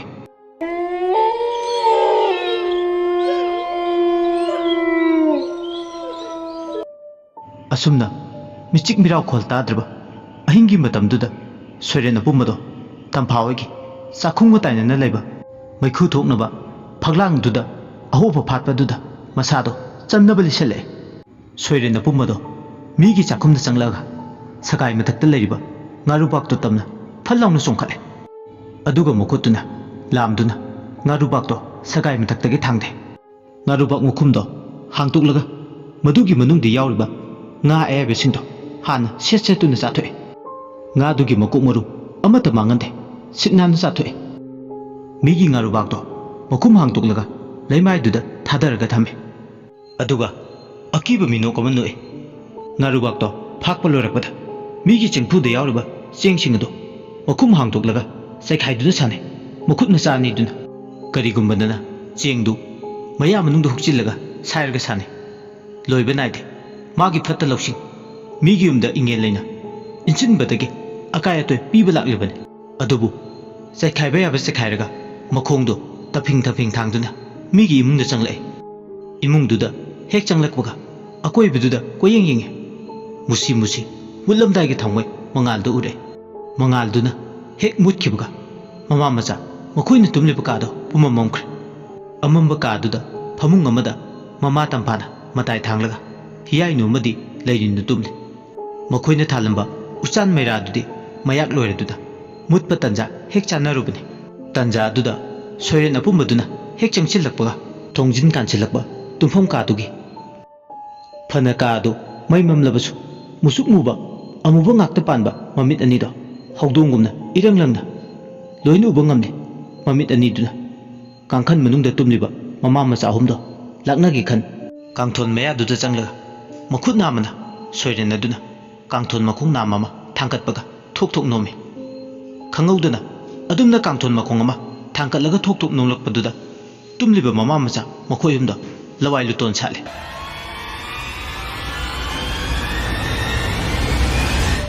ꯑꯃꯝꯕ ꯃꯔꯛꯇꯨꯗ ꯃꯃꯥ ꯃꯆꯥ ꯃꯈꯣꯏ ꯑꯍꯨꯝꯗꯣ ꯆꯦꯟꯅ ꯀꯣꯟꯅꯩ ꯌꯨꯍꯥꯔ ꯍꯥꯔꯕꯣꯏ ꯈꯟꯗꯨꯅ ꯃꯆꯤꯟꯗ ꯁꯣꯜꯂꯦ ꯆꯪꯉꯥ ꯑꯝꯇꯗꯤ ꯈꯪꯕ ꯅꯠꯇꯦ ꯌꯨꯝꯗꯨꯗ ꯁꯣꯏꯔꯦꯟ ꯑꯄꯨꯝꯕ ꯆꯪꯉꯦ ꯍꯥꯏꯕꯗꯣ ꯃꯝꯒ ꯃꯝꯂꯦ ꯃꯥꯒꯤꯗꯤ ꯇꯥꯟ ꯆꯞ ꯆꯥꯔꯦ ꯀꯥꯡꯊꯣꯟ ꯃꯈꯣꯡ ꯅꯥꯝꯃꯗꯨ ꯄꯥꯏ ꯋꯥꯡꯅ ꯊꯥꯡꯒꯠꯇꯨꯅ ꯂꯦꯡꯕꯗꯤ ꯇꯣꯛꯇꯦ ꯃꯃꯥ ꯃꯆꯥ ꯑꯍꯨꯝꯗꯣ ꯆꯦꯟꯅ ꯀꯣꯟꯁꯤꯟꯅꯩ ꯈꯪꯍꯧꯗꯅ ꯀꯤꯕ ꯄꯥꯈꯠꯄ ꯊꯛꯀꯠꯄꯅ ꯂꯩꯔꯤꯅꯨ ꯑꯃꯗꯤ ꯍꯤꯌꯥꯏꯅꯨꯗꯣ ꯑꯉꯥꯡꯒ ꯑꯣꯏꯔꯦ ꯃꯃꯥꯒꯤ ꯁꯦꯒꯥꯗꯨꯗ ꯄꯥꯏꯔꯒ ꯀꯞꯄ ꯂꯥꯎꯕ ꯍꯧꯔꯛꯑꯦ ꯑꯗꯨꯝꯅ ꯀꯞꯄ ꯂꯥꯎꯕ ꯍꯧꯔꯛꯄꯗꯒꯤ ꯀꯥꯡꯊꯣꯟ ꯃꯈꯣꯡ ꯑꯗꯣ ꯋꯥꯡꯅ ꯊꯥꯡꯒꯠꯂꯝꯕꯗꯒꯤ ꯑꯃꯨꯛ ꯍꯥꯟꯅꯒꯤ ꯃꯇꯧꯒꯨꯝ ꯃꯐꯝ ꯆꯥꯅ ꯊꯝꯈ꯭ꯔꯦ ꯀꯥꯡꯊꯣꯟ ꯃꯈꯣꯡꯗꯨꯅ ꯍꯦꯛ ꯃꯍꯟꯐꯝꯗ ꯂꯩꯈꯤꯕꯒ ꯀꯞꯂꯝꯕ ꯃꯆꯥꯅꯤꯗꯨ ꯐꯈ꯭ರೆ ꯇꯝꯐꯥ ꯀꯞꯀꯅꯨꯁꯦ ꯏꯆꯥ ꯁꯥ ꯏꯃꯥ ꯂꯩꯔꯤ ꯌꯨꯍꯥꯔ ꯍꯥꯕꯅꯤ ꯀꯩꯁꯨ ꯅꯠꯇꯦ ꯏꯃꯥ ꯍꯣꯏꯁꯨ ꯑꯉꯥꯡ ꯑꯣꯏꯔꯤꯉꯩꯗ ꯌꯨꯍꯥꯔ ꯍꯥꯕ ꯊꯦꯡꯅꯈ꯭ꯔꯦ ꯑꯁꯤ ꯍꯥꯏꯔꯒ ꯃꯆꯥꯕꯨ ꯊꯦꯝꯖꯤꯜꯂꯦ ꯁꯣꯏꯔꯦꯟ ꯑꯗꯨꯗꯤ ꯃꯃꯥ ꯃꯆꯥ ꯃꯈꯣꯏ ꯑꯍꯨꯝꯅ ꯇꯧꯔꯤꯕꯗꯣ ꯂꯣꯏꯅꯁꯨ ꯎꯔꯝꯃꯤ ꯂꯣꯏꯅꯁꯨ ꯇꯥꯔꯝꯃꯤ ꯐꯃꯥꯡ ꯑꯗꯨꯗ ꯁꯣꯏꯔꯦꯟ ꯑꯗꯨ ꯍꯪꯒꯠ ꯍꯟꯗꯥ ꯆꯠꯂꯦ ꯁꯣꯏꯔꯦꯟ ꯑꯄꯨꯝꯕꯗꯨꯅ ꯃꯥ ꯃꯉꯥꯏꯔꯦ ꯍꯥꯏꯕꯒꯤ ꯃꯇꯥꯒꯨꯝ ꯃꯥꯏꯊꯣꯡꯗꯨ ꯃꯣꯃꯣꯟꯅꯣ ꯀꯥ ꯑꯗꯨꯒꯤ ꯃꯅꯨꯡꯗ ꯍꯪꯒꯠ ꯍꯟꯗꯥ ꯆꯠꯂꯦ ꯃꯃꯥ ꯃꯆꯥ ꯃꯈꯣꯏ ꯑꯍꯨꯝꯅ ꯃꯤꯄꯥꯏꯕ ꯎꯔꯒ ꯑꯁꯨꯛꯀꯤ ꯃꯇꯤꯛ ꯃꯥꯗꯤ ꯊꯋꯥꯏ ꯇꯥꯅ ꯄꯦꯟꯖꯩ ꯑꯁꯨꯝꯅ ꯑꯀꯤꯕ ꯃꯔꯛꯇ ꯑꯍꯤꯡ ꯊꯣꯛꯈꯤ ꯃꯊꯪꯒꯤ ꯅꯨꯃꯤꯠꯅꯤ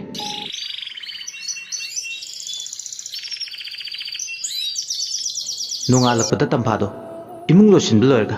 ꯆꯥꯛꯈꯨꯝꯗ ꯆꯥꯛ ꯊꯣꯡꯒꯦ ꯍꯥꯏꯗꯨꯅ ꯆꯪꯂꯦ ꯆꯥꯛꯈꯨꯝꯗꯨꯒꯤ ꯃꯅꯨꯡꯗ ꯑꯣꯏꯔꯤꯕ ꯐꯤꯕꯝꯗꯨ ꯎꯕꯗ ꯃꯥꯗꯤ ꯃꯌꯥ ꯀꯥꯔꯦ ꯀꯅꯥꯅ ꯑꯁꯨꯛ ꯊꯤꯅ ꯇꯧꯔꯝꯂꯤꯕ ꯃꯅꯤꯡ ꯊꯣꯡꯁꯨ ꯂꯣꯜꯂꯦ ꯍꯨꯔꯥꯟꯕ ꯆꯪꯂꯝꯕꯒꯤ ꯃꯃꯤꯁꯨ ꯑꯃꯠꯇ ꯇꯥꯔꯝꯗꯦ ꯇꯧꯔꯤꯁꯦ ꯆꯩꯈꯥꯏꯔꯤꯕꯁꯤꯡꯁꯤꯅ ꯀꯅꯥꯅ ꯆꯥꯏꯔꯝꯂꯤꯕ ꯑꯁꯨꯛ ꯋꯥꯡꯅ ꯊꯝꯂꯤꯕ ꯁꯒꯥꯏ ꯃꯊꯛꯀꯤ ꯉꯥꯔꯨꯕꯥꯛꯁꯤꯕꯨ ꯍꯧꯗꯣꯡꯅ ꯂꯥꯝꯕ ꯐꯪꯒꯗ꯭ꯔꯥ ꯆꯦꯡꯐꯨꯗ ꯌꯥꯎꯔꯤꯕ ꯆꯦꯡꯁꯤꯡꯁꯤꯅ ꯏꯆꯥꯏ ꯆꯥꯏꯔꯒ ꯂꯩꯔꯝꯂꯤꯕ ꯈꯜꯂꯨꯕꯗ ꯇꯝꯄꯥ ꯀꯣꯛꯇ ꯈꯨꯠ ꯍꯥꯞꯄꯦ ꯆꯥꯏꯔꯤꯕꯁꯤꯡ ꯑꯗꯨ ꯂꯣꯏꯁꯤꯜꯂꯒ ꯃꯆꯥꯁꯤꯡꯒꯤ ꯑꯃꯗꯤ ꯂꯩꯃꯒꯤ ꯆꯥꯛ ꯊꯣꯡꯂꯦ ꯂꯩꯔꯪ ꯃꯄꯥꯟꯗꯨꯗ ꯐꯝꯂꯒ ꯅꯤꯡꯗꯣꯜ ꯄꯣꯝꯅ ꯈꯜꯂꯨꯕꯗ ꯇꯝꯐꯥ ꯈꯟꯐꯝ ꯈꯪꯗ꯭ꯔꯦ ꯉꯔꯥꯡ ꯑꯍꯤꯡ ꯌꯨꯍꯥꯔ ꯍꯥꯕꯗꯨꯅ ꯇꯧꯔꯤꯕ꯭ꯔꯥ ꯑꯇꯩ ꯄꯣꯠꯂꯝꯁꯤꯡꯗꯤ ꯃꯁꯤ ꯂꯦꯡꯉꯝꯗ꯭ꯔꯒ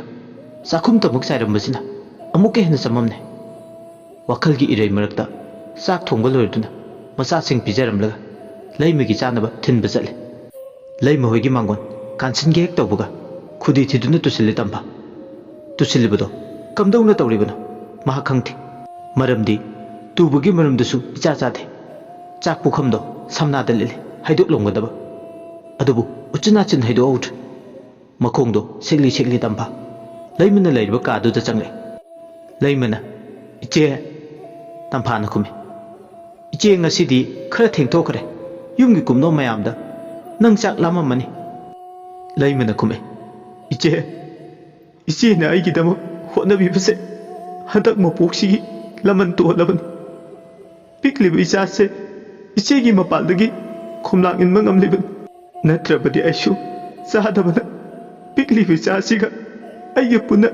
ꯌꯥꯏꯕꯤ ꯊꯋꯥꯏ ꯃꯥꯡꯂꯝꯕꯁꯨ ꯌꯥꯏ ꯏꯃꯥ ꯏꯆꯥꯅ ꯍꯣꯜꯂꯤꯕ ꯅꯤꯡꯁꯥ ꯁꯣꯔꯁꯦ ꯏꯆꯦꯒꯤ ꯃꯄꯥꯟꯗꯒꯤꯅꯤ ꯑꯁꯤ ꯍꯥꯏꯔꯒ ꯂꯩꯃ ꯍꯤꯡꯅ ꯀꯞꯂꯦ ꯇꯝꯐꯥꯅ ꯃꯥꯕꯨ ꯊꯦꯝꯖꯤꯜꯂꯤ ꯇꯝꯐꯥꯅ ꯍꯥꯏꯔꯤ ꯍꯥꯏꯌꯩꯗꯦꯁꯦ ꯅꯪꯒꯤꯗꯃꯛ ꯏꯆꯦ ꯂꯩꯔꯤꯁꯤꯗꯤ ꯀꯥꯟꯅꯗꯦ ꯆꯥꯛꯇꯨꯝ ꯆꯥꯊꯣꯛꯅꯕ ꯇꯧꯔꯣ ꯍꯣꯏ ꯏꯆꯦ ꯇꯝꯐꯥꯅ ꯃꯈꯥ ꯇꯥꯔꯦ ꯉꯔꯥꯡ ꯑꯍꯤꯡꯒꯤ ꯌꯨꯍꯥꯔꯗꯨꯗ ꯑꯩꯈꯣꯏ ꯏꯃꯨꯡꯗꯤ ꯄꯨꯝꯆꯥꯏ ꯂꯩꯃꯅ ꯈꯨꯝꯃꯤ ꯀꯗꯥꯏꯗ ꯌꯨꯍꯥꯔ ꯍꯥꯒꯦ ꯏꯆꯦ ꯑꯩꯁꯨ ꯑꯍꯤꯡ ꯇꯨꯝꯂꯨꯕꯗꯒꯤ ꯃꯤꯀꯞ ꯊꯣꯛꯂꯦ ꯍꯥꯗꯦꯗ ꯂꯩꯃꯒꯤ ꯋꯥꯗꯣ ꯇꯥꯕꯗ ꯆꯃꯝꯅꯦ ꯑꯗꯨꯕꯨ ꯂꯩꯃ ꯏ ꯅꯧꯔꯦ ꯑꯗꯨꯅ ꯃꯈꯥ ꯇꯥꯅ ꯑꯋꯥꯕ ꯋꯥꯔꯤ ꯁꯥꯕ ꯅꯨꯡꯉꯥꯏꯔꯣꯏ ꯈꯟꯗꯨꯅ ꯇꯝꯐꯥꯅ ꯑꯩꯒꯤ ꯋꯥꯈꯜꯅ ꯑꯣꯏꯔꯝꯃꯅꯤ ꯑꯁꯤ ꯍꯥꯏꯔꯒ ꯅꯤꯡꯁꯥꯁꯣꯔ ꯑꯆꯧꯕ ꯑꯃ ꯍꯣꯟꯗꯣꯛꯑꯦ ꯑꯁꯨꯝꯅ ꯑꯅꯤꯗꯣ ꯋꯥꯔꯤ ꯁꯥꯟꯅꯔꯤꯉꯩ ꯏꯉꯦꯜꯂꯦ ꯆꯥꯛꯈꯨꯝꯗ ꯆꯥꯛ ꯆꯥꯔꯤ ꯇꯝꯐꯥꯒꯤ ꯃꯈꯣꯜ ꯇꯥꯕꯗ ꯆꯥꯛ ꯆꯥꯔꯝꯕꯗꯒꯤ ꯈꯣꯏꯗꯧ ꯁꯥꯎꯒꯠꯂꯛꯑꯦ ꯑꯁꯤꯒꯤ ꯅꯦꯝꯕꯣꯛ ꯁꯥꯕꯤꯁꯦ ꯂꯥꯛꯑꯦꯗꯅ ꯍꯥꯏꯔꯁꯨ ꯃꯃꯥꯏꯁꯦ ꯏꯀꯥꯏꯕ ꯈꯪꯗꯦ ꯃꯌꯨꯝꯗ ꯊꯕꯛ ꯇꯧꯔꯨꯒꯦꯗꯤ ꯍꯥꯏꯗ꯭ꯔꯒ ꯍꯦꯛꯇ ꯅꯣꯡꯉꯥꯜꯂꯛꯄꯒ ꯂꯥꯛꯄ ꯃꯁꯤ ꯇꯣꯏꯅ ꯁꯨꯝ ꯅꯨꯡꯇꯤꯒꯤ ꯂꯥꯛꯇꯨꯅ ꯂꯩꯔꯒꯗꯤ ꯑꯩꯒꯤ ꯅꯤꯡꯕꯗ ꯑꯀꯥꯏꯕ ꯂꯥꯛꯀꯅꯤ ꯄꯤꯖ ꯄꯤꯊꯛꯇꯅ 이와 와드나 시키는 보너리세 눅티기 짝 부컴 비자르디 소이드는 마사제 깡칼락하니 파이 캉니바 아이네 까이도가 하버도 이행셔노 마마이세 만닝드 반버 캉데네 아수기암 이까이 캉데버시부 잉엘레니 잉엘레 에세 찡데 사피 깨르가 똑비 잉엘레도 아이디 나때 마마 마차니세 하트 파우디 아이기 마이짝세 꼭라로이 헤헤 누가이니바 मसीगी तंफाबा मिनुंगसी लेबिसे वारक्केबा असी खल्लदना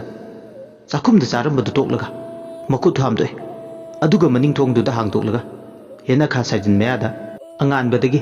लोतुना लेरिबा सोइरन अपुंबदुदा थौदारमी कैदौरी हौजिक फाव युमथंगनबदा लेबी ममा मचा मखोय हुमदा अयुक ओइगेरा नुंथिल ओइगेरा हौजिंग चलु यकाय थिंगाय पिरुचो असुमने हाइबगा साइजिनदुदा लोतुनु लेबा सोरेन पुंबदो युमथंगनबदा लेबा तंफागी युमदा सोंगलगा चतख्रे सोमदना तंफादी लेमगे अवा नुगाइदा सरुया नुंसा सारिंगे अंगांग सासिंगदो सुदुना मतेंग पांगले लेमगे मकोक मुरुदो समचेत हापीदुना वाखल नुगाइना होनबी असुमना तौरिंगे सोरेन पुंबदो नुमिना वातोन काद्रिंगे मंगांग पुंफमना लोरमदा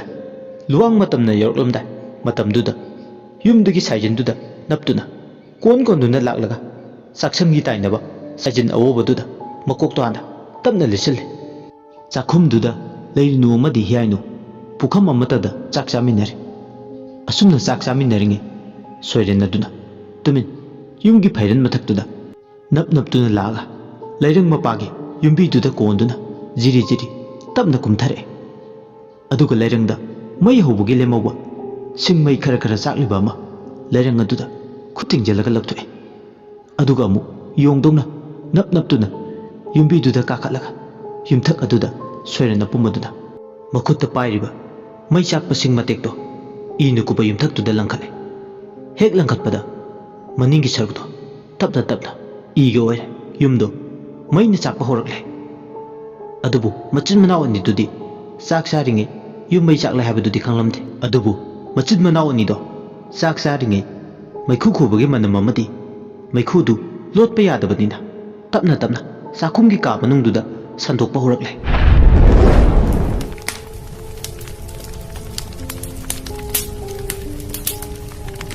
कैगुंबा मैखु खुबा अमदि मई चाकपगे चाकनम नंबदु तारदुना हियाइनु ममितो मथक्ता यंखतुबदा इनु कुपा युमथक्तो मैखु वावा कादुना मई चाकलगा लेरमदो उरए मधु उबदा हियाइनु मिहुल सुकित हियाइनु याम पाखदा इचे हारगा खंगलाव लावरे लेरिनु थवाई ताना चारिंगे थोइना खल्लुथे येंथोकलुबदा उरे इनु कुपा हिमथक्तो मई हौरकलिबदो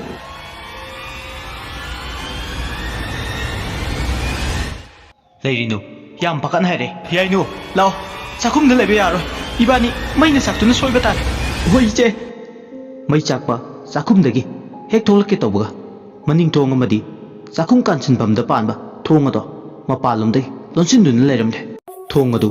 ngasi फावबदा अयिंग नुंथिलगी मतमददी कनामतना लोनदे अदुबु चीरबा तंजासिदा कनाना असिया चंगनीगी लानफम मैसिदा थोंगसिना थिंगमना मरम ओय मचिन मनाव अनिगी लंबिदा अयत पाइबदु ओय अनिदु इमा हाइदना कोइलाव लावरी इमा थोंगदो इमा अखोइबु कनबियो इमा कौजे हाइबदनी का मनुंगदो मैसुत मनम मैखु अमुबना पुमा ममख्रे अमगा मगा उनरक्त्रे नुसा सरहोमदा अफबा असिंग मनुक्सि फंगलक्त्रे अवाबगी मसकने मचिन मनाव अनिगी ओइरबा फिबम युमसिदा ओइरबा फिबमसि तंफादि खंगलमदे लेमगी मतेंग पांगलिंगे सोमदना soiren apumbaduna yu mai tharam le tabada inge leidi asuki matik harawi tampa se dumak mamung nupi lei magi manakta lengdana dumak leiridi nungai ni khali macha nupi ani duna ngamu leiro man no kai adumak mainung duma punchi kemna sunu khali inge le machin da chole sige su suggestion nupa pokpa ngamdaba singse nupi na kaidongnar duno tas kamdawi aina tawba thabak hairedana ho tamphai bemo tengthaduna kapnaba thorang tawjeruro aigi lambida ayat apan piraklabadi nasana tawjaba thabakni madugi mahaidi nasana loksabata singda satpi ingele natrabadoidi tamda satpi mine henjinba yadabi ingele khangedana asi hairaga mathanta magi ka manungduda sita sita noi maikhu kariba mai chaklibagi samin khajikta phau tampa amadi leimadi phanglamde numit yungba matamduda mai chaklibadu uchinachin mi kharana ure tampa gi yum maina chakpadu ubada sakhumdagi kappa lawi khoje thongangdo na ima aikoi kanbiyo ima nang bu kaida lagi ima thongangdo mai dusu lepa leite adubak chakle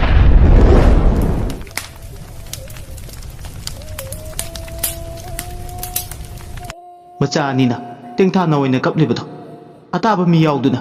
maning thonglo liba madi mapal thonglo libado changlaga hangtoi laikai mayam changduna macha ani do uchina sindikal kharana mai chaklai lawrpadagi tamphadu tarduna kana kaidobo yawrbuna haidana pakatna chen thorakpada makoi gi yum mai na chaklaga lermadu ubada madi ngakre sakhum amadi yumgi maning ayamba saru mai na chaktuna lermadu ubada pungangai macha ani duna kamdarunggadabanu khanbada tampa lawai luton satkre ima gi bema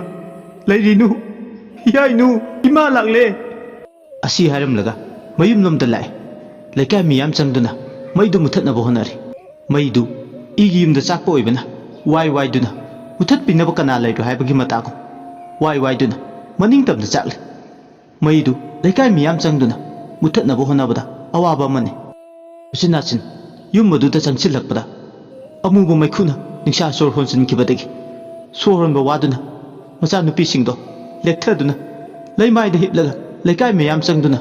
laikhatnaduna lerembada ubada macha nupi anibu mathada konduna tampa hingna kaplagle ima gi bema Heeyainu ima gi bema leirinu ima la ese namit pangtho hawgalo ima leiringai isa sing kaisuk tawroye hawgalo asi hairga macha singdo kolaga kaple laikai miyam changduna maido usinatun muthatpa ngamle mai chakpadu ihan hana khambatona urakpane karigumba khambaton lemdragadi macha nupi ani gi punsi ngasi khangu thakta loirambasu numit yungba matam naksilakpa haibasidabu chak chanaba pothanaba matamne khambaton pata lemlei nga phaba chatlubane halakpada tamphawigi yum mapa lalakpada mai chakpado thengnarakibane angang anigi mikap mirau ko mana lekai tanaba koyau laukibane aduga mayam changduna angang ani bukan kibane khambato laklamdraba thengnaramdraba ngasi numita tamba macha anima kainarambasu amuk hana macha anigi nuksirba changlok shuktambu uba phanglamdaba ya adubu mak masa angakpa madile yum mai chakpagi launaba maikhu kariba mangonda masigi machet ama phau samin phangdrisina karigi khajikta phau phangde masibu karamna oithokani oithokpa yaba wafamna mi yataina loina targa macha singna awana targa mama ama oina khajikta phauba khangkidabase mangonda singna hale inge leina maram oiraga madi laitin samnabine mana nokhiba haipeti masu tawe mana sumna sita ka manungda nokpase mausadagi fataba thokdok thokale maduna oiramba yai khale karigumba asobu maram amadi le masada itattatana ngasigi thokdoksina singnaba ma phawrle hegum thangnana leiribane adubu karimta mai chaklga khajikta phaw samin phangkida baibase yam ngakningai di oi tampa humangkangi khallubada ngasi khambato laimdragadi macha nupi ni gi phibam kari oramgane khallubada tampadu masadu mihul mafam tadre maiduna wai duna chakhibadu yumgi sajindudagi hawrakhibana sakhumgi ayamba sarukti उचिन नाचिन चाहौद्रे अयुक्तुदा नुंसित यामना सिलमदबगी फरिने अदुबु नुंसित सितपा मयौ लांपोक थोकपा था ओइरमलगदि सोइदना हेना खुदोंतिबा थोकपा याबगी फिबमदा लेरमे युमथंगनबदा लेबा yum खुदिंगसु Y वाइदुना साकलंबा याय अदुबु लाइबक फबना अदुक हांगना फिबमदि सोक्सिलहौद्रे सोमदना कमदौरि मैदु चाकपा कनखिबदुगी इंगेले मागी कादो खोइदौ सागले ओ खजिक्तदा line नाथोइदा मखोइगी mama मचा अहुमसे ngasi macha nupi ani sigi aroiba numit oigada khallubani adubu maching leiduna hingaude onthokna su lakchana hingawida adubu ngasina loibadi nate hojik chu matam leire lirung da hanba tenje masing wate amana palawdresu atopa tenje yema sijinarga kapaye adugidi kaisung nate aigi khutagi laina mama macha humna nanthoktu da chatkibadi oithoktabani numidang da oikisanu aige ni suba tenje lirung tendage kapthoke inge leinabu leinam watbra inge leinam yengi ge asi khalladana inge leidu numita bangaina amu mathau pangthungnaba sem sanuna laikhr inge lei araiba nupi nate numidang wairam oirakpaga makoi gi kura ongoba makhong aduda mathanta amu lai sanaba thorakle ngasidi pendaba ningamdaba hemalaktana masadu gantada mi ye khai tingai pirage khan melei langare kura ongoba makhongduda lekai pumba thabak tawrage mama macha makhoi humna leba yumse mai chakpa kanbagi dama mana kura makhongduda sanariba lai phattabase thadoklage khal khangani ba ngasidi mathau natana mathau saba lekai miyam mama macha makhoi ohumgi dama mateng pangba thongna puthokpa minungsi leiba singse pi ichel na henge khangoidra do inge leigi itik khangalage asi harga angubu kurang mukong mapaduda chapchana mamang maktada lato namada ngakra makuk ama haplaga thadoi aduga haire nangi na chinjak na tha pirabani laikai miyam pumba thengna ba mafamda sallam cha ngawbugum na chiduna tana na wairu mikap miraw kholtana laikai ase nilan gadabani natraba nang aiga loina bagi maram sadre laikutta lairaida laiba nangbu aina mafam sida konsindana thambagi mayaidu nangna phudokadabani asumne haibaga amubu saru makokto kura ongobu makong aduteki phimu selaga thole adumne hek tholakpaga inge leyenglaga makok nome mana haiba khuding yagani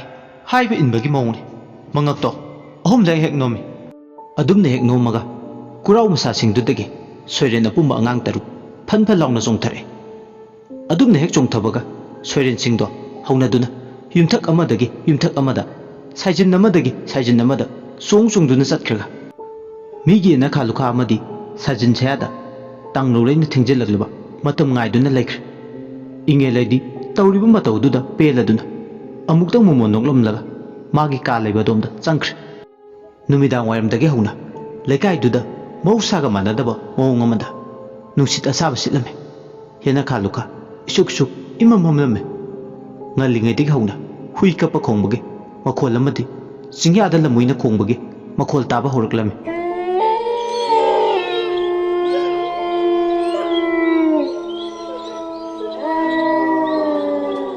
angakpani numito kwaksu yamna khonge numidangduda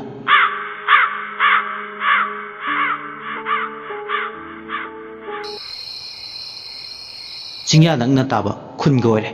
kaujeng harogi makhol amadi amambada paiba tandan chingna sangu narak moksongda paiduna saktari khangde yenglubu khudingda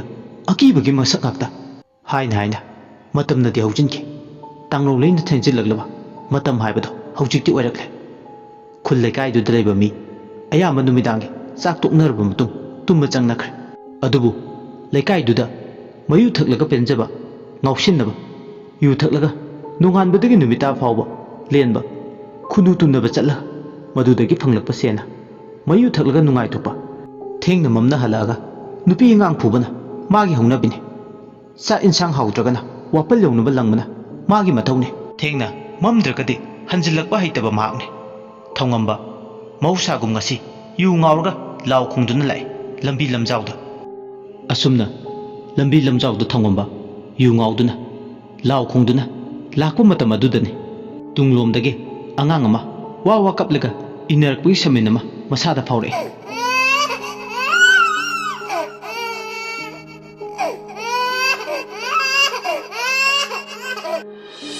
Hague येंथोक्लुरगना Kanasu Hague उदे कदोमदगी कपलिबा अंगांगनो खनबदा अवाबा मने माना लाक्लिबा यांगदौ लंबी अदोमदा खोंबा लुपानदी लै नाकन नाकनदा खोंबा लुपानदगिसु कपलको माले ngang नार मोंसों खोंबा लुपा लेबा अदोमदा अमुक येंगदुन ले येंगदे येंगसिलुरगा कनाम लेथे अरापदा हुई संगुतिनदुना अथेंगबुदुदा अमुकसु हे हे खोंबगी मखोल तारे अदुबु नुंतिगी थेंगना ममना हंजिलकपगे हाइनबी लेरबनिना थोइना मसादा मिकी लाइकीदबदि फावे नुंतिगी हंगदंदा सतोक्सिन तौनरिबा यांगदौ लंबिसु अमनि मसिदि अदुना मसादा थोइना नुंनांगलुदे थांगनबा लेकाय नत्रगा युमथंगनबा मदि मनाक अदवाइदा लेबा युम अमदा हेक्ता निंगाय कनबा ngang अथेंगबदा मबुक लामदुना नत्रगा मसा ngamदुदुना निंगाय तौदुना अहिंगदुदा कपलम याय हाइना खले अदुना माक अकोइबदुदा येंगलमगा मयु ngaudun masado hayang phengladuna makhong ado thangba thokpoi thoktobai chale yam wana makta bu chale mawa lode thongom mana kanasu mawa lode aina kanam to mawa lode asi ayga yu ngaubi ga hungnabi amambududa makuna mayam tu yauduna mayum yongna ba chale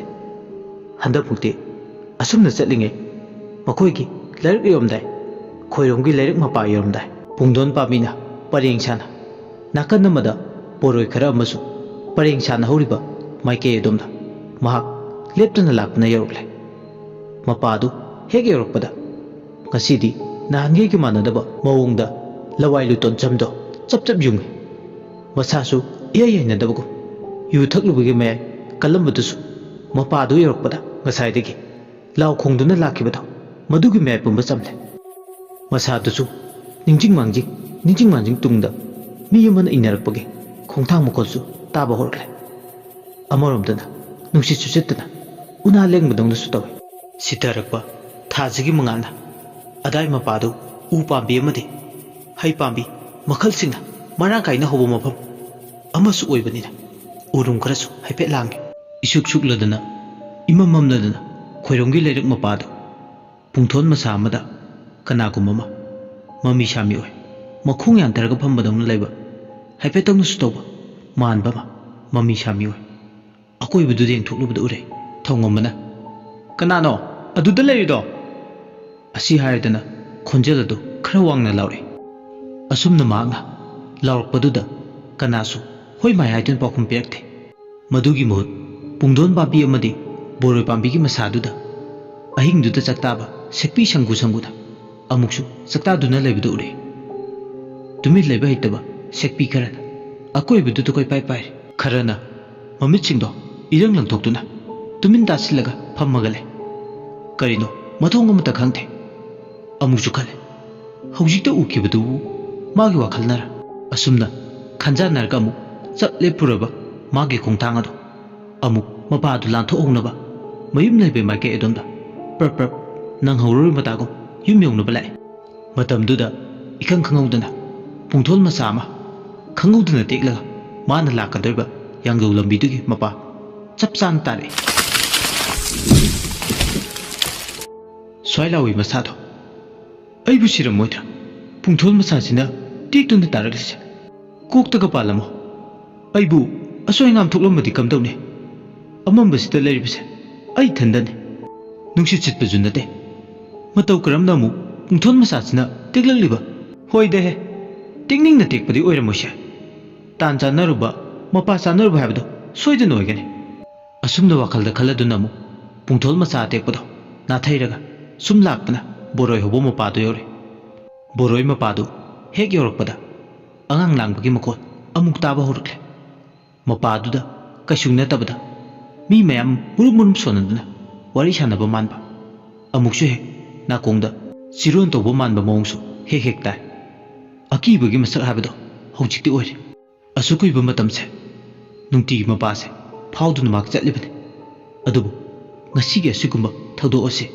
अमुकता थेंगनत्रे ngasina ahanbani haibe adubu mak khautak chai asuk thenglaba matamsida kana laga pullaga doiba karamba ngangna hujikpu amambasida laga chanaramani masi khalubada mak kangaune natraga yu thaklubana kuk lekhai kiduna manada pangta taraboi ningi asumna mak chaning chamang chamnadre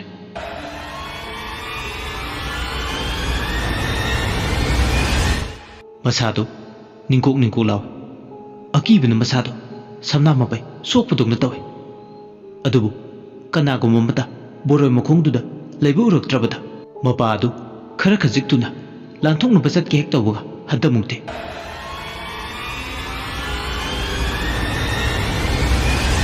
mitmangda angang nguba thajagi mangalduda boroi makhongduda sanarga lebudu ure ukhong khudingda angang bacha kharana lepaga lebudongna tawbusu ure thabal machet ki mangalduda khara debe chiphet uba ure tamna lai orwe khale wakhalda amukchu khale karino tawrisibo ngasi ga siguma thongdo amuk hana mamangda thingna kidri kana ge ngang sinune leiriba ngang singsi baidina magi wakhalda khale adubu taibang miyoibana asuki matik thenglaba matamsida kana ge macha machu singna ukhongchida sanadoina oithoktabani aigi mitsida uriba singcha kanabu origaba soidana timu phattaba laimu phattaba oirangmani mafamse nathairamlaga ai yum yongnaba prapap chatlawrage kuina mafamsida panthaduna leiragadi ai awafamda tarani asumna thongamba akoibududa sum yengsiladi magi thongna pumba mayeng tagadabki mami urakpada akoibudu yenglubagi mahut magi chapam thokpa lambi duda amuk nag hetta leibada puning choithoktuna lakpada khangaudan hadakti ya mayik singna magi napada angang kapagi mokol tarakle thamamba thasi ki ahingduda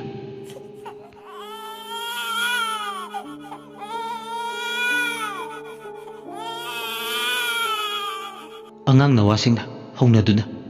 tamthirba saklonda hingna tengthana oina kablakle wa kable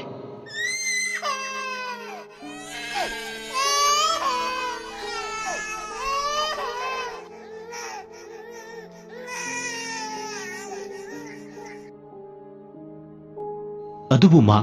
masada hena akiba phaurakle angang kapagi mokol singadu taba ngamderduna mana kongani do menchele maha khangle handakti mayu thaklubadagi mayai halakpada tariba mikap mirau kolse tamna laini soiren apumba singki mikap mirau ko taba ngamcha u mokhong singdubu mapala thoklubada aitna chatna bone asumna ma mana kong menduna jejet chatpa horle taplambadagi khongthang ado kankhale asumna ma chalakpadudadi soiren apumba mana pungthol makhong adudagi senthorakla magi khubumduda taplawna pairga kole adumna soiren pumuduna magi khubumduda kolakpaduda madi swailawi khangpre khangi kanna chalamba magi khongthang ado tapthare soiren pumuduna magi makhong ado taplawna pairakpadu mak swailawkre amambaduda angang angubugi masado thaja machatki thabalduda mayik sing angang machaduna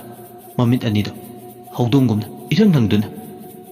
adumna kolakpadudadi khanglaw lawre kananu ne migi khubumda kolise chelammadagi chaplepaga magi khubumda yalakliba angangdo lokthoktuki tawi adubu angang adudi yongnu yumbi konbadongna konduna laikre angang aduna hujikti amukchu kakpai timbhagumna thongombagi khubumda tapnapsinduna yalaga leire thongomba makutuna satoktugi tawringe boroi masamadagi angang amana wa kaplaga magi lingjum mapadu tamna chongthare aduga magi ngaksamduda maninglungdai taplawna angang aduna konsile adumna kolakpududa amuka hena pakatkre ama phau karaino laknaba ngamdringei duda angang aninduna tunglomdagi ngaksamduda kolapa makhauri charamdo makut masani duna metka duigi amukshe he ngakthi chaptugi amukshu tawre kaino haiba ma wakhal tade thongambado ngasigi numidangi thokdokse ma chenbasu ngamda makhauri charamsu sumsum laksil Soidana Soiren apumba tamna laisingdugi kutta soidana ngasigi numit asida masa matumda sire makoigi kutta yabi thawai mangi haidana sabyungna khankre siba yabagi khongphum yoraklabanina Soiren apumba singdugi kutta soidana yabi thawai thaba tare khan tumina leba ngamdraduna haujikti ma lekai tanaba koiraw lawre kana kana lege ai bung ta kanbiu asi haraga ahingduda thongomba masagi yabi thawai kannaba lawre anak padai du laiba yum sing du degi laibak phadana miyoi kharana tardi magi yabi thawai du soidana kanbigani khale haujikti ma hanba leitna ahingduda koiraw lawre kana lege ai bung ta kanbiu tamna laisingi kutta aigi yabi thawai se soidana mangba tare magna kappalawu mukholduna khontang yeri ahingduda angakpani mukholdusu adumna magna kappalaw patorapuduna anak padai da leba singkairaga uyalaga punchi sinda puba saurenadu tumlambadagi mikap tholakpa matang oidre mapalda thongomana makhoigi yumdudagi panglap laptana lawbu khumudu tarduna mak makuta mayama chaituba mapaidun tholakre thuna yangna matam manganda chanchat chatna khale kanagumba ma soidna khudungtiba taramnani se amuktadi kanbiruki asi khaladana sauren kappalawo mukhol tariba maike edumda hek lakpaga khoirum lerek loirpa machingi boroi bungthon makhong adaida toromil phibamado mayik singna ure soiren apumba ni changduna thongombagi makhong singba yaw makhori charam yat bayaw torom liba matawdu madu ubuda mikup ama panthada yam phingna chensil leiramu khangoida lamprai masa singjidi asi harga khutta pairiba chaitupuduna akanba sapu umaga loina Soiren nando saituptuna phudarakle asumna saituptuna phudarakpududadi timpa kakhoidawna leiramba soiren apumbani do hena urau tharawna kappa horakle hanga hanga haipa khonjelna maikei mari dusil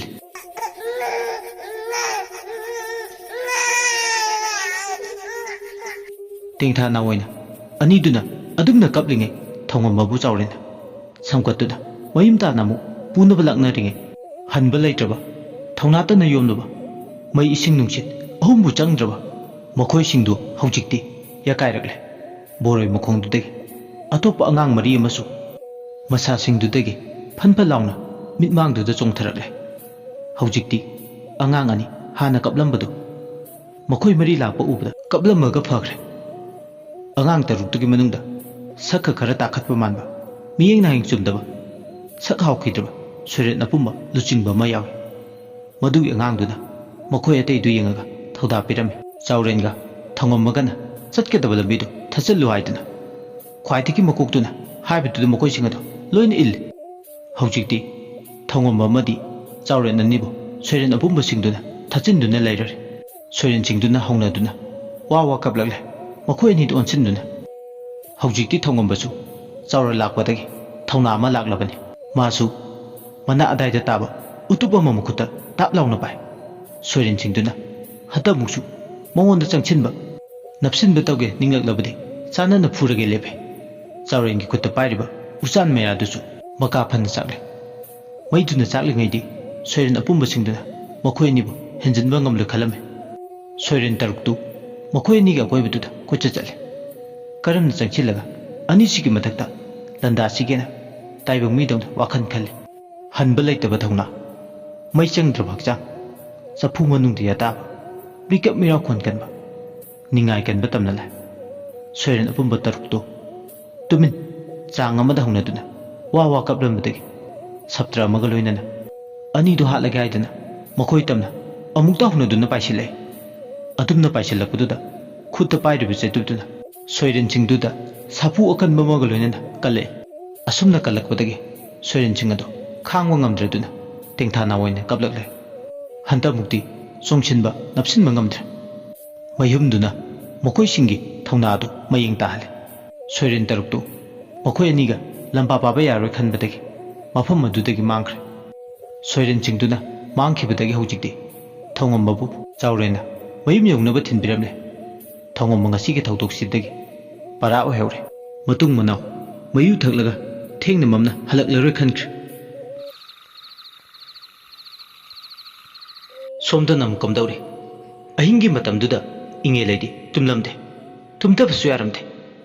makhut masa prek prek thikna khangi mangon samin phangi mana sinari bathaba amata mai pak taibagi samin phanglabda inge le chaure machin murum murum sole mira minata laida lainata soiren chingche kari buka narike makhoi taruk laibada ama khaktada atamnana mayong yarga chungchilu hupsillo haibinate aigise machoi machoi sandok magi sinta pangna wairaga amatada sop yomsilladi sai chaba taba angang ni haibada harmen bathokla nongan gedabsu phana wale makhoi singche thawna handana atopa kanada mu chongsiladi phani phai masina ngasi oikre mapani panba numit ngairake aduga ai thabak ama tawba tare phare ai tumina lebe chumte angang macha miron thungdaba pidat padat ba khara loina basina aingonda phaba ka supurak asi khaladin ingele ahing ngai chabu khara hendok laba matung mathanda maisu yauda kokta haufi amana khauna duna khutta phisate mama pai ingele do yumdu dagi thorakle makoi gi khungina aroiba mapa thangnaba khungina haurakpam ahauba masung aroiba nibu masak takliba mapam du tana sekau sekau lai ahing duda masado sadau thungi lamna lakpagi mapa duda khungnang ani khak khambang nana lambi gi nak yeta hoi mayaida khung lambi macha ma khungnang mukhung aduda timu phattaba laimu phattaba tinja laja phattaba singi chakta phamne michik mirau khulta draba thawan mamai ahing chida masada khajik ta phau akiba phaude masigi ahalse mapa se yorkiba khangaude maramdi mahaglam tensinaba laiwa kanglon du hai laiwa du solga khungi aroiba pankei si yorkibane khungnang mukhung anina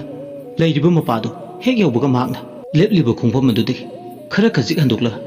lei tari chingi phijate maduna khungnang ani du onsilaga khubak hona tare la khurame khubak tu dumna hona khubadagi khungnang masa khudingda lai phadabi mayam masa khudingda tongaga leibado mamit mangnu ure lai phadabi singado leng chale ahing badona khungnang masa duda makhong yan tharasu ahing duda nungchitna ka silakbaga una na ga lengbaga top topa makholama una lengbage nungchit ke akanba sawum amasu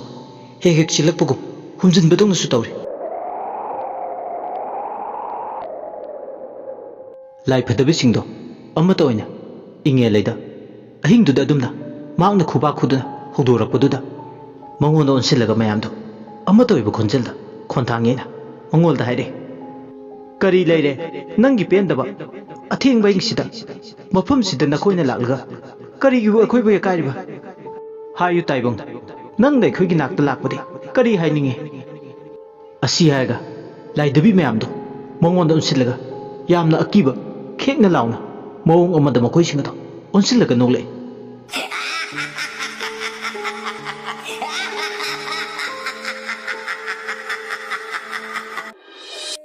laidi singdu damu onsilaga hai ai inge leni nakoi khangliba natra ithau ma pudna nakoi gi nakta laglibane ai bokji nakoi gi nafamda ai si kana no haidana mu nahongna na saktak na bagi matau ta da bar khallido ai na laise lemna lakpadi nate ai gi teng pangu haidana laklibani khanglabra namit singdu damu khudom bisina thin duna ai bu tak leiredi ngasigi ahingse loikibana halani laidibi amana hoi khangi nangi nungpan loina khangi ngasi ngarang nate loina rapasu adubu taubu tabu nangi sinthaga lai thabu mari phadre nang nasigedaba kuidre nasa hana kanthoksanaba sinta pange de hydradna hojikpu nangbu mingonda phattaba thabakbu tauba changlibro kanare ko migi ga lai nasa kanjanaba tau hana nayumda taibung phawribina sudo nangi di yengnabani mana yumsida taibung mangphang norakpaga nangi punsi jasingdi nonggi kaklabani mayeng su taraklibani lai dibi gi wadu tabada amuka hena inge leidu ipi boyna thokle hanadagi mama machani bu nuksidana leibuga hatnaba thorang tawringi angang duga maga yengnei tabada amuka hena khoirang inge lei asawbuna mangthai masu nupi pokpagi हानादगी Kharga साउनिंगगा लेबगा हौजिक लाइदबी मैमना मंगोंदा चंगचिलगा हाइरिबो वाइसिंगसि तारुबदगी मपुम थिटके साउनिंगले चिंगवाइते चाकपा लमजाव खोनबा लामैदगी हेले लाइपदबी सिंगदगी महाक मतेंग निरिने हाइदन लाकपने अदुबु मतेंग लौद्रिंगे मखोइना थारकलिबा खोन हाइरकलिबा वाइसिंगसि ताबदा मखाताना वाहि अमता महाक हाइनिंगथ्रि तुमिन उंगदुना खोंनांग अनिगी मखोंग कारकतुदा लेपगा ले मा हिंगे मी see you हाइबा वाखलोन चेतबे इंगेलेनि मकोकतु संगवाइ मुक चावे वाखलना मचिंदा सोले कैदौसिगे ऐ कैदौसिगे तुमिन लेबदि ऐ खग यारो ngasiga aing sina loidrige karigumba mai changba ingonda kanaba oijaba tongjaba thabak amadi tawbana phai khajik khajik tagi ai bu supai paisin kine aidi also ore angang sina taibung phawril sidi aigi yaibi thawai lawba lak poire phai phai hingnaba tare kanana kanagi yaibi thawai lawga haidu yeng tare pema yellow phabi asumna machinda murum murum solamga लाइदी सिंह दुयेंगना थौदारमे नखोय आइगी तेंग पांगो आइनसु नखोयगी नतेंग पांगे लाइदबी अमना आइखोय नंगी नतेंगदी पांगबी अदुबु कुरुक सौरुबी नंगना आइखोयगी तेंगदी पांगहलो चलो चलो नोंगानगदब कुइद्रे आइखोयसु लेहौरगे असि हारगा लाइदबी मयामदुना इंगेलेबु थेमनौदुना मयुमदा थारगले सोमदा नमु कमदौरी अहिंग ममै ओइरकपा मतम मदुदा मैना तंखाय चाख्रबा युमदुगी मनुंगदा ममा मचा अहुमदो पिदोनाना ले अहिंगदो मिट कगला मता उसिनबा यारमदे तंपादे युम मै चाकपगे नुंगाइतबा करमना मै चाकलिबनो खनबगा अमरोमदा नमु कैदौरपा वखलना अहुम लोंथोक्तुना खलकलबदा अवाबा मने हियाइनु मदी लैरिनुदे निंगाइदना तुमले मचानिना मनुंग थांगलगा माना लोंगना मोलांग याइमना वखल तौरे असुमना वखल तौरिंगे मैना चाहौदबा साक्संग कांसन पंखे थोंग अदो कनानोम नमु अहिंग ममैदुदा थोंग हांगो हाइबगी मतागो कोको हाइदुना थिल्लरे थोंग थिनबगी मखोलदु तारुबदा खंगप्रे खंगी तंबा हिबलमदगी अफिंगा बायवेना हौगले ममा मचा मखोय हुमना तुमलिबा कादुगी मनुंगददी मैबुदी गाना थाले कांखल अदु हाइदोकलगा मखोंग अदु थांगदबदा गाइरे थोंगदु हेन हेना सप्त्र अमग लोइना थिनबाउरे वहाईदी अमता पाव हायरक्ते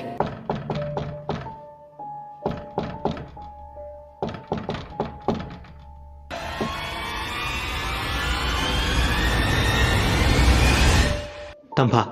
मसादा अकीब फावरगले अदुबु मतमदुदा मा ममा अमने मचा अनिगे कई अमोंगुमना मायुंग यागे खंदुना खंगलाव लावे अकी खंगपु मथादोक्तुना कनानो अथेंगबसिदा मिगी थोंग थिल्लिदि कना लेते इमाई चा खुइमता लेना उसित्रदुना नंगी चाइकोइबु किहन खंगलिब्रा नतिक लेरदि आइगी वाहुंगी पाखुम पिरो कनानो नंग थोंग थिल्लिबना नंग लेकाई तानबा लाउरा असुमना तंफाना हाइरकपदे थोंग थिल्लंबदो अमुक तुमिना लेख्रे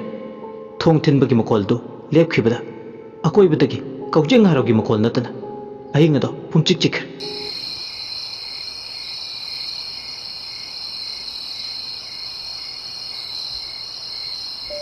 थोंग थिनबगी मखोलदो लेपखिबदा तंफा अचौबो सोर मपी अमदे होंदोए अहिंग ममैदुदमा लवाई लुतोन सातलुरबने मसा पुंबा हुमांग कांगलुरबने असुमना ngayak humang handoklaga tampa phamungda leptuna le amukse hek mamit ani duna kuptaba makai thongduda amuk thilak praidani ing thongduga maga leinariba mapa dugadi khajilapne amukta di masada fauriba chingnabado koknaba thongdugi manakta changsilaga loliba thongdugi puronado mafam sabra chena lolebra haidana yengninglame maha khajik khajik tagi khongthang ado tapna tapna thangba hore thongdugi manak tamna changsilai अदुमना थोंग मयादुदा चंगसिलकपा मतमदा मसादा याम हैनदबा सबुंग सबुंग लाउबा म फावरे मागी वखलदा मुसु थोंग अदु मदोम हंगतोक चरकलगा मपालदगी मीगुम म चंगलपा नत्रगना थोंग अदु नमखाइरगा अकीबा फंगलबा लाइमु फतबा म चंगलपा हाइदना वखलदुदा चिंगनबा हौरे अमरोमदना वखलला लामचिंदना खलुबदु मित्ता मसे मराओइना उबा हौरकले महाक असुमना मियेंग अमदि वखलना मागी पुनिंगबु सोंथलकपदा मखोंग थांगबा थोखिद्रे तंफा मसादा निंजिंग मांजिंग ꯅꯤꯡꯖꯤꯡ ꯃꯥꯡꯖꯤꯡ ꯑꯃꯨꯛꯁꯨ ꯍꯧꯔꯛꯑꯦ ꯊꯣꯡ ꯑꯗꯨꯗ ꯑꯃꯨꯛ ꯃꯃꯤꯠ ꯑꯅꯤꯗꯣ ꯂꯥꯎꯊꯣꯛꯇꯨꯅ ꯌꯦꯡꯉꯤ ꯑꯃꯨꯛꯅ ꯃꯆꯥ ꯑꯅꯤꯅ ꯇꯨꯞꯂꯤꯕ ꯀꯥꯡꯊꯣꯟꯗꯨꯗ ꯑꯃꯨꯛ ꯌꯦꯡꯉꯤ ꯃꯍꯥꯛꯅ ꯐꯃꯨꯡꯗꯨꯒꯤ ꯃꯌꯥꯏꯗ ꯋꯥꯈꯜꯗꯣ ꯀꯗꯥꯏꯗꯅꯣꯃ ꯎꯡꯂꯦ ꯀꯅꯥꯅ ꯃꯥꯒꯤ ꯋꯥꯈꯜꯕꯨ ꯈꯨꯗꯣꯝꯕꯤꯗ ꯊꯝꯂꯒ ꯎꯡꯂꯤꯕꯅꯣ ꯍꯥꯏꯐꯝ ꯈꯪꯗꯦ ꯉꯁꯤꯒꯤ ꯑꯍꯤꯡ ꯃꯃꯩꯁꯤꯅ ꯃꯉꯣꯟꯗ ꯏꯇꯠ ꯇꯠꯇꯅ ꯑꯀꯤꯕ ꯁꯥꯎꯍꯨꯝ ꯀꯌꯥ ꯐꯪꯕꯒꯨꯝ ꯐꯥꯎꯍꯜꯂꯦ ꯑꯁꯨꯝꯅ ꯃꯍꯥꯛ ꯃꯈꯣꯡ ꯊꯥꯡꯕ ꯊꯣꯛꯇ ꯊꯣꯡꯗꯨꯗ ꯌꯦꯡꯗꯨꯅ ꯂꯩꯔꯤꯉꯩ ꯃꯅꯤꯡꯒꯤ ꯆꯥꯛꯈꯨꯝ ꯑꯣꯏꯔꯤꯕ ꯃꯄꯥ ꯃꯩꯅ ꯆꯥꯛꯈꯤꯕꯒꯤ ꯇꯥꯡꯒꯣꯏ ꯇꯥꯔꯤꯕ ꯃꯐꯝꯗꯨꯗ ꯃꯤ ꯆꯦꯟꯕꯗꯧꯅ ꯇꯧꯕ ꯃꯈꯣꯜ ꯀꯔꯤꯒꯨꯝꯕꯗꯅ ꯃꯌꯥꯝ ꯍꯧꯅꯗꯨꯅ ꯄꯨꯟꯁꯤꯜꯂꯒ ꯄꯨꯔꯨꯝ ꯃꯨꯔꯨꯝ ꯂꯥꯎꯅ ꯋꯥꯔꯤ ꯁꯥꯟꯅꯕꯒꯤ ꯃꯈꯣꯜ ꯃꯁꯥꯗ ꯐꯥꯎꯕ ꯍꯧꯔꯛꯂꯦ ꯈꯣꯡꯊꯥꯡ ꯃꯈꯣꯜꯗꯨ ꯇꯥꯔꯨꯕꯗ ꯃꯍꯥꯛ ꯑꯃꯨꯛꯀ ꯍꯦꯟꯅ ꯃꯁꯥꯗ ꯁ꯭ꯋꯥꯏ ꯁ꯭ꯋꯥꯏ ꯂꯥꯎꯏ ꯀꯅꯥꯒꯨꯝꯕ ꯈꯔꯗꯤ ꯃꯈꯣꯏꯒꯤ ꯆꯥꯛꯈꯨꯝ ꯑꯣꯏꯔꯤꯕ ꯃꯄꯥꯁꯤꯗ ꯂꯩꯔꯦ ꯍꯨꯔꯥꯟꯕ ꯆꯪꯕ ꯖꯥꯠꯂ ꯀꯔꯤ ꯑꯇꯥꯇꯨ ꯂꯩꯍꯧꯔꯤ ꯃꯩꯅ ꯆꯥꯛꯈꯤꯕꯗꯨꯗ ꯍꯥꯏꯗꯅ ꯃꯗꯨꯗ ꯍꯨꯕ ꯂꯥꯛꯂꯤꯕ꯭ꯔꯥ ꯃꯊꯟꯗꯒ ꯑꯣꯏꯔꯦ ꯑꯀꯤꯕꯅ ꯃꯥꯕꯨ ꯋꯥꯈꯜꯗ ꯍꯟꯖꯤꯟ ꯍꯟꯖꯤꯟ ꯁꯔꯥꯛ ꯇꯝꯕꯗꯧꯅ ꯊꯣꯛꯏ ꯑꯗꯨꯝꯅ ꯋꯥꯈꯜꯅ ꯇꯝꯅ ꯂꯥꯏ ꯁꯥꯗꯨꯅ ꯀꯤꯍꯟ ꯈꯪꯍꯜꯂꯤꯉꯩ ꯑꯉꯥꯡ ꯂꯥꯡꯕꯒꯤ ꯅꯨꯄꯥ ꯃꯆꯥ ꯅꯨꯄꯤ ꯃꯆꯥ ꯀꯌꯥꯅ ꯅꯣꯛꯈꯤꯗꯨꯅ ꯁꯥꯟꯅꯕꯒꯤ ꯍꯔꯥꯎ ꯃꯊꯣꯏ ꯀꯥꯕꯒꯤ ꯃꯈꯣꯜ ꯇꯥꯕ ꯍꯧꯔꯛꯂꯤ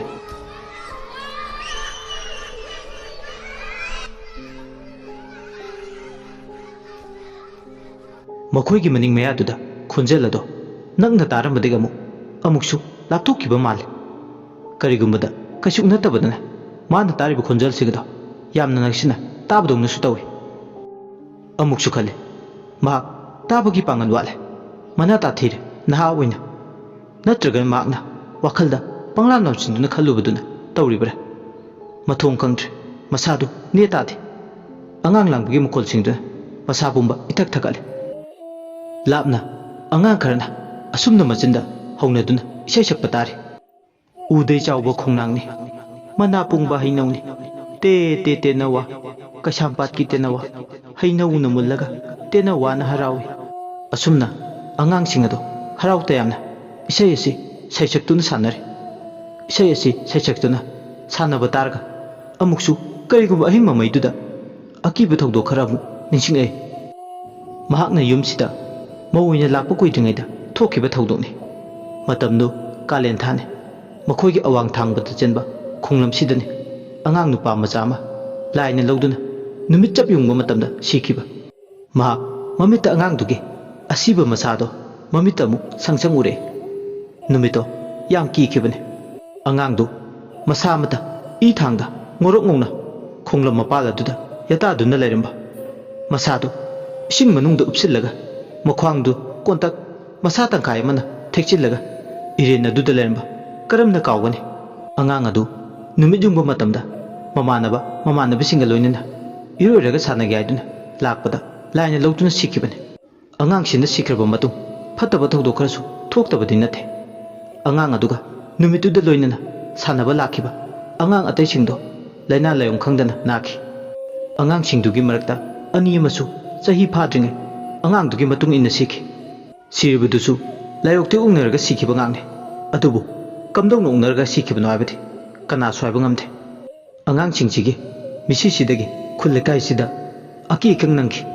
ꯂꯩꯀꯥꯏꯒꯤ ꯃꯤ ꯑꯃꯠꯇ ꯈꯣꯡꯂꯝ ꯑꯁꯤꯗ ꯀꯨꯝꯅꯈꯤꯗꯦ ꯃꯇꯝ ꯈꯔꯗꯤ ꯂꯥꯏ ꯈꯣꯏꯔꯝꯗꯨꯅ ꯈꯨꯟꯖꯥꯁꯤꯡꯅ ꯑꯋꯥ ꯑꯅꯥ ꯀꯣꯛꯅꯕ ꯀꯌꯥ ꯑꯃꯁꯨ ꯇꯧꯈꯤ ꯑꯗꯨꯕꯨ ꯏꯐꯠꯇꯤ ꯐꯠꯈꯤꯗꯦ ꯊꯧꯗꯣꯛꯁꯤꯡꯁꯤꯒꯤ ꯃꯇꯨꯡ ꯃꯈꯣꯏꯒꯤ ꯈꯣꯡꯂꯝꯒ ꯇꯥꯏꯅꯅ ꯂꯩꯔꯤꯕ ꯌꯦꯅꯈꯥꯁꯤ ꯏꯇꯠ ꯇꯠꯇꯅ ꯑꯉꯥꯡ ꯂꯥꯡꯕ ꯆꯦꯟꯗꯨꯅ ꯁꯥꯟꯅꯕꯒꯤ ꯃꯈꯣꯜ ꯏꯇꯠ ꯇꯠꯇꯅ ꯇꯥꯏ ꯃꯍꯥꯛꯇꯤ ꯈꯣꯡꯂꯝꯁꯤꯒ ꯇꯥꯏꯅꯕ ꯏꯪꯈꯣꯜꯗ ꯌꯨꯝꯅꯤꯡ ꯆꯥꯔ ꯇꯝꯗꯨꯅ ꯂꯩꯔꯨꯕꯅ ꯑꯀꯤꯕ ꯊꯧꯗꯣꯛ ꯅꯣꯡꯊꯤ ꯅꯣꯡꯃꯡꯕ ꯃꯇꯝꯗ ꯏꯇꯠ ꯇꯠꯇꯅ ꯊꯦꯡꯅꯕ ꯍꯧꯔꯛꯈꯤ ꯑꯀꯤꯕ ꯊꯧꯗꯣꯛ ꯀꯌꯥꯁꯨ ꯅꯣꯡꯃꯁꯨ ꯅꯣꯡꯊꯤ ꯅꯣꯡꯃꯡꯕ ꯅꯨꯃꯤꯠ ꯆꯥꯛꯈꯨꯝꯒꯤ ꯃꯅꯤꯡ ꯊꯣꯡꯗꯣ ꯍꯥꯡꯗꯣꯛꯇꯨꯅ ꯀꯣꯜ ꯂꯤꯛ ꯐꯦꯡꯒꯦ ꯍꯥꯏꯗꯨꯅ ꯊꯣꯛꯂꯛꯄꯗ ꯃꯅꯤꯡ ꯊꯣꯡ ꯑꯗꯨꯗ ꯑꯉꯥꯡ ꯅꯨꯄꯥ ꯃꯆꯥ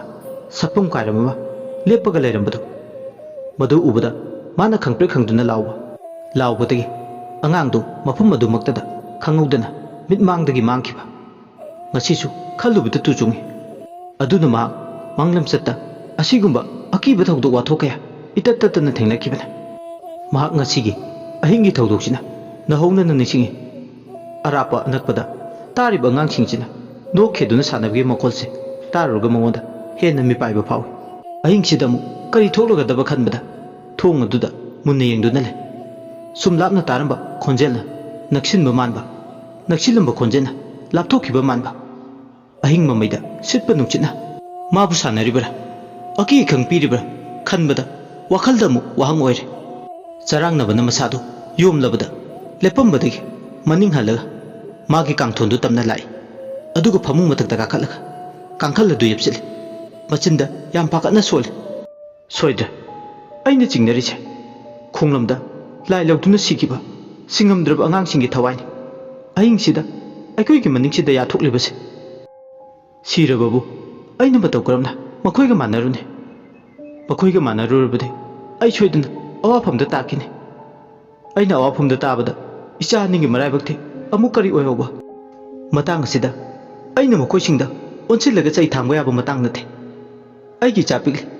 ꯆꯥꯎꯕ ꯁꯔꯦꯞ ꯀꯥꯅꯨꯡ ꯐꯥꯗ꯭ꯔꯤ ꯑꯩ ꯃꯈꯣꯏꯗ ꯀꯔꯤꯝꯇ ꯍꯥꯏꯔꯔꯣꯏ ꯇꯨꯃꯤꯟ ꯏꯁꯥꯒꯤ ꯑꯀꯤꯕꯁꯦ ꯐꯥꯊꯖꯔꯒꯦ ꯇꯝꯐꯥ ꯃꯁꯥꯒꯤ ꯑꯀꯤꯕ ꯄꯨꯝꯕ ꯐꯥꯊꯖꯩ ꯍꯥꯏꯕꯇꯅꯤ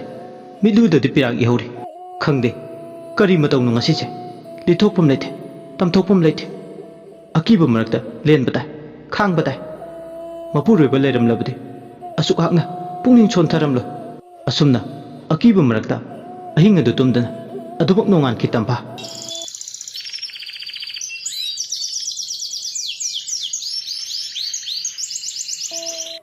ꯃꯊꯪꯒꯤ ꯅꯨꯃꯤꯠꯅꯤ ꯇꯤꯟꯐꯥꯏ ꯅꯤꯡꯊꯧ ꯄꯥꯎꯍꯟꯆꯦ ꯂꯣꯏꯕꯤ ꯍꯦꯟꯕ ꯑꯃꯨꯕ ꯆꯤꯛꯂꯥ ꯀ꯭ꯋꯥꯛꯅ ꯂꯟꯄꯥꯎ ꯆꯠꯂꯛꯄ ꯃꯇꯝ ꯅꯨꯃꯤꯠ ꯁꯅꯥ ꯈꯨꯝꯃꯗꯨꯅ ꯅꯣꯡꯄꯣꯛ ꯆꯤꯡꯁꯥ ꯀꯥꯏꯗꯒꯤ ꯂꯣꯏꯔꯣꯏ ꯀꯥꯔꯛꯄ ꯃꯇꯝꯅꯤ ꯇꯝꯐꯥꯗꯨ ꯌꯨꯝꯒꯤ ꯀꯨꯞꯅꯣꯝ ꯂꯣꯏꯔꯗꯨꯅ ꯁꯪꯒꯣꯏ ꯃꯆꯤ ꯑꯃꯗ ꯃꯆꯥꯁꯤꯡꯒꯤ ꯑꯃꯗꯤ ꯂꯩꯃꯒꯤ ꯄꯤꯖꯅꯕ ꯆꯥꯛ ꯊꯣꯡꯂꯤ ꯑꯁꯨꯝꯅ ꯃꯍꯥꯛ ꯂꯩꯔꯪ ꯃꯄꯥꯜꯗ ꯋꯥꯈꯜꯅ ꯐꯨꯃꯪꯅꯅ ꯆꯥꯛ ꯊꯣꯡꯕ ꯂꯣꯏꯈꯤꯕꯁꯨ ꯈꯪꯍꯧꯗꯦ ꯃꯆꯥꯅꯨꯄꯤ ꯑꯇꯣꯝꯕꯤ ꯍꯤꯌꯥꯏꯅꯨꯅ ꯂꯩꯔꯤꯅꯨꯗꯒꯤ ꯍꯦꯟꯅ ꯍꯩꯁꯤꯡꯕ ꯊꯕꯛ ꯇꯧꯕꯗ ꯆꯦꯛꯁꯤꯟꯕ ꯇꯧꯕ ꯎꯕꯅ ꯆꯥꯛ ꯄꯨꯈꯝ ꯑꯃ ꯅꯟꯗꯣꯝꯆꯥ ꯂꯩꯃꯒꯤ ꯊꯤꯜꯂꯨꯆꯣ ꯍꯥꯏꯗꯨꯅ ꯍꯥꯏꯔꯝꯃꯤ ꯑꯉꯥꯡ ꯑꯣꯏꯔꯤꯕ ꯍꯤꯌꯥꯏꯅꯨꯅ ꯃꯃꯥꯅ ꯆꯥꯛ ꯊꯤꯜꯂꯨꯆꯣ ꯍꯥꯏꯗꯨꯅ ꯍꯥꯏꯕꯗꯨ ꯍꯔꯥꯎ ꯍꯔꯥꯎ ꯌꯥꯔꯝꯃꯤ ꯑꯃꯔꯣꯝꯗ ꯇꯝꯐꯥ ꯃꯩ ꯆꯥꯛꯄꯒꯤ ꯊꯧꯗꯣꯛꯇꯨꯅ ꯃꯔꯝ ꯑꯣꯏꯔꯒ ꯌꯨꯝꯁꯨ ꯊꯥꯗꯣꯛꯇꯨꯅ ꯆꯠꯅꯤꯡꯗ꯭ꯔꯦ ꯑꯗꯨꯅ ꯉꯁꯤ ꯃꯆꯥꯗ ꯃꯥꯅ ꯊꯧꯗꯥꯔꯤꯁꯦ ꯊꯧꯗꯥꯅꯤꯡꯗꯅ ꯊꯧꯗꯥꯕꯗꯤ ꯅꯠꯇꯦ ꯉꯔꯥꯡꯒꯤ ꯑꯗꯨꯝꯅ ꯃꯩꯍꯧ ꯂꯥꯡꯄꯣꯛ ꯊꯣꯛꯀꯗ꯭ꯔꯥ ꯍꯥꯏꯕꯒꯤ ꯀꯤꯕꯅ ꯃꯍꯥꯛ ꯆꯠꯇꯕꯅꯤ ꯂꯩꯔꯤꯅꯨꯗꯒꯤ ꯍꯤꯌꯥꯏꯅꯨꯅ ꯈꯔ ꯍꯦꯟꯅ ꯁꯤꯡꯕꯗꯨ ꯎꯔꯒ ꯃꯆꯥꯅꯨꯄꯤ ꯑꯇꯣꯝꯕꯤꯅ ꯇꯧꯕ ꯊꯕꯛꯇꯤ ꯁꯣꯏꯒꯟꯗꯦ ꯍꯥꯏꯕꯒꯤ ꯁꯤꯟꯅꯕꯅꯤ ꯆꯥꯛ ꯏꯟꯁꯥꯡ ꯌꯥꯎꯔꯕ ꯄꯨꯈꯝꯗꯨꯒ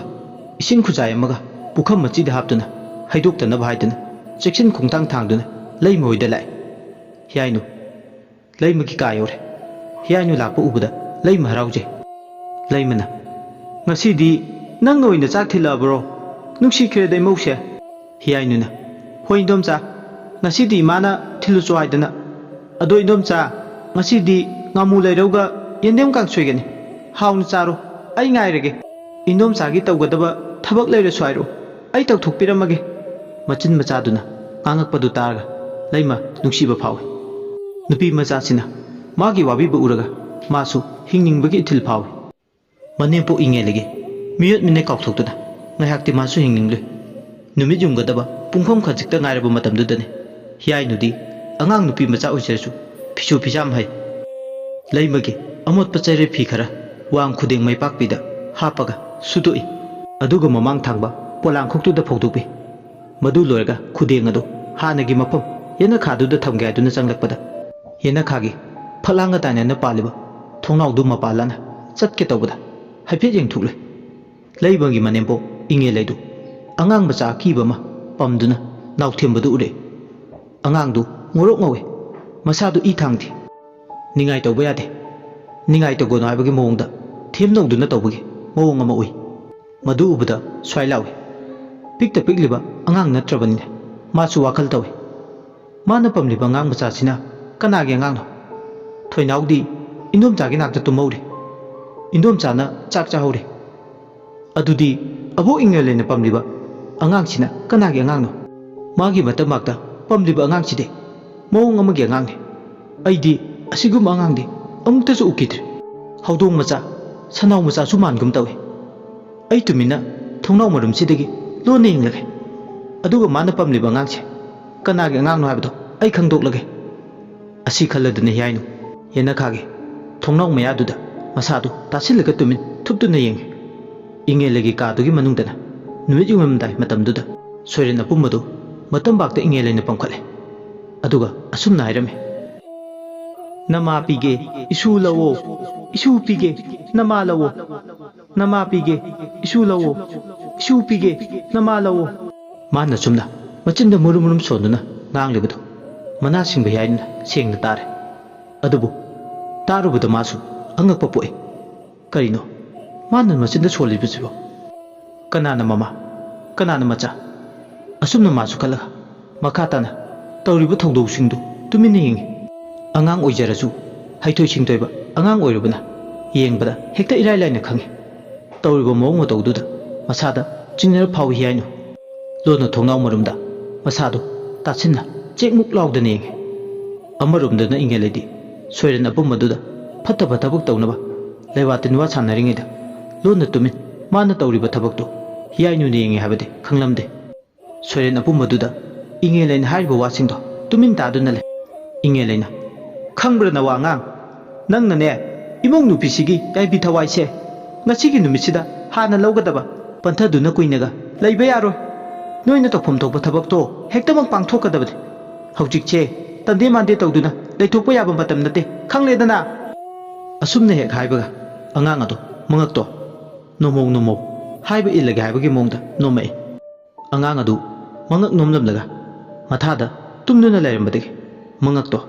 maninglomda leithore haibadi lukhamlomda mamaido phat onthораga phuklauna ingelege matam baktagi hawgalaga phallauna yongdongna yumgi phaire laiba mathakta chongkhatke mataw adu ubada Heeyainu de angang oibaga masado nikpada loy kibanasu mamin mangna ure nakongna su tahore masigi hanubise laima onthongna phatte angang oijarasu ma haipeti tare ingele lai chana haiba adubu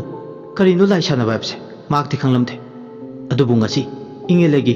magi mitmangda asumna tawbse urubade lai chana babse asumna tawbore wakhanda khale soirina duna phairena duda makhong yan targa phammaga lebado amuk sure makhong adu hai duna haiban tong chana budongda tawe ingeleina aboki susu sak phajaba haiba inba maram mokpa isutani se abok na haiba illu numit chap yungba sidane phairenda phamlaga leibado phatiye makhada kumthoro law maram mokpa haina tanab inba isuni asumna them noduna soirena bumado yungi phairen mathak adudagi kumaknaba themle haujikti soirena bumado mathaktagi angangi matogum haire talli kaisu makhadaga kumlakpa pambidrasu yani pambiyu haidi kaisu ingeleina kan khredako nangi ningai silaima amuk haibida yan silaw nangi haubi leibi duni angang aduna khume pamjade kaisu leibi ba haubiga karigi haubi angang du hanba leite magi ningai chakri duda ina na chatli ngele angang du phayena duda makhong yan tharaga phammaga leirambadigi hogalaga mu phalangda naplaga kocha chatle sumdongna masadu uthong naina nakre phaglang aduda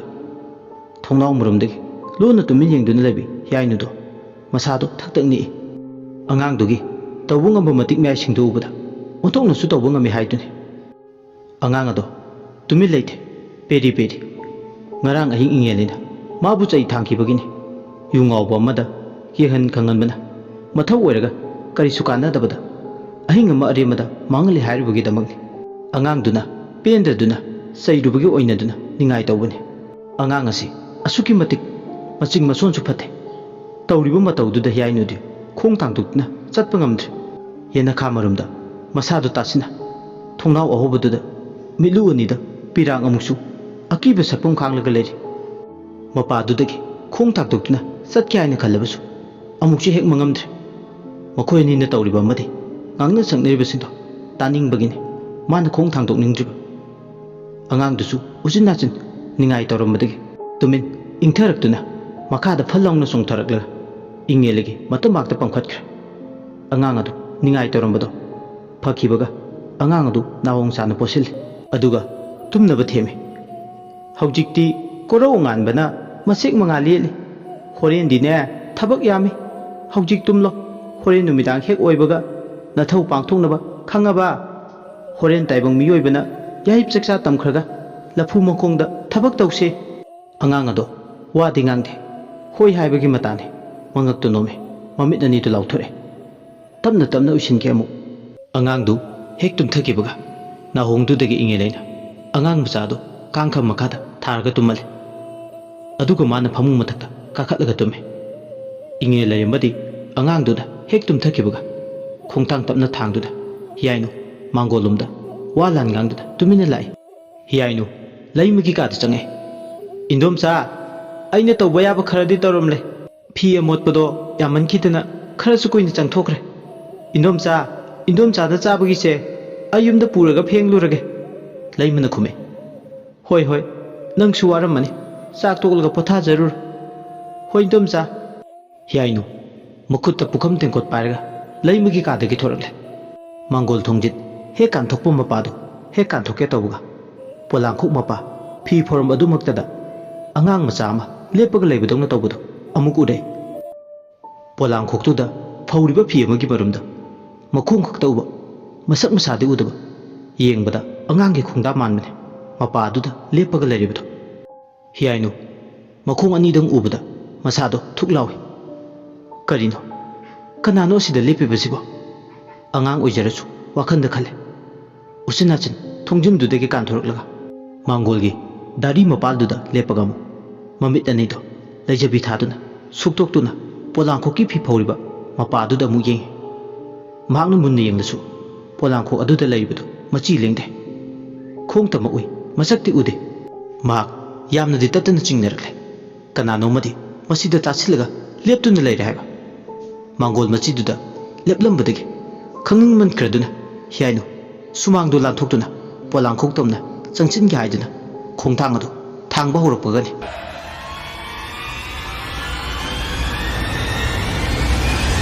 ꯇꯨꯡꯂꯣꯝꯗꯒꯤ ꯂꯩꯔꯤꯅꯨꯅ ꯍꯤꯌꯥꯏꯅꯨ ꯀꯩꯗꯧꯔꯤꯕ ꯅꯪꯗꯤ ꯍꯤꯌꯥꯏꯅꯨ ꯈꯪꯄ꯭ꯔꯦ ꯈꯪꯉꯤ ꯃꯆꯦ ꯂꯩꯔꯤꯅꯨꯅ ꯇꯨꯡꯗ ꯂꯦꯞꯄꯒ ꯂꯩꯔꯝꯕꯗꯨ ꯎꯕꯗ ꯍꯤꯌꯥꯏꯅꯨ ꯄꯣꯂꯥꯡꯈꯣꯛ ꯃꯔꯨꯝꯗꯨꯗ ꯑꯃꯨꯛ ꯌꯦꯡꯉꯤ ꯃꯆꯦꯅ ꯀꯧꯔꯛꯄꯒꯗꯣ ꯃꯍꯥꯛ ꯃꯁꯥꯗ ꯀꯔꯤꯝꯇ ꯆꯪꯂꯝꯗꯦ ꯂꯩꯔꯤꯅꯨꯅ ꯍꯤꯌꯥꯏꯅꯨ ꯋꯥꯈꯜ ꯑꯃꯗ ꯄꯨꯗꯨꯅ ꯆꯠꯂꯦ ꯍꯣꯏ ꯃꯥꯏ ꯍꯥꯏꯗꯦ ꯃꯃꯤꯠꯇꯣ ꯍꯟꯗꯛꯃꯨꯛꯇꯤ ꯄꯣꯂꯥꯡꯈꯣꯛꯇꯨꯗ ꯌꯦꯡꯗ ꯌꯦꯡꯁꯤꯜꯂꯨꯔꯒꯁꯨ ꯈꯣꯡ ꯑꯅꯤꯈꯛ ꯎꯔꯝꯕꯗꯣ ꯑꯃꯨꯛ ꯍꯟꯅ ꯎꯈꯤꯗ꯭ꯔꯦ ꯍꯤꯌꯥꯏꯅꯨꯗꯣ ꯃꯃꯤꯠꯇꯣ ꯈꯪꯂꯥꯎ ꯂꯥꯎꯊꯣꯛꯇꯨꯅ ꯌꯦꯡꯉꯤ ꯍꯧꯖꯤꯛꯐꯥꯎ ꯃꯆꯦꯅ ꯃꯉꯣꯟꯗ ꯀꯧ ꯉꯥꯡꯗꯨꯅ ꯇꯧꯔꯤꯕꯗꯣ ꯃꯁꯥꯗ ꯀꯔꯤꯝꯇ ꯅꯥꯆꯨꯡꯂꯨꯗꯦ ꯍꯤꯌꯥꯏꯅꯨ ꯃꯊꯟꯇ ꯁꯣꯜꯂꯤ ꯇꯞꯅ ꯑꯩꯅ ꯍꯧꯖꯤꯛꯇ ꯎꯈꯤꯕꯗꯨꯕꯨ ꯀꯩꯅꯣ ꯀꯗꯥꯏꯗ ꯆꯠꯈ꯭ꯔꯒꯦ ꯑꯣꯟꯊꯣꯛꯇꯨꯅ ꯑꯩꯒꯤ ꯃꯤꯠꯃꯥꯡꯁꯤꯗꯒꯤ ꯃꯥꯡꯈꯤꯗ ꯂꯩꯔꯤꯅꯨꯅ ꯍꯤꯌꯥꯏꯅꯨ ꯍꯥꯏꯕꯤ ꯑꯉꯥꯎꯕꯤ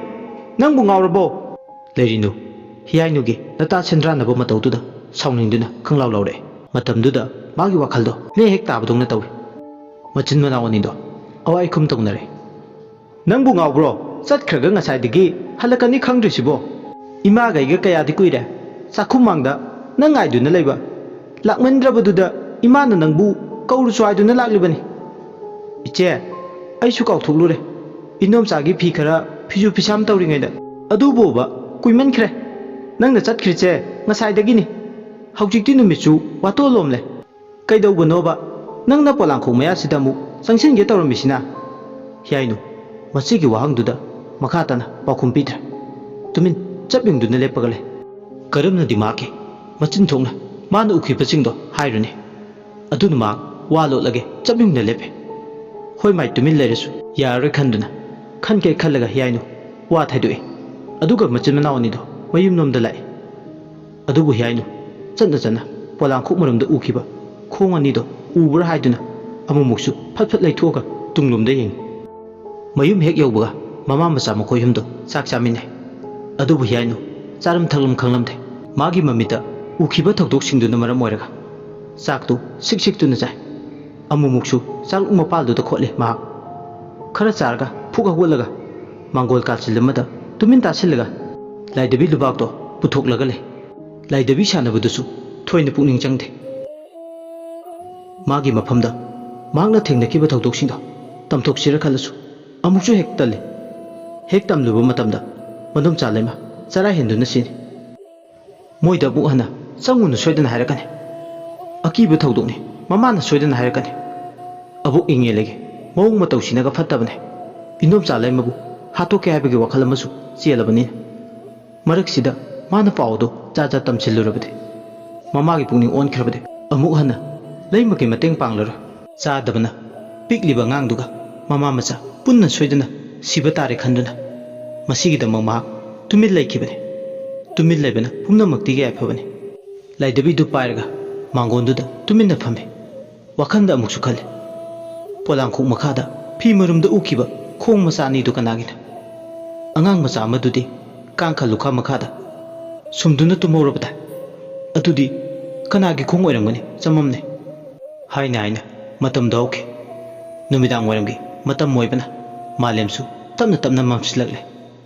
ꯅꯨꯃꯤꯗꯥꯡꯒꯤ ꯆꯔꯥ ꯊꯣꯡꯗꯨꯅ ꯂꯩꯃꯨꯒꯤꯁꯨ ꯉꯟꯇꯥ ꯊꯤꯟꯗꯨꯅ ꯍꯤꯌꯥꯏꯅꯨꯅ ꯄꯤꯖꯔꯨꯔꯦ ꯍꯤꯌꯥꯏꯅꯨ ꯃꯃꯥ ꯃꯆꯥ ꯃꯈꯣꯏꯌꯨꯝ ꯆꯥꯛ ꯇꯣꯛꯂꯕ ꯃꯇꯨꯡ ꯐꯝꯂꯝꯃꯤ ꯃꯇꯝꯅꯗꯤ ꯊꯦꯡꯖꯤꯜꯂꯛꯏ ꯅꯨꯃꯤꯗꯥꯡ ꯍꯥꯏꯁꯤꯗꯤ ꯅꯨꯃꯤꯗꯥꯡꯅꯤ ꯇꯞꯅ ꯇꯞꯅ ꯑꯗꯨꯝ ꯑꯣꯏꯔꯛꯄ ꯃꯍꯧꯁꯥꯅꯤ ꯃꯃꯥ ꯃꯆꯥ ꯃꯈꯣꯏꯌꯨꯝꯗꯣ ꯇꯨꯝꯕ ꯆꯪꯂꯛꯂꯦ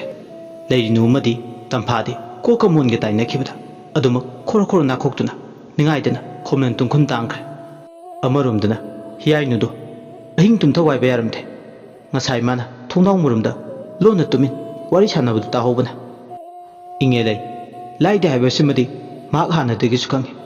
ꯑꯗꯨꯅ ꯅꯨꯃꯤꯗꯥꯡꯁꯤꯗ ꯀꯔꯝꯕ ꯐꯠꯇꯕ ꯊꯧꯗꯣꯛ ꯑꯃꯃꯨꯛ ꯊꯣꯛꯀꯗꯕꯅꯣ ꯈꯜꯂꯨꯕꯗ ꯃꯁꯥꯗꯣ ꯑꯃꯨꯛ ꯅꯤꯡꯖꯤꯡ ꯃꯥꯡꯖꯤꯡ ꯍꯧꯔꯛꯂꯦ ꯃꯣꯟꯈꯥꯡ ꯈꯨꯗꯤꯡ ꯍꯣꯡꯗꯨꯅ ꯑꯃꯨꯛ ꯆꯦꯞ ꯑꯃꯨꯛ ꯂꯣꯡ ꯇꯧꯗꯨꯅ ꯋꯥꯈꯜꯒꯤ ꯆꯔꯥꯡꯅꯕ ꯃꯔꯛ ꯑꯗꯨꯗ ꯃꯍꯥꯛ ꯇꯨꯝꯊꯧ ꯍꯥꯏꯕ ꯌꯥꯗ꯭ꯔꯦ ꯍꯤꯌꯥꯏꯅꯨ ꯄꯨꯛꯅꯤꯡꯗ ꯆꯞ ꯌꯨꯡꯅ ꯈꯜꯂꯤ ꯃꯗꯨꯗꯤ ꯑꯍꯤꯡ ꯍꯧꯒꯠꯇꯨꯅ ꯏꯪꯉꯦ ꯂꯩ ꯀꯔꯝꯕ ꯐꯠꯇꯕ ꯇꯧꯔꯤ ꯑꯃꯗꯤ ꯂꯩꯃꯒ ꯑꯉꯥꯡ ꯃꯆꯥꯗꯨꯒꯅ ꯀꯔꯝꯕ ꯐꯤꯕꯝꯗ ꯂꯩꯔꯤꯒꯦ ꯈꯪꯅꯤꯡꯃꯟꯈ꯭ꯔꯗꯨꯅ ꯃꯃꯥꯒ ꯃꯆꯦꯒ ꯍꯦꯛ ꯇꯨꯝꯊꯈꯤꯕꯒ ꯇꯨꯃꯤꯟ ꯃꯈꯣꯜ ꯊꯣꯛꯍꯟꯗ ꯐꯃꯨꯡꯗꯒꯤ ꯀꯨꯝꯊꯔꯛꯂꯦ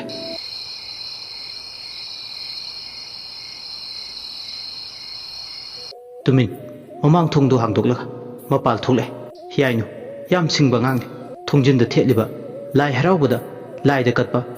ꯀꯥꯡꯍꯨ ꯀꯥꯡꯖꯩꯗꯣ ꯂꯥꯝꯃꯒ ꯍꯩꯁꯤꯡꯅ ꯃꯣꯔꯥ ꯑꯃꯗ ꯅꯦꯠꯂꯒ ꯂꯧꯊꯩ ꯑꯗꯨꯒ ꯊꯣꯡꯗꯣ ꯅꯨꯃꯤꯗꯥꯡꯗꯨꯗ ꯃꯣꯔꯥ ꯑꯃꯗ ꯉꯥꯛꯁꯤꯜꯂꯒ ꯊꯅꯝꯃꯦ ꯈꯨꯠꯇ ꯀꯥꯡꯍꯨ ꯀꯥꯡꯖꯩ ꯑꯃꯝꯕꯗꯨꯗ ꯃꯈꯨꯠꯇ ꯃꯩꯁꯨ ꯌꯥꯎꯗ ꯀꯥꯡꯍꯨ ꯀꯥꯡꯖꯩꯗꯣ ꯄꯥꯏꯔꯒ ꯊꯣꯛꯂꯛꯑꯦ ꯃꯍꯥꯛ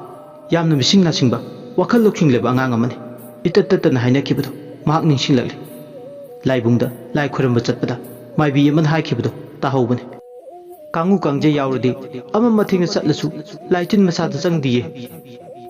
ꯃꯁꯤꯅ ꯃꯔꯝ ꯑꯣꯏ ꯃꯩ ꯌꯥꯎꯗ꯭ꯔꯁꯨ ꯀꯩꯗꯧꯋꯦ ꯈꯟ ꯍꯤꯌꯥꯏꯅꯨ ꯃꯤꯀꯤ ꯂꯥꯏꯀꯤꯔꯝꯗꯦ ꯅꯨꯄꯥꯗꯧꯅ ꯇꯧꯕ ꯑꯉꯥꯡ ꯑꯣꯏꯔꯤꯉꯩꯗꯒꯤ ꯅꯨꯄꯥꯔ ꯅꯨꯄꯥ ꯅꯠꯇ ꯅꯨꯄꯤꯔ ꯅꯨꯄꯤ ꯅꯠꯇ ꯑꯉꯝ ꯑꯔꯥꯏ ꯈꯪꯗꯕ ꯑꯃ ꯃꯁꯥꯗ ꯂꯣꯏꯅꯔꯛꯏ ꯃꯔꯝ ꯑꯁꯤꯅ ꯃꯍꯥꯛ ꯅꯨꯃꯤꯗꯥꯡ ꯑꯁꯤꯗ ꯑꯀꯤꯕ ꯄꯨꯝꯕ ꯊꯥꯗꯣꯛꯇꯨꯅ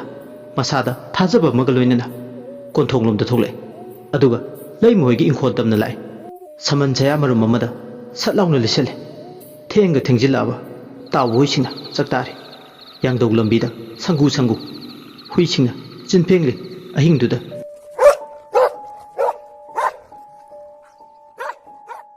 ꯆꯤꯡꯌꯥꯗꯅ ꯂꯝꯍꯨꯏꯁꯤꯡꯅ ꯆꯥꯛꯇꯥꯕꯒꯤ ꯃꯈꯣꯜ ꯂꯣꯏꯕ ꯅꯥꯏꯔꯝꯗꯦ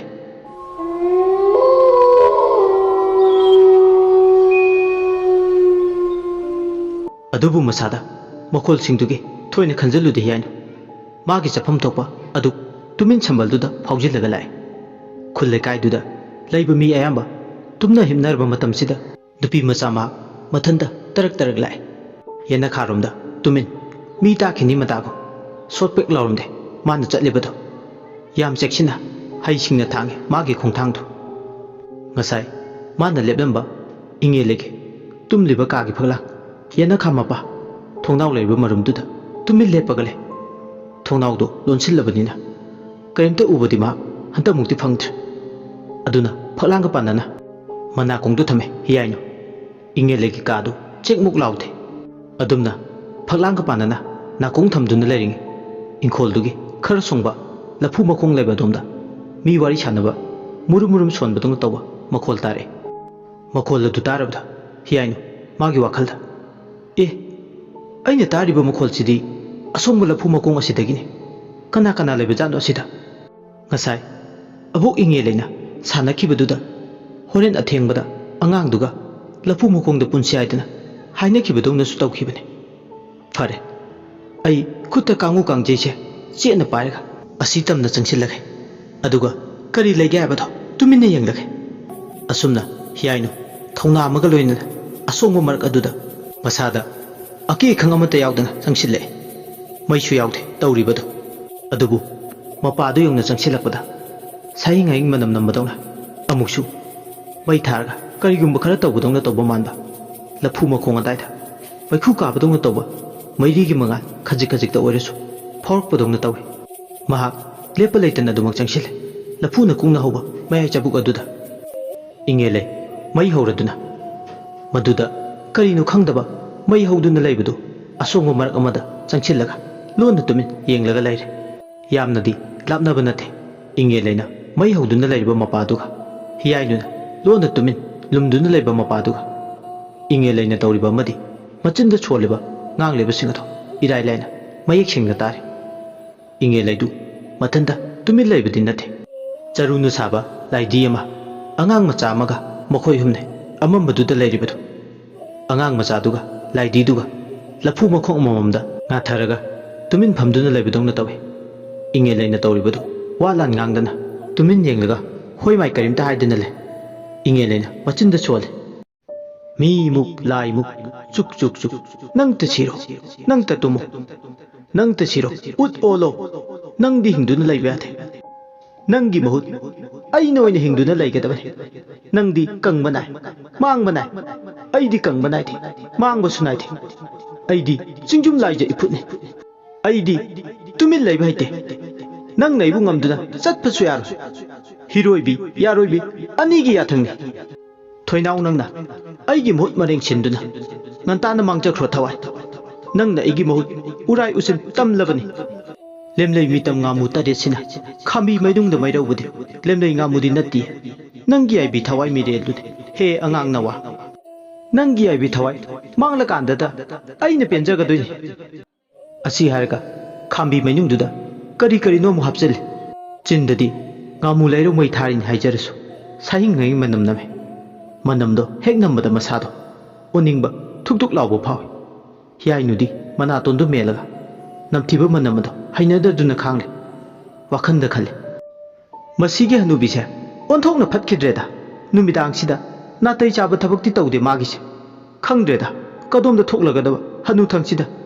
ꯑꯁꯤꯕꯨ ꯍꯌꯦꯡꯋꯥꯏ ꯁꯤꯔꯒꯁꯨ ꯀꯅꯥꯅꯁꯨ ꯊꯥꯡꯗꯣꯛꯄꯤꯅꯕ ꯂꯩꯇꯗꯅ ꯑꯩ ꯑꯉꯥꯡ ꯑꯣꯏꯖꯔꯁꯨ ꯏꯔꯥꯏ ꯂꯥꯏꯅ ꯈꯪꯉꯤ ꯃꯥꯅ ꯁꯨꯝꯅ ꯅꯨꯃꯤꯗꯥꯡꯁꯤꯗ ꯇꯧꯔꯤꯁꯦ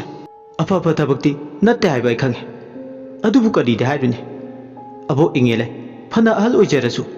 ꯑꯩꯉꯣꯟꯗꯒꯤ ꯎꯗ ꯀꯩ ꯍꯜꯂꯁꯨ ꯃꯥꯅ ꯇꯧꯔꯤꯕ ꯊꯕꯛꯁꯤꯗꯤ ꯋꯥꯈꯜ ꯂꯩꯕ ꯃꯤꯁꯛ ꯑꯃꯅ ꯇꯧꯒꯗꯕ ꯊꯕꯛꯇꯤ ꯅꯠꯇꯦ ꯇꯧꯔꯤꯁꯦ ꯈꯪꯗ꯭ꯔꯦꯗ ꯑꯕꯣꯛꯀꯤ ꯋꯥꯈꯜꯁꯦ ꯐꯔꯦ ꯑꯩ ꯇꯨꯃꯤꯟꯅ ꯂꯩꯔꯒꯦ ꯃꯥꯅ ꯇꯧꯔꯤꯁꯦ ꯀꯔꯤꯅꯣ ꯍꯥꯏꯕꯗꯣ ꯃꯨꯟꯅ ꯈꯪꯗꯣꯛꯂꯒꯦ ꯑꯁꯤ ꯈꯜꯂꯗꯅ ꯑꯃꯨꯛ ꯇꯨꯃꯤꯟꯅ ꯂꯩꯈ꯭ꯔꯦ ꯏꯪꯉꯦꯜꯂꯩꯗꯤ ꯃꯩꯅꯨꯡꯗꯨꯗ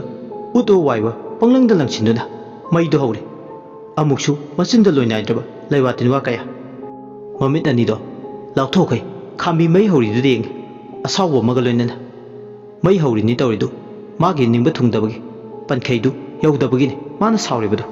ꯇꯧꯔꯤꯕ ꯊꯕꯛꯇꯣ ꯃꯥꯏ ꯄꯥꯛꯇ꯭ꯔꯤ ꯃꯍꯩ ꯌꯥꯟꯗ꯭ꯔꯤ ꯍꯥꯏꯅ ꯇꯥꯛꯄꯅꯤ ꯇꯧꯔꯤꯕꯗꯨ ꯃꯥꯏ ꯄꯥꯛꯅꯕ ꯍꯣꯠꯅꯕꯗ ꯑꯋꯥꯕ ꯑꯃꯅꯤ ꯑꯍꯜꯒ ꯑꯣꯏꯁꯤꯜꯂꯛꯄꯒ ꯑꯁꯨꯝꯅ ꯑꯍꯤꯡ ꯇꯨꯝꯗꯅ ꯎꯔꯥꯏ ꯊꯔꯥꯎꯗꯨꯅ ꯂꯥꯏ ꯈꯨꯔꯨꯝꯕꯁꯦ ꯃꯁꯥꯗꯤ ꯌꯥꯝ ꯁꯣꯛꯄꯅꯤ ꯍꯥꯟꯅꯗꯒꯤ ꯍꯧꯅ ꯃꯍꯥꯛꯁꯨ ꯈꯪꯈꯤ ꯑꯗꯨꯕꯨ ꯈꯪꯅ ꯈꯪꯅ ꯇꯧꯔꯤꯕꯅꯤ ꯃꯁꯥ ꯁꯣꯛꯂꯕꯁꯨ ꯃꯔꯝꯗꯤ ꯃꯍꯥꯛ ꯃꯁꯤ ꯇꯧꯍꯧꯗ꯭ꯔꯕꯗꯤ ꯃꯥꯒꯤ ꯄꯨꯟꯁꯤ ꯂꯝꯕꯤꯗ ꯀꯥꯏꯔꯛꯇꯣꯏꯅꯤ ꯑꯁꯨꯝꯅ ꯃꯍꯥꯛꯅ ꯂꯦꯞꯄ ꯂꯩꯇꯅ ꯂꯩꯋꯥ ꯇꯤꯟꯋꯥ ꯃꯌꯥꯝ ꯑꯃ ꯁꯣꯟꯗꯨꯅ ꯂꯐꯨ ꯃꯈꯣꯡ ꯑꯗꯨꯗ ꯂꯦꯞꯄ ꯂꯩꯇꯅ ꯂꯥꯏ ꯈꯨꯔꯝꯕꯗꯨꯅ ꯃꯔꯝ ꯑꯣꯏꯔꯒ ꯑꯔꯣꯏꯕꯗꯗꯤ ꯃꯥꯒꯤ ꯍꯣꯠꯅꯖꯃꯟꯗꯨꯃꯗꯤ ꯐꯠꯇꯕ ꯊꯕꯛꯀꯤ ꯃꯍꯩ ꯌꯥꯟꯕ ꯍꯧꯔꯛꯂꯦ ꯁꯣꯝꯗꯅ ꯂꯩꯃꯅ ꯄꯤꯛꯂꯤꯕ ꯃꯆꯥ ꯊꯣꯏꯅꯥꯎꯕꯨ ꯅꯥꯀꯣꯟꯗꯨꯅ ꯇꯨꯝꯂꯤꯕꯗꯨ ꯈꯪꯍꯧꯗꯅ ꯑꯍꯤꯡ ꯑꯗꯨꯗ ꯄꯤꯛꯂꯤꯕ ꯊꯣꯏꯅꯥꯎ ꯇꯨꯝꯂꯝꯕꯗꯒꯤ ꯃꯤꯀꯞ ꯊꯣꯛꯂꯛꯇꯨꯅ ꯀꯟꯅ ꯀꯟꯅ ꯀꯞꯂꯛꯏ ꯃꯈꯣꯜ ꯊꯣꯛꯅ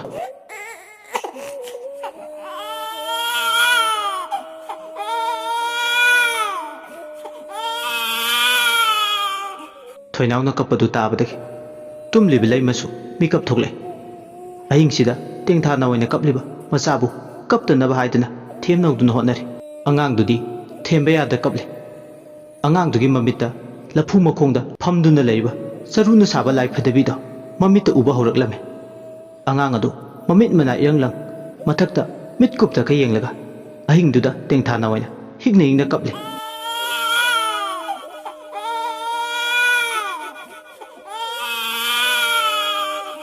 Machaduna Thembeyada Urao Thorona Kalokpada Laimadi Makok Mumai Khangdre Yumgi Kaduda Kapado Ingele Manana Tare Angang Kapagi Makol du Tabada Man Tori Batabakto Mahiyale Mai Pakle Habagi Kudam Sangdam Pangle Ingele Harau Mandana Kangai Kangjindare Tas Kamdawi Aina Kapa Liru Tienbu Pande Haiba Hona bro Pale Ingele Giten Pale Ahing Sida Angang Sumaina Sum Nungan Pau Thembayadana Adu Mukapabada Yaibi Tawai Manglagadabani Nungaide Si Mangaide Nungai Bahibadu Maisina Mutri Kaidi Aina Tori Batabak Mai Paklani Ahing Sida Mama Macha Setna Kainarani Karigi Aina Wazarugani Kong do you batting Kang Tumbo Nasidi Isagi Kuna Pena Satok Sarage Heeyainu Ingele in Harry Basingado How would the Loy Pow Tarubada Mark Masasu Takat Panalore Kari Kamdoba Man Haise Tatsing Sumladra Big Liver Toinauna Ahing Sida Higi Launa Cup Liver Tingtana in the Cup Liverdo Tarubada Marksu Hypum Kangjate Soidan Angangsi Maisin the Zakuna Leribdi Yaibi Tawai Mangladra Masigi Kanbada Kokshau Bikai Kalima Hojikadoni Asumna Kanzan Neringi Masada Wakalamalai Sapu Mada Pukritagi Sing Shoklura Mainung Sida Hijalaba Wakal the Kanzabatani Kadai for Wangamana, the Wangamani Tabase Numidang Sida Kadai the Gipukri Kadai the Gising Mana Logo Durse Amamuraxida Oitoktabani Ising Tiba Panglaina Skalo Sing Logo Sellingi Maishi the Choliba Lairon the Rulsna Heman Kibana Maishigi Mashada Angang Sigi Bitawai Mang Batarabra Natraga Abu Ingel in the Tori Batabaxe Tugai Neva Mahaki Laivase Mahi May Chamnaba Kutalitum Mama Parga Hanubisitamna Tomla Sira Magi Wakalsisa Henaba Atubu Wakalsa Nava Honering Sida Angang Masasiga Like Disigana I want the Muxinera Tikandova Kariweba Tatagi arrive a Haldinate Masiki Hals Adubu Karam the Magi Sintase Tugaigani Asikala than Heeyainu Wabana Angang Wizard Sumagi Wakaldo Bubatang Namde Nasigi Numidang Sida Twinaugi Punsi become Naradra Taibang Palcarino Masakang de Bangangse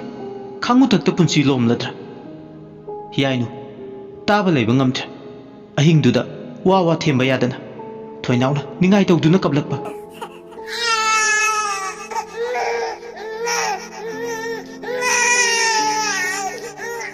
Laimasu Masabu Temna Bonabada Awaboy Masabu Temde Imagi Mom Nungsibi Taibang Nawa Oiribi Se Tengta now in the Kaplaganu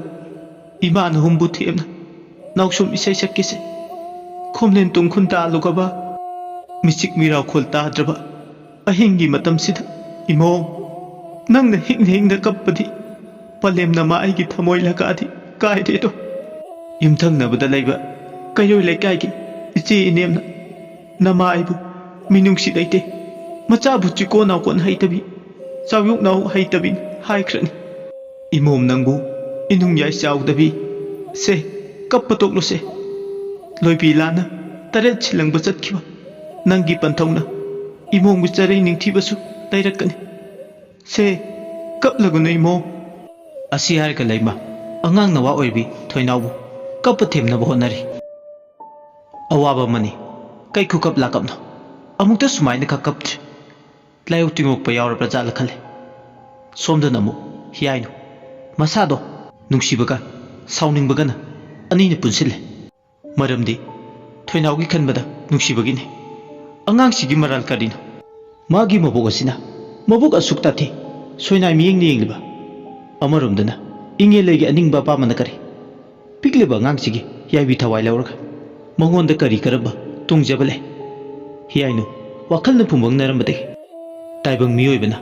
Awana Tarba Matamda Sembiba Mapu Magda Nijarabade Awana Pumba Koi Haituda Mamit Jet Ushina Yumgi Lai Oiba Lining Tow Laimaren Anibu Hanna Chingshiduna Nirame Angang Nawasigi Yaibi Tawaitadi Kanbiu Haiduna Ima Laimaren Sidabi Mangsok Kazawiabi Pamlen Lukai Lengbi Nakta Laima Paudoibi Imana Big Libi Toinaugi Yaibi Tawaitadi ngasi nongda kanbiyu asi harga makutto lonarame kapningba masu masada phawrami Heeyainu asumna ma miludagi pirang ehuna kaptuna thinawgidama thamoi sing niraklabada taibang semba mapu magna thaujan biraboy Heeyainu mamit jejet usillasu magi mita lamdubu koliba laining thau lairambeni harau saksen tab thaudo kumai sanaba mamit magna urakle manada sarik makhol pena makhol tare asida natana umang lai laibungda maiba maibina pena suna yauduna lai haraubugi lairoigi thorom pangbudungna su tawba magi mamita ure maiba amna singu khoyum laining thau khoyum yaibi yelong ngai amam leisa halakba yaibi ongti humoi nakre nungnang tagu pho phoiding nungtang tarang lai je ipokpa singu lindaw taba lairen tawroi nai nungmu sidaba nungkang maharaba yaibi nungopi maba singu koro aingba wang maning to panjumba hubla mapal thaba hara maul lingbirakba singu natei nanauna kiyong lai sangsida sana phamba lang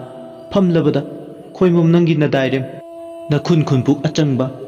khuntakti marang hauba khunkhadi manin naida tinja laija phattaba timu laimu phattaba bu korong numit singbum tare ni harau sakchen tam thaudo kumai sanaba iyong sading kakke harakle lairen maidingu nadairem poire sechakpa wangam sai thabana jingu nangi ahing jingnung jingkhong ya khai chengna ayuk yenda mang anganbada laput lamjingla pena thada pam chejing yena paina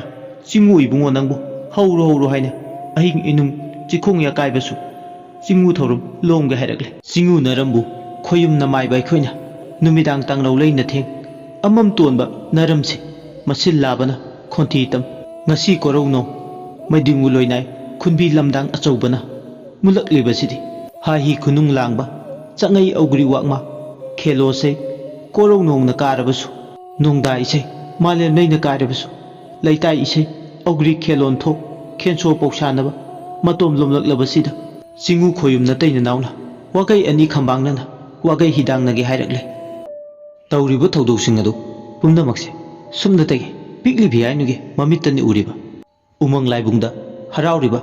laining thau lairembi ani ge sana masugum fundong laba lai ko mai disu mayik singna uri mai beduna jingu mabu sai thariba hawbudagin loi phawa mahak tari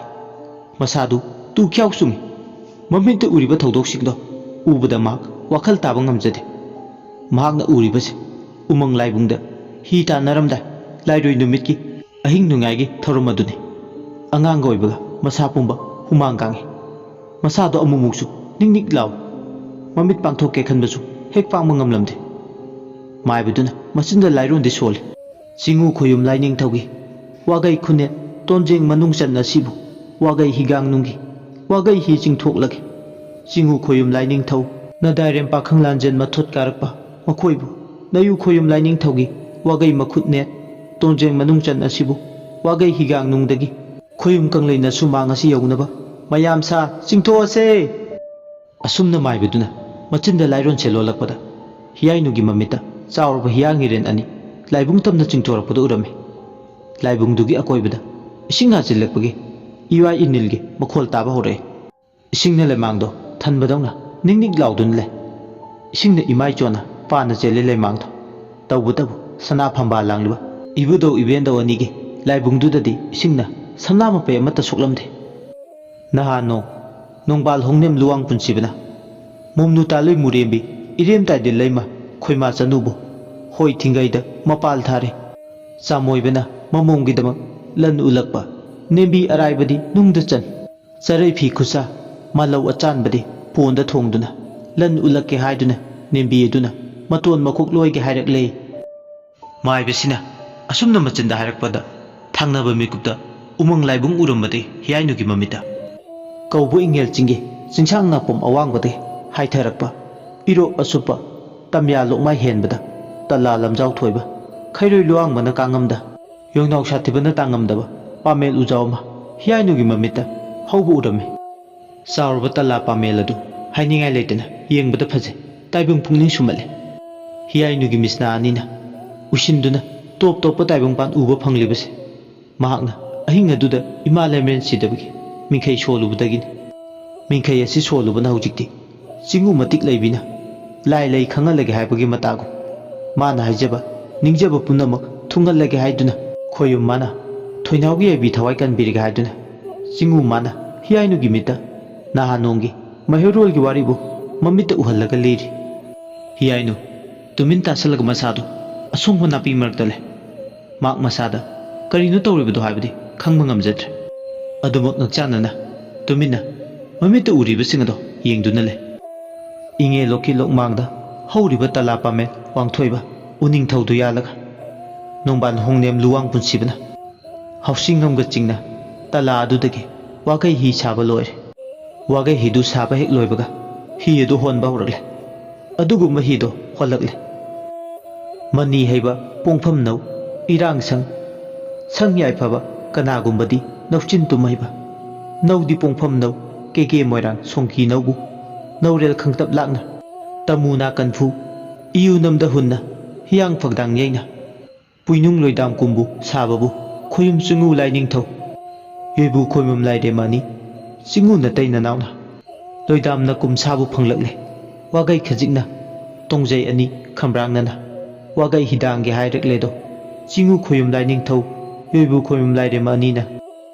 asumne haibaga hi edo ture laija amada holambadege ngasai ahanbada Heeyainu gi mamita ukiba asaiba pena maiba ukiba laibungda laiba isingdu tamna wagai hi ani do honjilakle hi edu honjilakpada thoinaugi aibi thawai achangbado hi du de yarpadongna tawi laibungda lairiba ising ado irai irau khon akanba maga iroinana Heeyainu gi mamita mana lumduna lairiba lafu makong adu tamna chansilakle adumna chansilakpadagi inge leina lai phattaba khoiramdogi hauba khambi maido magi lairon do loidringi mathanda phulaunu muchakre haujikti mana khoiramleba lai phattabado maya hengalamdai tawriba thabakdo mai paklamdai khangaudana akanma nuchitki sawmamana laklaga maido muthatkibadawna ingelege masada phawi angakpani khena baibse Heeyainu gi mamita ima lemiren sidabina uhalibadawna magi mamita di uhalamde Heeyainu gi mamitana lamdubu koliba laining thau lairambyanina awaba kokpiba adusu ima lemiren sidabina haijaba tabadagi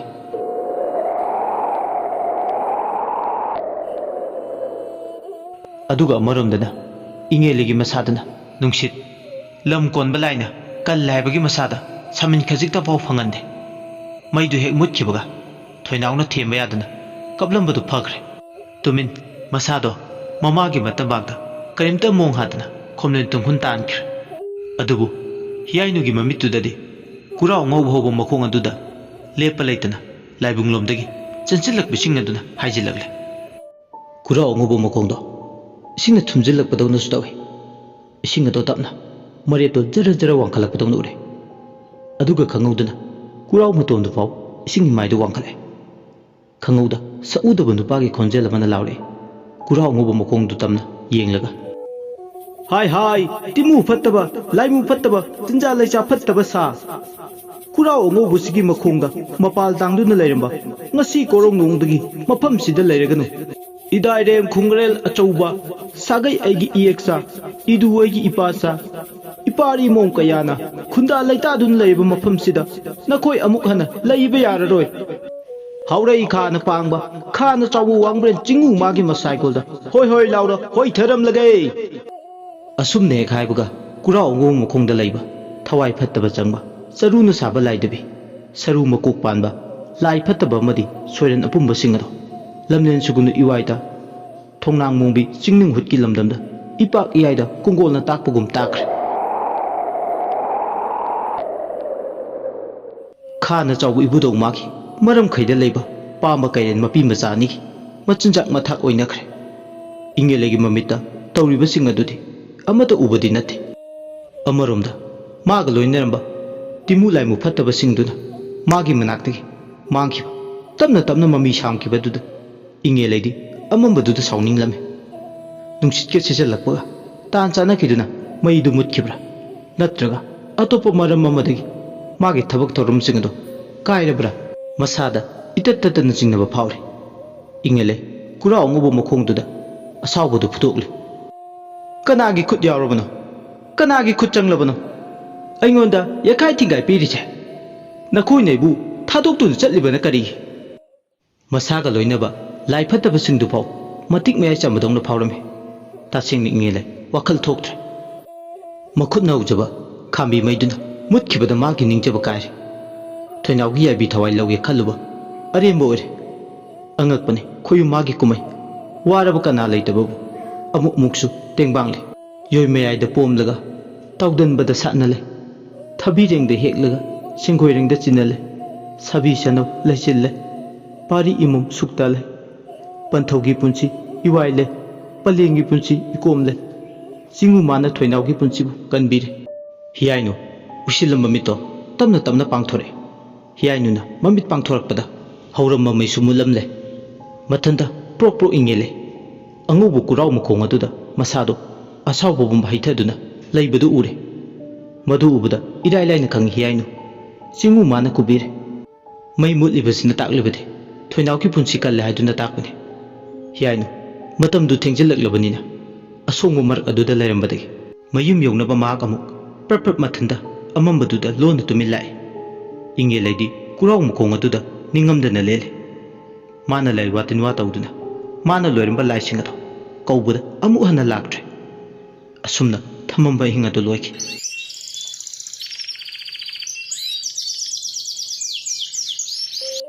ꯃꯊꯪꯒꯤ ꯅꯨꯃꯤꯠꯅꯤ ꯂꯩꯃꯒꯤꯗꯃꯛ ꯆꯔꯥ ꯊꯤꯟꯕ ꯑꯃꯨꯛ ꯇꯝꯐꯥ ꯂꯥꯛꯑꯦ ꯂꯩꯋꯥ ꯇꯤꯟꯋꯥ ꯃꯌꯥꯛ ꯂꯣꯏꯈꯤꯕꯅ ꯌꯨꯝ ꯏꯪꯈꯣꯜ ꯑꯃꯗꯤ ꯂꯩꯀꯥꯏ ꯑꯗꯨꯗ ꯑꯀꯤ ꯑꯈꯪ ꯄꯤꯔꯝꯕ ꯂꯩꯔꯝꯕꯁꯤꯡ ꯑꯗꯣ ꯂꯣꯏꯅ ꯃꯥꯡꯈꯤ ꯈꯨꯟꯗꯨꯃ ꯄꯨꯝꯆꯤꯛ ꯆꯤꯛꯈ꯭ꯔꯦ ꯃꯍꯧꯁꯥꯒꯤ ꯐꯤꯕꯝꯗ ꯍꯟꯖꯤꯜꯂꯛꯄꯗꯧꯅ ꯇꯧꯔꯦ ꯏꯪꯉꯦꯜꯂꯩꯅ ꯊꯥꯗꯣꯛꯂꯝꯕ ꯂꯥꯏꯇꯤꯜ ꯂꯣꯏꯅꯃꯛ ꯃꯥꯡꯈꯤꯕꯗꯒꯤ ꯑꯁꯨꯝꯅ ꯑꯃꯨꯛ ꯅꯣꯡꯃ ꯅꯣꯡꯃ ꯍꯧꯈꯤꯕꯅ ꯊꯥ ꯑꯅꯤꯒꯤ ꯃꯌꯥ ꯍꯥꯏꯔꯛꯂꯦ ꯂꯩꯃꯁꯨ ꯍꯧꯒꯠꯂꯒ ꯃꯁꯥꯒꯤ ꯊꯕꯛ ꯃꯁꯥꯅ ꯈꯔ ꯁꯨꯕ ꯉꯝꯂꯦ ꯊꯣꯏꯅꯥꯎꯁꯨ ꯑꯉꯥꯡ ꯑꯃ ꯑꯣꯏꯕꯒꯤ ꯅꯤꯡꯉꯥꯏꯁꯨ ꯀꯌꯥ ꯇꯧꯗꯦ ꯑꯗꯨꯝ ꯁꯥꯟꯅꯔꯒ ꯂꯩ ꯌꯣꯛꯄꯗ ꯋꯥꯗꯦ ꯑꯉꯥꯡꯗꯤ ꯅꯤꯡꯊꯥꯗ ꯈꯪꯉꯤ ꯍꯥꯏꯗꯨꯅꯤ ꯃꯕꯨꯛ ꯃꯄꯥꯎ ꯐꯩ ꯃꯕꯨꯛ ꯃꯔꯥ ꯇꯞꯄꯤ ꯑꯗꯨꯅ ꯂꯩꯃꯁꯦ ꯀꯌꯥ ꯋꯥꯗ꯭ꯔꯦ ꯌꯨꯝꯊꯪꯅꯕꯗ ꯂꯩꯕꯤ ꯇꯝꯐꯥꯒ ꯑꯔꯩ ꯂꯩꯇ ꯇꯥꯊꯣꯛ ꯇꯥꯁꯤꯟ ꯇꯧꯗꯨꯅ ꯏꯪꯅ ꯆꯤꯛꯅ ꯅꯨꯡꯉꯥꯏꯅ ꯄꯥꯜꯂꯦ ꯇꯝꯐꯥꯅꯁꯨ ꯃꯥꯒꯤ ꯃꯆꯥꯕꯨ ꯂꯧꯏ ꯂꯨꯅꯁꯨ ꯇꯧꯏ ꯈꯨꯗꯤꯡꯃꯛꯁꯤ ꯎꯔꯒ ꯏꯪꯉꯦꯜꯂꯩꯗꯤ ꯁꯥꯎꯅꯤꯡꯕꯅ ꯑꯃꯨꯛꯇꯣꯏꯕ ꯃꯁꯥꯗꯣ ꯃꯩꯒꯤ ꯆꯤꯡ ꯐꯨꯝꯃꯦ ꯄꯣꯈꯥꯏꯒꯗꯧꯒꯤ ꯉꯥꯏꯗꯨꯅ ꯂꯩꯕ ꯃꯩꯒꯤ ꯆꯤꯡ ꯑꯁꯤꯒꯤ ꯃꯅꯨꯡꯗ ꯑꯣꯝꯆꯥꯛꯅꯅ ꯂꯦꯜꯂꯤꯕ ꯂꯩꯋꯥ ꯇꯤꯟꯋꯥꯒꯤ ꯃꯄꯥꯜ ꯇꯥꯡꯅ ꯂꯦꯜꯂꯝꯕꯗꯨꯅ ꯃꯥꯒꯤ ꯂꯩꯋꯥ ꯇꯤꯟꯋꯥꯅ ꯅꯣꯡꯃ ꯅꯣꯡꯃꯒꯤ ꯃꯌꯥꯏ ꯆꯝꯂꯛꯄ ꯃꯥꯒꯤ ꯄꯨꯟꯁꯤꯁꯨ ꯂꯩꯈꯥ ꯇꯥꯔꯛꯑꯦ ꯅꯍꯥ ꯑꯣꯏꯔꯤꯉꯩꯗꯒꯤ ꯍꯧꯅ ꯏꯪꯉꯦꯜꯂꯩ ꯃꯤꯒꯤ ꯇꯤꯡ ꯁꯣꯛꯅꯕ ꯊꯕꯛ ꯉꯥꯛꯇ ꯇꯧꯔꯛꯏ ꯃꯗꯨꯒꯤ ꯍꯩꯅꯕꯤꯗꯨꯅ ꯃꯁꯥꯗ ꯆꯨꯁꯤꯟꯈꯤꯕꯅ ꯑꯍꯜ ꯑꯣꯏꯔꯐꯥꯎ ꯃꯤꯉꯣꯟꯗ ꯇꯤꯡ ꯁꯣꯛꯅꯕ ꯊꯕꯛ ꯇꯧꯕ ꯂꯦꯞꯄꯝꯗꯦ ꯍꯟꯗꯛ ꯃꯔꯛ ꯃꯁꯥꯁꯦ ꯀꯌꯥ ꯉꯝꯗꯦ ꯃꯥꯒꯤ ꯀꯥꯗꯒꯤ ꯍꯦꯟꯗꯣꯛꯇꯦ ꯑꯅꯝꯕ ꯃꯇꯝꯗ ꯃꯥꯒꯤ ꯐꯃꯨꯡꯗ ꯍꯤꯞꯇꯨꯅ ꯂꯩ ꯂꯣꯡꯅ ꯍꯤꯞꯂꯒ ꯋꯥꯈꯜ ꯇꯧꯏ ꯈꯣꯡꯅꯥꯡ ꯃꯈꯣꯡꯒꯤ ꯂꯥꯏꯙꯤꯕꯤ ꯃꯈꯩꯅ ꯃꯍꯥꯛ ꯀꯨꯏꯔꯔꯣꯏ ꯁꯤꯒꯗꯕ ꯃꯥꯒꯤ ꯃꯇꯝ ꯂꯣꯏꯔꯦ ꯍꯥꯏꯔꯛꯈꯤꯕꯗꯣ ꯆꯨꯝꯅꯗ꯭ꯔ ꯈꯜꯂꯨꯕꯗ ꯃꯍꯥꯛ ꯀꯞꯅꯤꯡꯕ ꯐꯥꯎꯏ ꯍꯟꯗꯛ ꯃꯁꯥꯒ ꯏꯉꯝ ꯉꯝꯂꯛꯇꯕꯁꯤꯗ ꯃꯥꯒꯤ ꯊꯋꯥꯏ ꯊꯥꯔꯒꯗꯧꯕꯩ ꯅꯤꯡꯏ ꯃꯁꯥꯒ ꯉꯝꯂꯛꯇꯕꯒ ꯋꯥꯈꯜꯗ ꯃꯣꯟ ꯈꯜꯂꯦ ꯍꯟꯗꯛ ꯃꯔꯛ ꯃꯍꯥꯛ ꯃꯃꯪ ꯃꯍꯥꯗ ꯊꯤꯉꯧ ꯁꯤꯠꯄꯤ ꯅꯨꯄꯥ ꯅꯨꯄꯤ ꯄꯔꯦꯡ ꯀꯌꯥ ꯑꯃꯅ ꯃꯥꯕꯨ ꯏꯇꯠ ꯇꯠꯇꯅ ꯂꯧꯕ ꯂꯥꯛꯏ ꯃꯈꯣꯏꯒ ꯂꯣꯏꯅꯗꯨꯅ ꯑꯁꯤ ꯂꯝꯗꯝꯗ ꯆꯠꯂꯁꯤ ꯍꯥꯏꯗꯅ ꯉꯔꯥꯡꯇꯁꯨꯅꯤ ꯑꯍꯤꯡꯒꯤ ꯃꯪꯂꯥꯟꯗ ꯃꯥꯅ ꯅꯍꯥ ꯑꯣꯏꯔꯤꯉꯩꯗ ꯇꯤꯟꯅꯔꯝꯕ ꯂꯩꯈꯤꯗ꯭ꯔꯕ ꯃꯔꯨꯞ ꯃꯄꯤꯖꯥ ꯀꯌꯥꯅ ꯏꯪꯉꯦꯜꯂꯩ ꯈꯣꯡꯒꯥꯝꯄꯥꯠꯇ ꯆꯠꯂꯨꯁꯤ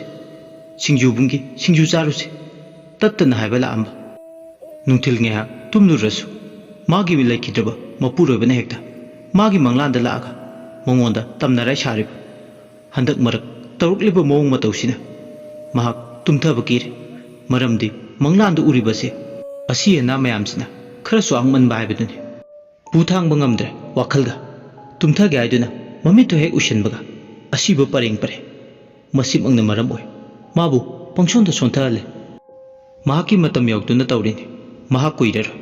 ꯀꯨꯏꯅ ꯍꯤꯡꯒꯗꯕ ꯃꯥꯟꯗ꯭ꯔꯦ ꯁꯣꯏꯗꯅ ꯁꯤꯔꯅꯤ ꯍꯥꯏꯕꯒꯤ ꯋꯥꯈꯜꯗ ꯂꯩꯔꯤ ꯋꯥꯈꯜꯅꯁꯨ ꯈꯟꯕ ꯍꯦꯟꯃꯟꯈꯤꯕꯅ ꯃꯥꯒꯤ ꯃꯁꯥ ꯄꯨꯝꯕ ꯁꯣꯟꯊꯍꯜꯂꯤꯕ ꯑꯗꯨꯕꯨ ꯑꯃꯔꯣꯝꯗ ꯂꯩꯃ ꯑꯍꯜ ꯂꯃꯟꯗ ꯑꯗꯨ ꯍꯥꯛꯅ ꯇꯨꯀꯥ ꯊꯤꯕꯗꯤ ꯅꯠꯇꯦ ꯃꯅꯦꯝ ꯏꯕꯦꯝꯃꯅ ꯃꯥꯕꯨ ꯇꯥꯊꯤ ꯇꯥꯑꯣꯏꯅ ꯇꯧꯈꯤ ꯍꯥꯏꯗꯨꯅ ꯈꯨꯂꯪ ꯂꯃꯟ ꯈꯨꯝꯕꯗꯤ ꯇꯧꯗꯦ ꯍꯔꯥꯎ ꯍꯔꯥꯎ ꯃꯥꯒꯤ ꯊꯕꯛꯇꯤ ꯇꯧꯏ ꯃꯆꯥꯁꯨ ꯂꯧꯏ ꯃꯅꯦꯝꯕꯣꯛꯁꯨ ꯌꯦꯡꯁꯤꯟꯕꯤ ꯑꯍꯥꯎꯕ ꯑꯃꯠꯇ ꯊꯣꯡꯕꯗ ꯃꯅꯦꯝꯕꯣꯛꯀꯤ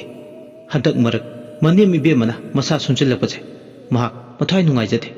ꯃꯥꯒꯤ ꯆꯥꯕ ꯌꯥꯕ ꯃꯁꯥ ꯀꯟꯈꯠꯅꯕ ꯍꯣꯠꯅꯕꯗ ꯀꯣꯏꯆꯦꯟ ꯆꯦꯟꯗꯨꯅ ꯍꯣꯠꯅꯖꯩ ꯑꯗꯨꯕꯨ ꯂꯩꯃꯗꯤ ꯈꯛ ꯂꯥꯟꯗꯦ ꯄꯤꯛꯅ ꯃꯃꯥ ꯃꯄꯥ ꯀꯥꯏꯅꯈꯤꯕꯅ ꯑꯍꯜ ꯑꯣꯏꯔꯕꯤ ꯃꯅꯦꯝ ꯏꯕꯦꯝꯃꯁꯦ ꯌꯥꯝ ꯀꯤꯅ ꯆꯠꯆꯩ ꯊꯃꯣꯏꯗꯁꯨ ꯅꯨꯡꯁꯤꯖꯩ ꯑꯍꯜ ꯍꯥꯏꯕꯁꯦ ꯃꯤꯠꯅ ꯎꯕ ꯂꯥꯏꯅꯤ ꯃꯈꯣꯏꯗꯤ ꯁꯅꯥ ꯈꯣꯡꯅꯥꯡꯅꯤ ꯃꯈꯣꯏꯒꯤ ꯃꯔꯨꯝ ꯊꯨꯞꯅ ꯍꯤꯡꯕꯅ ꯄꯨꯟꯁꯤꯒꯤ ꯃꯁꯛ ꯃꯆꯨ ꯊꯣꯛꯂꯤꯕꯅꯤ ꯑꯗꯨꯕꯨ ꯑꯃꯔꯣꯝꯗ ꯏꯉꯦꯂꯩ ꯃꯃꯧ ꯅꯨꯄꯤꯅ ꯇꯧꯕ ꯊꯕꯛꯇ ꯁꯤꯡꯊꯥꯅꯗꯦ ꯑꯗꯨꯛ ꯋꯥꯅ ꯍꯣꯠꯅꯖꯔꯤꯕꯗꯣ ꯃꯥꯅ ꯃꯅꯥ ꯑꯣꯏꯅ ꯊꯥꯗꯦ ꯃꯥꯒꯤꯗꯃꯛ ꯀꯣꯏꯆꯦꯟ ꯆꯦꯟꯗꯨꯅ ꯍꯣꯠꯅꯖꯔꯤꯕ ꯃꯃꯧꯗꯣ ꯏꯟꯊꯤ ꯅꯨꯡꯉꯥꯏꯅ ꯍꯥꯏꯕꯤꯗꯦ ꯃꯁꯥ ꯉꯝꯗꯦ ꯍꯥꯏꯖꯕꯇꯅꯤ ꯅꯣꯡꯉꯥꯟꯕꯗꯒꯤ ꯅꯨꯃꯤꯠ ꯇꯥꯕ ꯐꯥꯎꯕ ꯏꯁꯧ ꯂꯥꯡꯕ ꯂꯦꯞꯇꯦ ꯏꯁꯧ ꯂꯥꯡꯍꯧꯗ꯭ꯔꯕꯗꯤ ꯅꯣꯡꯃꯒꯤ ꯀꯩꯅꯣꯝ ꯋꯥꯠꯄꯗꯧꯅ ꯇꯧꯏ ꯃꯁꯥꯗ ꯃꯃꯧ ꯅꯨꯄꯤ ꯃꯥꯅ ꯆꯥꯕ ꯌꯥꯅꯕ ꯁꯦꯝ ꯁꯥꯔꯤꯕꯗꯨ ꯃꯍꯥꯛ ꯇꯁꯦꯡꯅ ꯆꯥꯕ ꯀꯤ ꯃꯔꯝꯗꯤ ꯃꯕꯨꯛ ꯁꯦꯞꯄ ꯃꯕꯨꯛ ꯃꯥꯡꯕ ꯃꯤꯒꯤ ꯐꯠꯇꯅꯕꯇ ꯇꯧꯗꯨꯅ ꯂꯥꯛꯄꯅꯤꯅ ꯃꯃꯧ ꯅꯨꯄꯤꯅ ꯄꯤꯖ ꯄꯤꯊꯛꯅꯕ ꯇꯧꯔꯤꯕ ꯁꯦꯝ ꯁꯥꯔꯤꯕꯁꯤꯡ ꯑꯗꯣ ꯍꯨꯒ ꯍꯥꯞꯂꯝꯃꯕꯗꯤ ꯀꯝꯗꯧꯕ ꯍꯥꯏꯗꯅ ꯈꯜꯂꯤ ꯃꯃꯥꯡꯗ ꯊꯝꯂꯤꯕ ꯆꯥꯛ ꯄꯨꯈꯝꯗꯣ ꯌꯦꯡꯂꯒ ꯍꯥꯏꯔꯦ ꯁꯤꯕꯨ ꯑꯣꯏꯅ ꯆꯥꯒꯗ꯭ꯔꯥ ꯍꯟꯗꯛ ꯃꯔꯛ ꯑꯩꯅ ꯏꯁꯥꯁꯦ ꯏꯄꯠ ꯄꯠꯊꯔꯤꯕ ꯏꯁꯥꯁꯤꯅ ꯁꯣꯛꯆꯤꯜꯂꯛꯏꯕꯁꯦ ꯃꯁꯤꯒꯤ ꯈꯣꯡꯗꯅ ꯆꯤꯛꯄꯤ ꯃꯣꯟꯅ ꯁꯦꯡꯒꯥꯎ ꯂꯥꯛꯄꯤꯁꯤꯅ ꯆꯥꯛ ꯏꯟꯁꯥꯡꯁꯤꯗ ꯍꯨꯕ ꯍꯥꯞꯂꯝꯃꯗ꯭ꯔꯥ ꯈꯪꯗꯦ ꯃꯥꯏꯗ ꯉꯝꯃꯣꯏ ꯑꯩꯗꯤ ꯆꯥꯅꯤꯡꯕꯒ ꯐꯥꯎꯗꯦ ꯍꯟꯗꯛ ꯃꯔꯛ ꯃꯥꯅ ꯑꯩꯒꯤꯗꯃꯛ ꯍꯣꯠꯅꯕꯤꯕꯁꯦ ꯑꯩ ꯆꯤꯡꯅꯗꯕ ꯉꯝꯗꯦ ꯀꯅꯥꯅꯕꯨ ꯈꯪꯅꯤ ꯈꯔ ꯊꯨꯅ ꯁꯤꯈꯤꯅꯕ ꯊꯧꯔꯥꯡ ꯇꯧꯔꯝꯂꯕꯗꯤ ꯉꯁꯤ ꯅꯠꯇ꯭ꯔꯅꯦ ꯑꯩꯅ ꯐꯩꯕꯥꯛꯆꯥꯎꯕꯨ ꯀꯧꯈꯤꯕꯗꯣ ꯃꯗꯨ ꯂꯥꯛꯑꯒ ꯋꯥꯈꯜ ꯊꯣꯛꯀꯅꯤ ꯃꯗꯨꯒꯤ ꯁꯤꯒꯥꯏꯖꯟꯗꯣ ꯂꯥꯛꯑꯗꯤ ꯐꯒꯗꯕꯅꯤ ꯑꯁꯨꯝꯅ ꯃꯊꯟꯇ ꯃꯨꯔꯨꯝ ꯃꯨꯔꯨꯝ ꯁꯣꯟꯗꯨꯅ ꯐꯝꯂꯤꯉꯩ ꯐꯩꯕꯥꯛꯆꯥꯎꯗꯨ ꯂꯥꯛꯑꯦ ꯃꯔꯤ ꯃꯇꯥꯡ ꯁꯨꯕ ꯍꯩꯕ ꯅꯤꯄꯥꯅꯤ ꯃꯇꯝ ꯑꯃꯗ ꯃꯥꯏꯕꯅꯤ ꯃꯤꯅꯗꯤ ꯇꯠꯇꯅ ꯍꯥꯏꯅꯩ ꯃꯥꯁꯦ ꯃꯥꯏꯕ ꯆꯨꯝꯆꯠꯅꯤ ꯃꯔꯤ ꯁꯨꯕꯗꯤ ꯍꯩ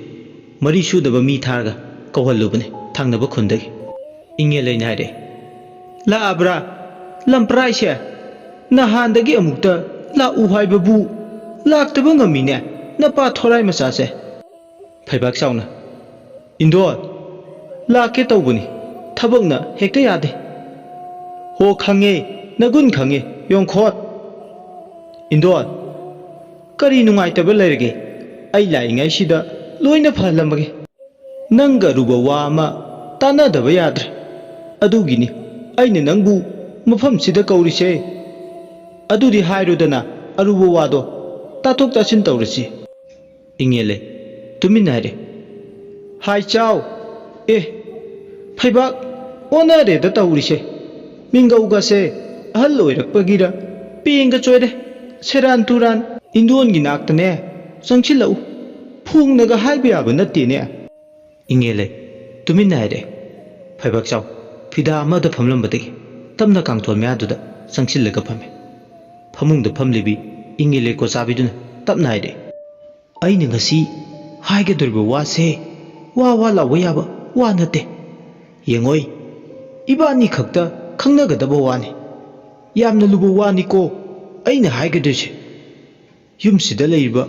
ꯏꯃꯧ ꯅꯨꯄꯤꯁꯦ ꯅꯪꯅ ꯉꯝꯂꯕꯗꯤ ꯍꯥꯠꯇꯣꯛꯎ इखुद चाब इमौ अमा थीगे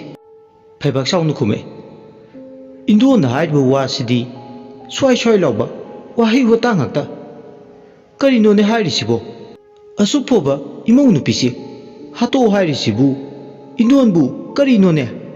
नाता याम चादेदा इंगे लेना नंगना खंगोइने फैबाक्साउ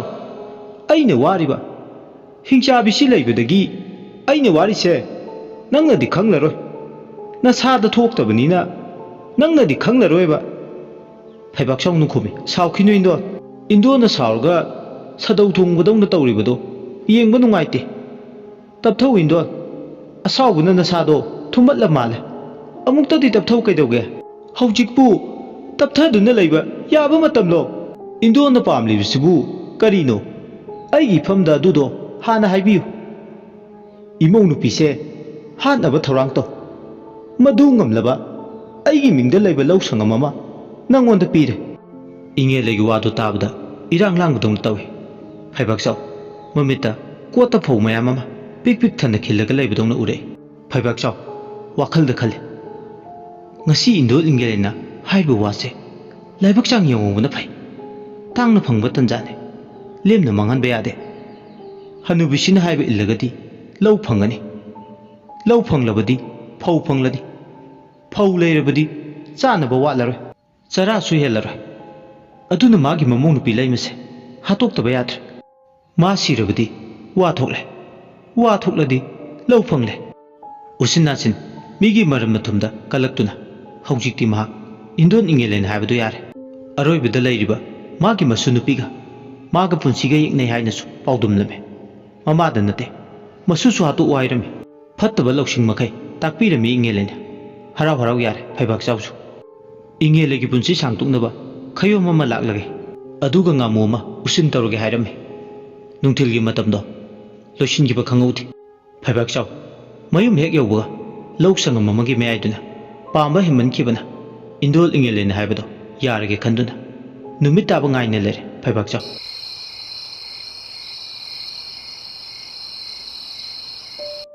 ꯃꯇꯝꯅꯗꯤ ꯁꯨꯝ ꯊꯦꯡꯖꯤꯜꯂꯛ ꯂꯥꯟꯖꯗ꯭ꯔꯤꯕꯤ ꯂꯩꯃꯕꯨ ꯍꯥꯠꯅꯕ ꯊꯧꯔꯥꯡ ꯇꯧꯁꯤꯟꯕ ꯍꯧꯅꯕ ꯁꯦꯝ ꯁꯥꯔꯦ ꯌꯨꯝꯗꯨꯗ ꯂꯥꯏ ꯇꯤꯟ ꯊꯥꯖꯟꯗꯣꯏ ꯁꯔꯨꯛ ꯃꯁꯥꯗ ꯑꯣꯏꯅ ꯍꯦꯛꯇ ꯅꯝꯂꯒ ꯍꯥꯠꯂꯒꯦ ꯑꯗꯨꯗꯤ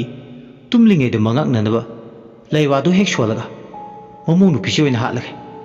ꯃꯁꯤꯅ ꯊꯕꯛꯁꯦ ꯇꯧꯕꯗ ꯃꯉꯝ ꯁꯥꯜꯂꯅꯤ ꯀꯨꯏꯅ ꯆꯪꯉꯔꯣꯏ ꯉꯁꯤꯒꯤ ꯑꯍꯤꯡꯁꯤꯗ ꯍꯤꯡꯒꯥꯗꯦꯠꯇ ꯍꯥꯠꯂꯗꯧꯅꯤ ꯂꯩꯃ ꯁꯤꯕꯒ ꯑꯩꯒꯤ ꯀꯣꯠꯁꯦ ꯊꯜꯂꯗꯧꯅꯤ ꯑꯗꯨꯅ ꯑꯍꯤꯡꯁꯤꯗ ꯊꯕꯛ ꯇꯧꯔꯒꯦ ꯈꯟꯗꯨꯅ ꯐꯩꯕꯥꯛ ꯆꯥꯎ ꯇꯥꯡꯂꯧ ꯂꯩꯅ ꯊꯦꯡꯖꯤꯜꯂꯛꯂꯕ ꯅꯨꯃꯤꯗꯥꯡꯒꯤ ꯃꯇꯝ ꯉꯥꯏꯗꯨꯅ ꯂꯩꯈ꯭ꯔꯦ ꯂꯥꯏ ꯑꯃꯥꯡꯕ ꯊꯥꯖꯤꯟꯗꯣꯏ ꯁꯔꯨꯛ ꯍꯦꯛꯇ ꯃꯈꯧꯔꯤ ꯆꯔꯝꯗꯣ ꯃꯦꯠꯄꯅ ꯊꯕꯛ ꯊꯨꯔꯅꯤ ꯑꯗꯨꯅ ꯈꯧꯔꯤ ꯆꯔꯝ ꯃꯦꯠꯂꯒ ꯍꯥꯠꯄꯁꯤꯅ ꯃꯇꯝꯁꯨ ꯃꯥꯡꯂꯔꯣꯏ ꯑꯁꯤ ꯈꯜꯂꯗꯨꯅ ꯑꯍꯤꯡ ꯅꯣꯡꯌꯥꯏ ꯆꯕꯨꯛ ꯂꯣꯟꯕ ꯃꯇꯝ ꯉꯥꯏꯗꯨꯅ ꯂꯩꯈ꯭ꯔꯦ ꯁꯣꯝꯗꯅ ꯀꯝꯗꯧꯔꯤ ꯂꯩꯃ ꯅꯨꯃꯤꯗꯥꯡꯒꯤ ꯆꯥꯛ ꯇꯣꯛꯂꯕ ꯃꯇꯨꯡ ꯈꯨꯝꯂꯟ ꯇꯨꯡꯈꯨꯟ ꯇꯥꯅꯕ ꯊꯧꯔꯥꯡ ꯇꯧꯔꯝꯃꯤ ꯑꯗꯨꯕꯨ ꯑꯉꯛꯄꯅꯤ ꯅꯨꯃꯤꯠꯇꯨ ꯄꯤꯛꯂꯤꯕ ꯊꯣꯏꯅꯥꯎꯗꯣ ꯃꯍꯧꯁꯥꯒ ꯃꯥꯟꯅꯗꯕ ꯃꯑꯣꯡ ꯑꯃꯗ ꯅꯤꯡꯉꯥꯏ ꯆꯀ꯭ꯔꯤ ꯌꯥꯝ ꯇꯧꯔꯝꯃꯤ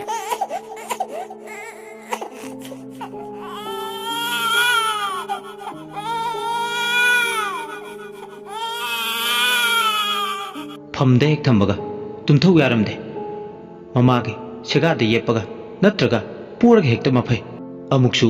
ꯏꯃꯨꯡꯗ ꯂꯩꯕꯒ ꯀꯞꯄꯗꯧꯅꯁꯨ ꯇꯧꯏ ꯑꯗꯨꯅ ꯅꯨꯃꯤꯗꯥꯡ ꯑꯗꯨꯗ ꯃꯥꯡꯒꯣꯟꯗ ꯃꯃꯥ ꯃꯆꯥꯅꯤꯗꯣ ꯍꯪꯒꯠ ꯍꯟꯗꯥ ꯆꯠꯂꯦ ꯃꯃꯥꯅ ꯃꯆꯥꯕꯨ ꯅꯝꯗꯅ ꯄꯣꯔꯤ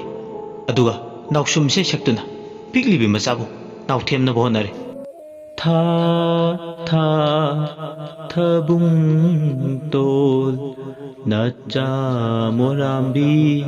ꯄꯣꯕꯤꯒꯦ ꯄꯣꯕꯤ ꯁꯅꯝ ꯅꯝꯕꯤꯒꯦ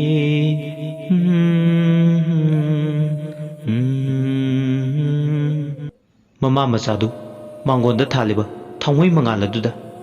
ꯐꯅ ꯃꯃꯥꯅ ꯄꯣꯗꯨꯅ ꯅꯧꯗꯨꯅ ꯊꯦꯝꯅꯕ ꯍꯣꯠꯅꯕꯗ ꯑꯋꯥꯕ ꯑꯃꯅꯤ ꯄꯥꯛ ꯐꯧ ꯍꯥꯏꯕ ꯌꯥꯗꯦ ꯑꯉꯥꯡ ꯃꯆꯥꯗꯨ ꯃꯇꯝꯅꯗꯤ ꯁꯨꯝ ꯍꯧꯖꯤꯟꯈꯤ ꯇꯥꯡꯂꯧ ꯂꯩꯅ ꯁꯨꯝ ꯊꯦꯡꯖꯤꯜꯂꯛꯂꯦ ꯏꯃꯨꯡꯗ ꯅꯤꯡꯉꯦ ꯂꯩ ꯃꯊꯟꯇ ꯃꯥꯒꯤ ꯀꯥꯗ ꯂꯩꯔꯤ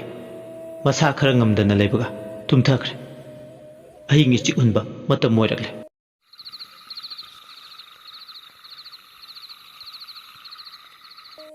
ꯁꯣꯝꯗꯅ ꯂꯥꯏ ꯐꯠꯇꯕ ꯊꯥꯖꯤꯟꯕꯒꯤ ꯃꯍꯨꯠ ꯃꯉꯥꯛꯅꯅꯕ ꯃꯍꯩꯗꯣ ꯁꯣꯟꯕ ꯍꯧꯔꯛꯂꯦ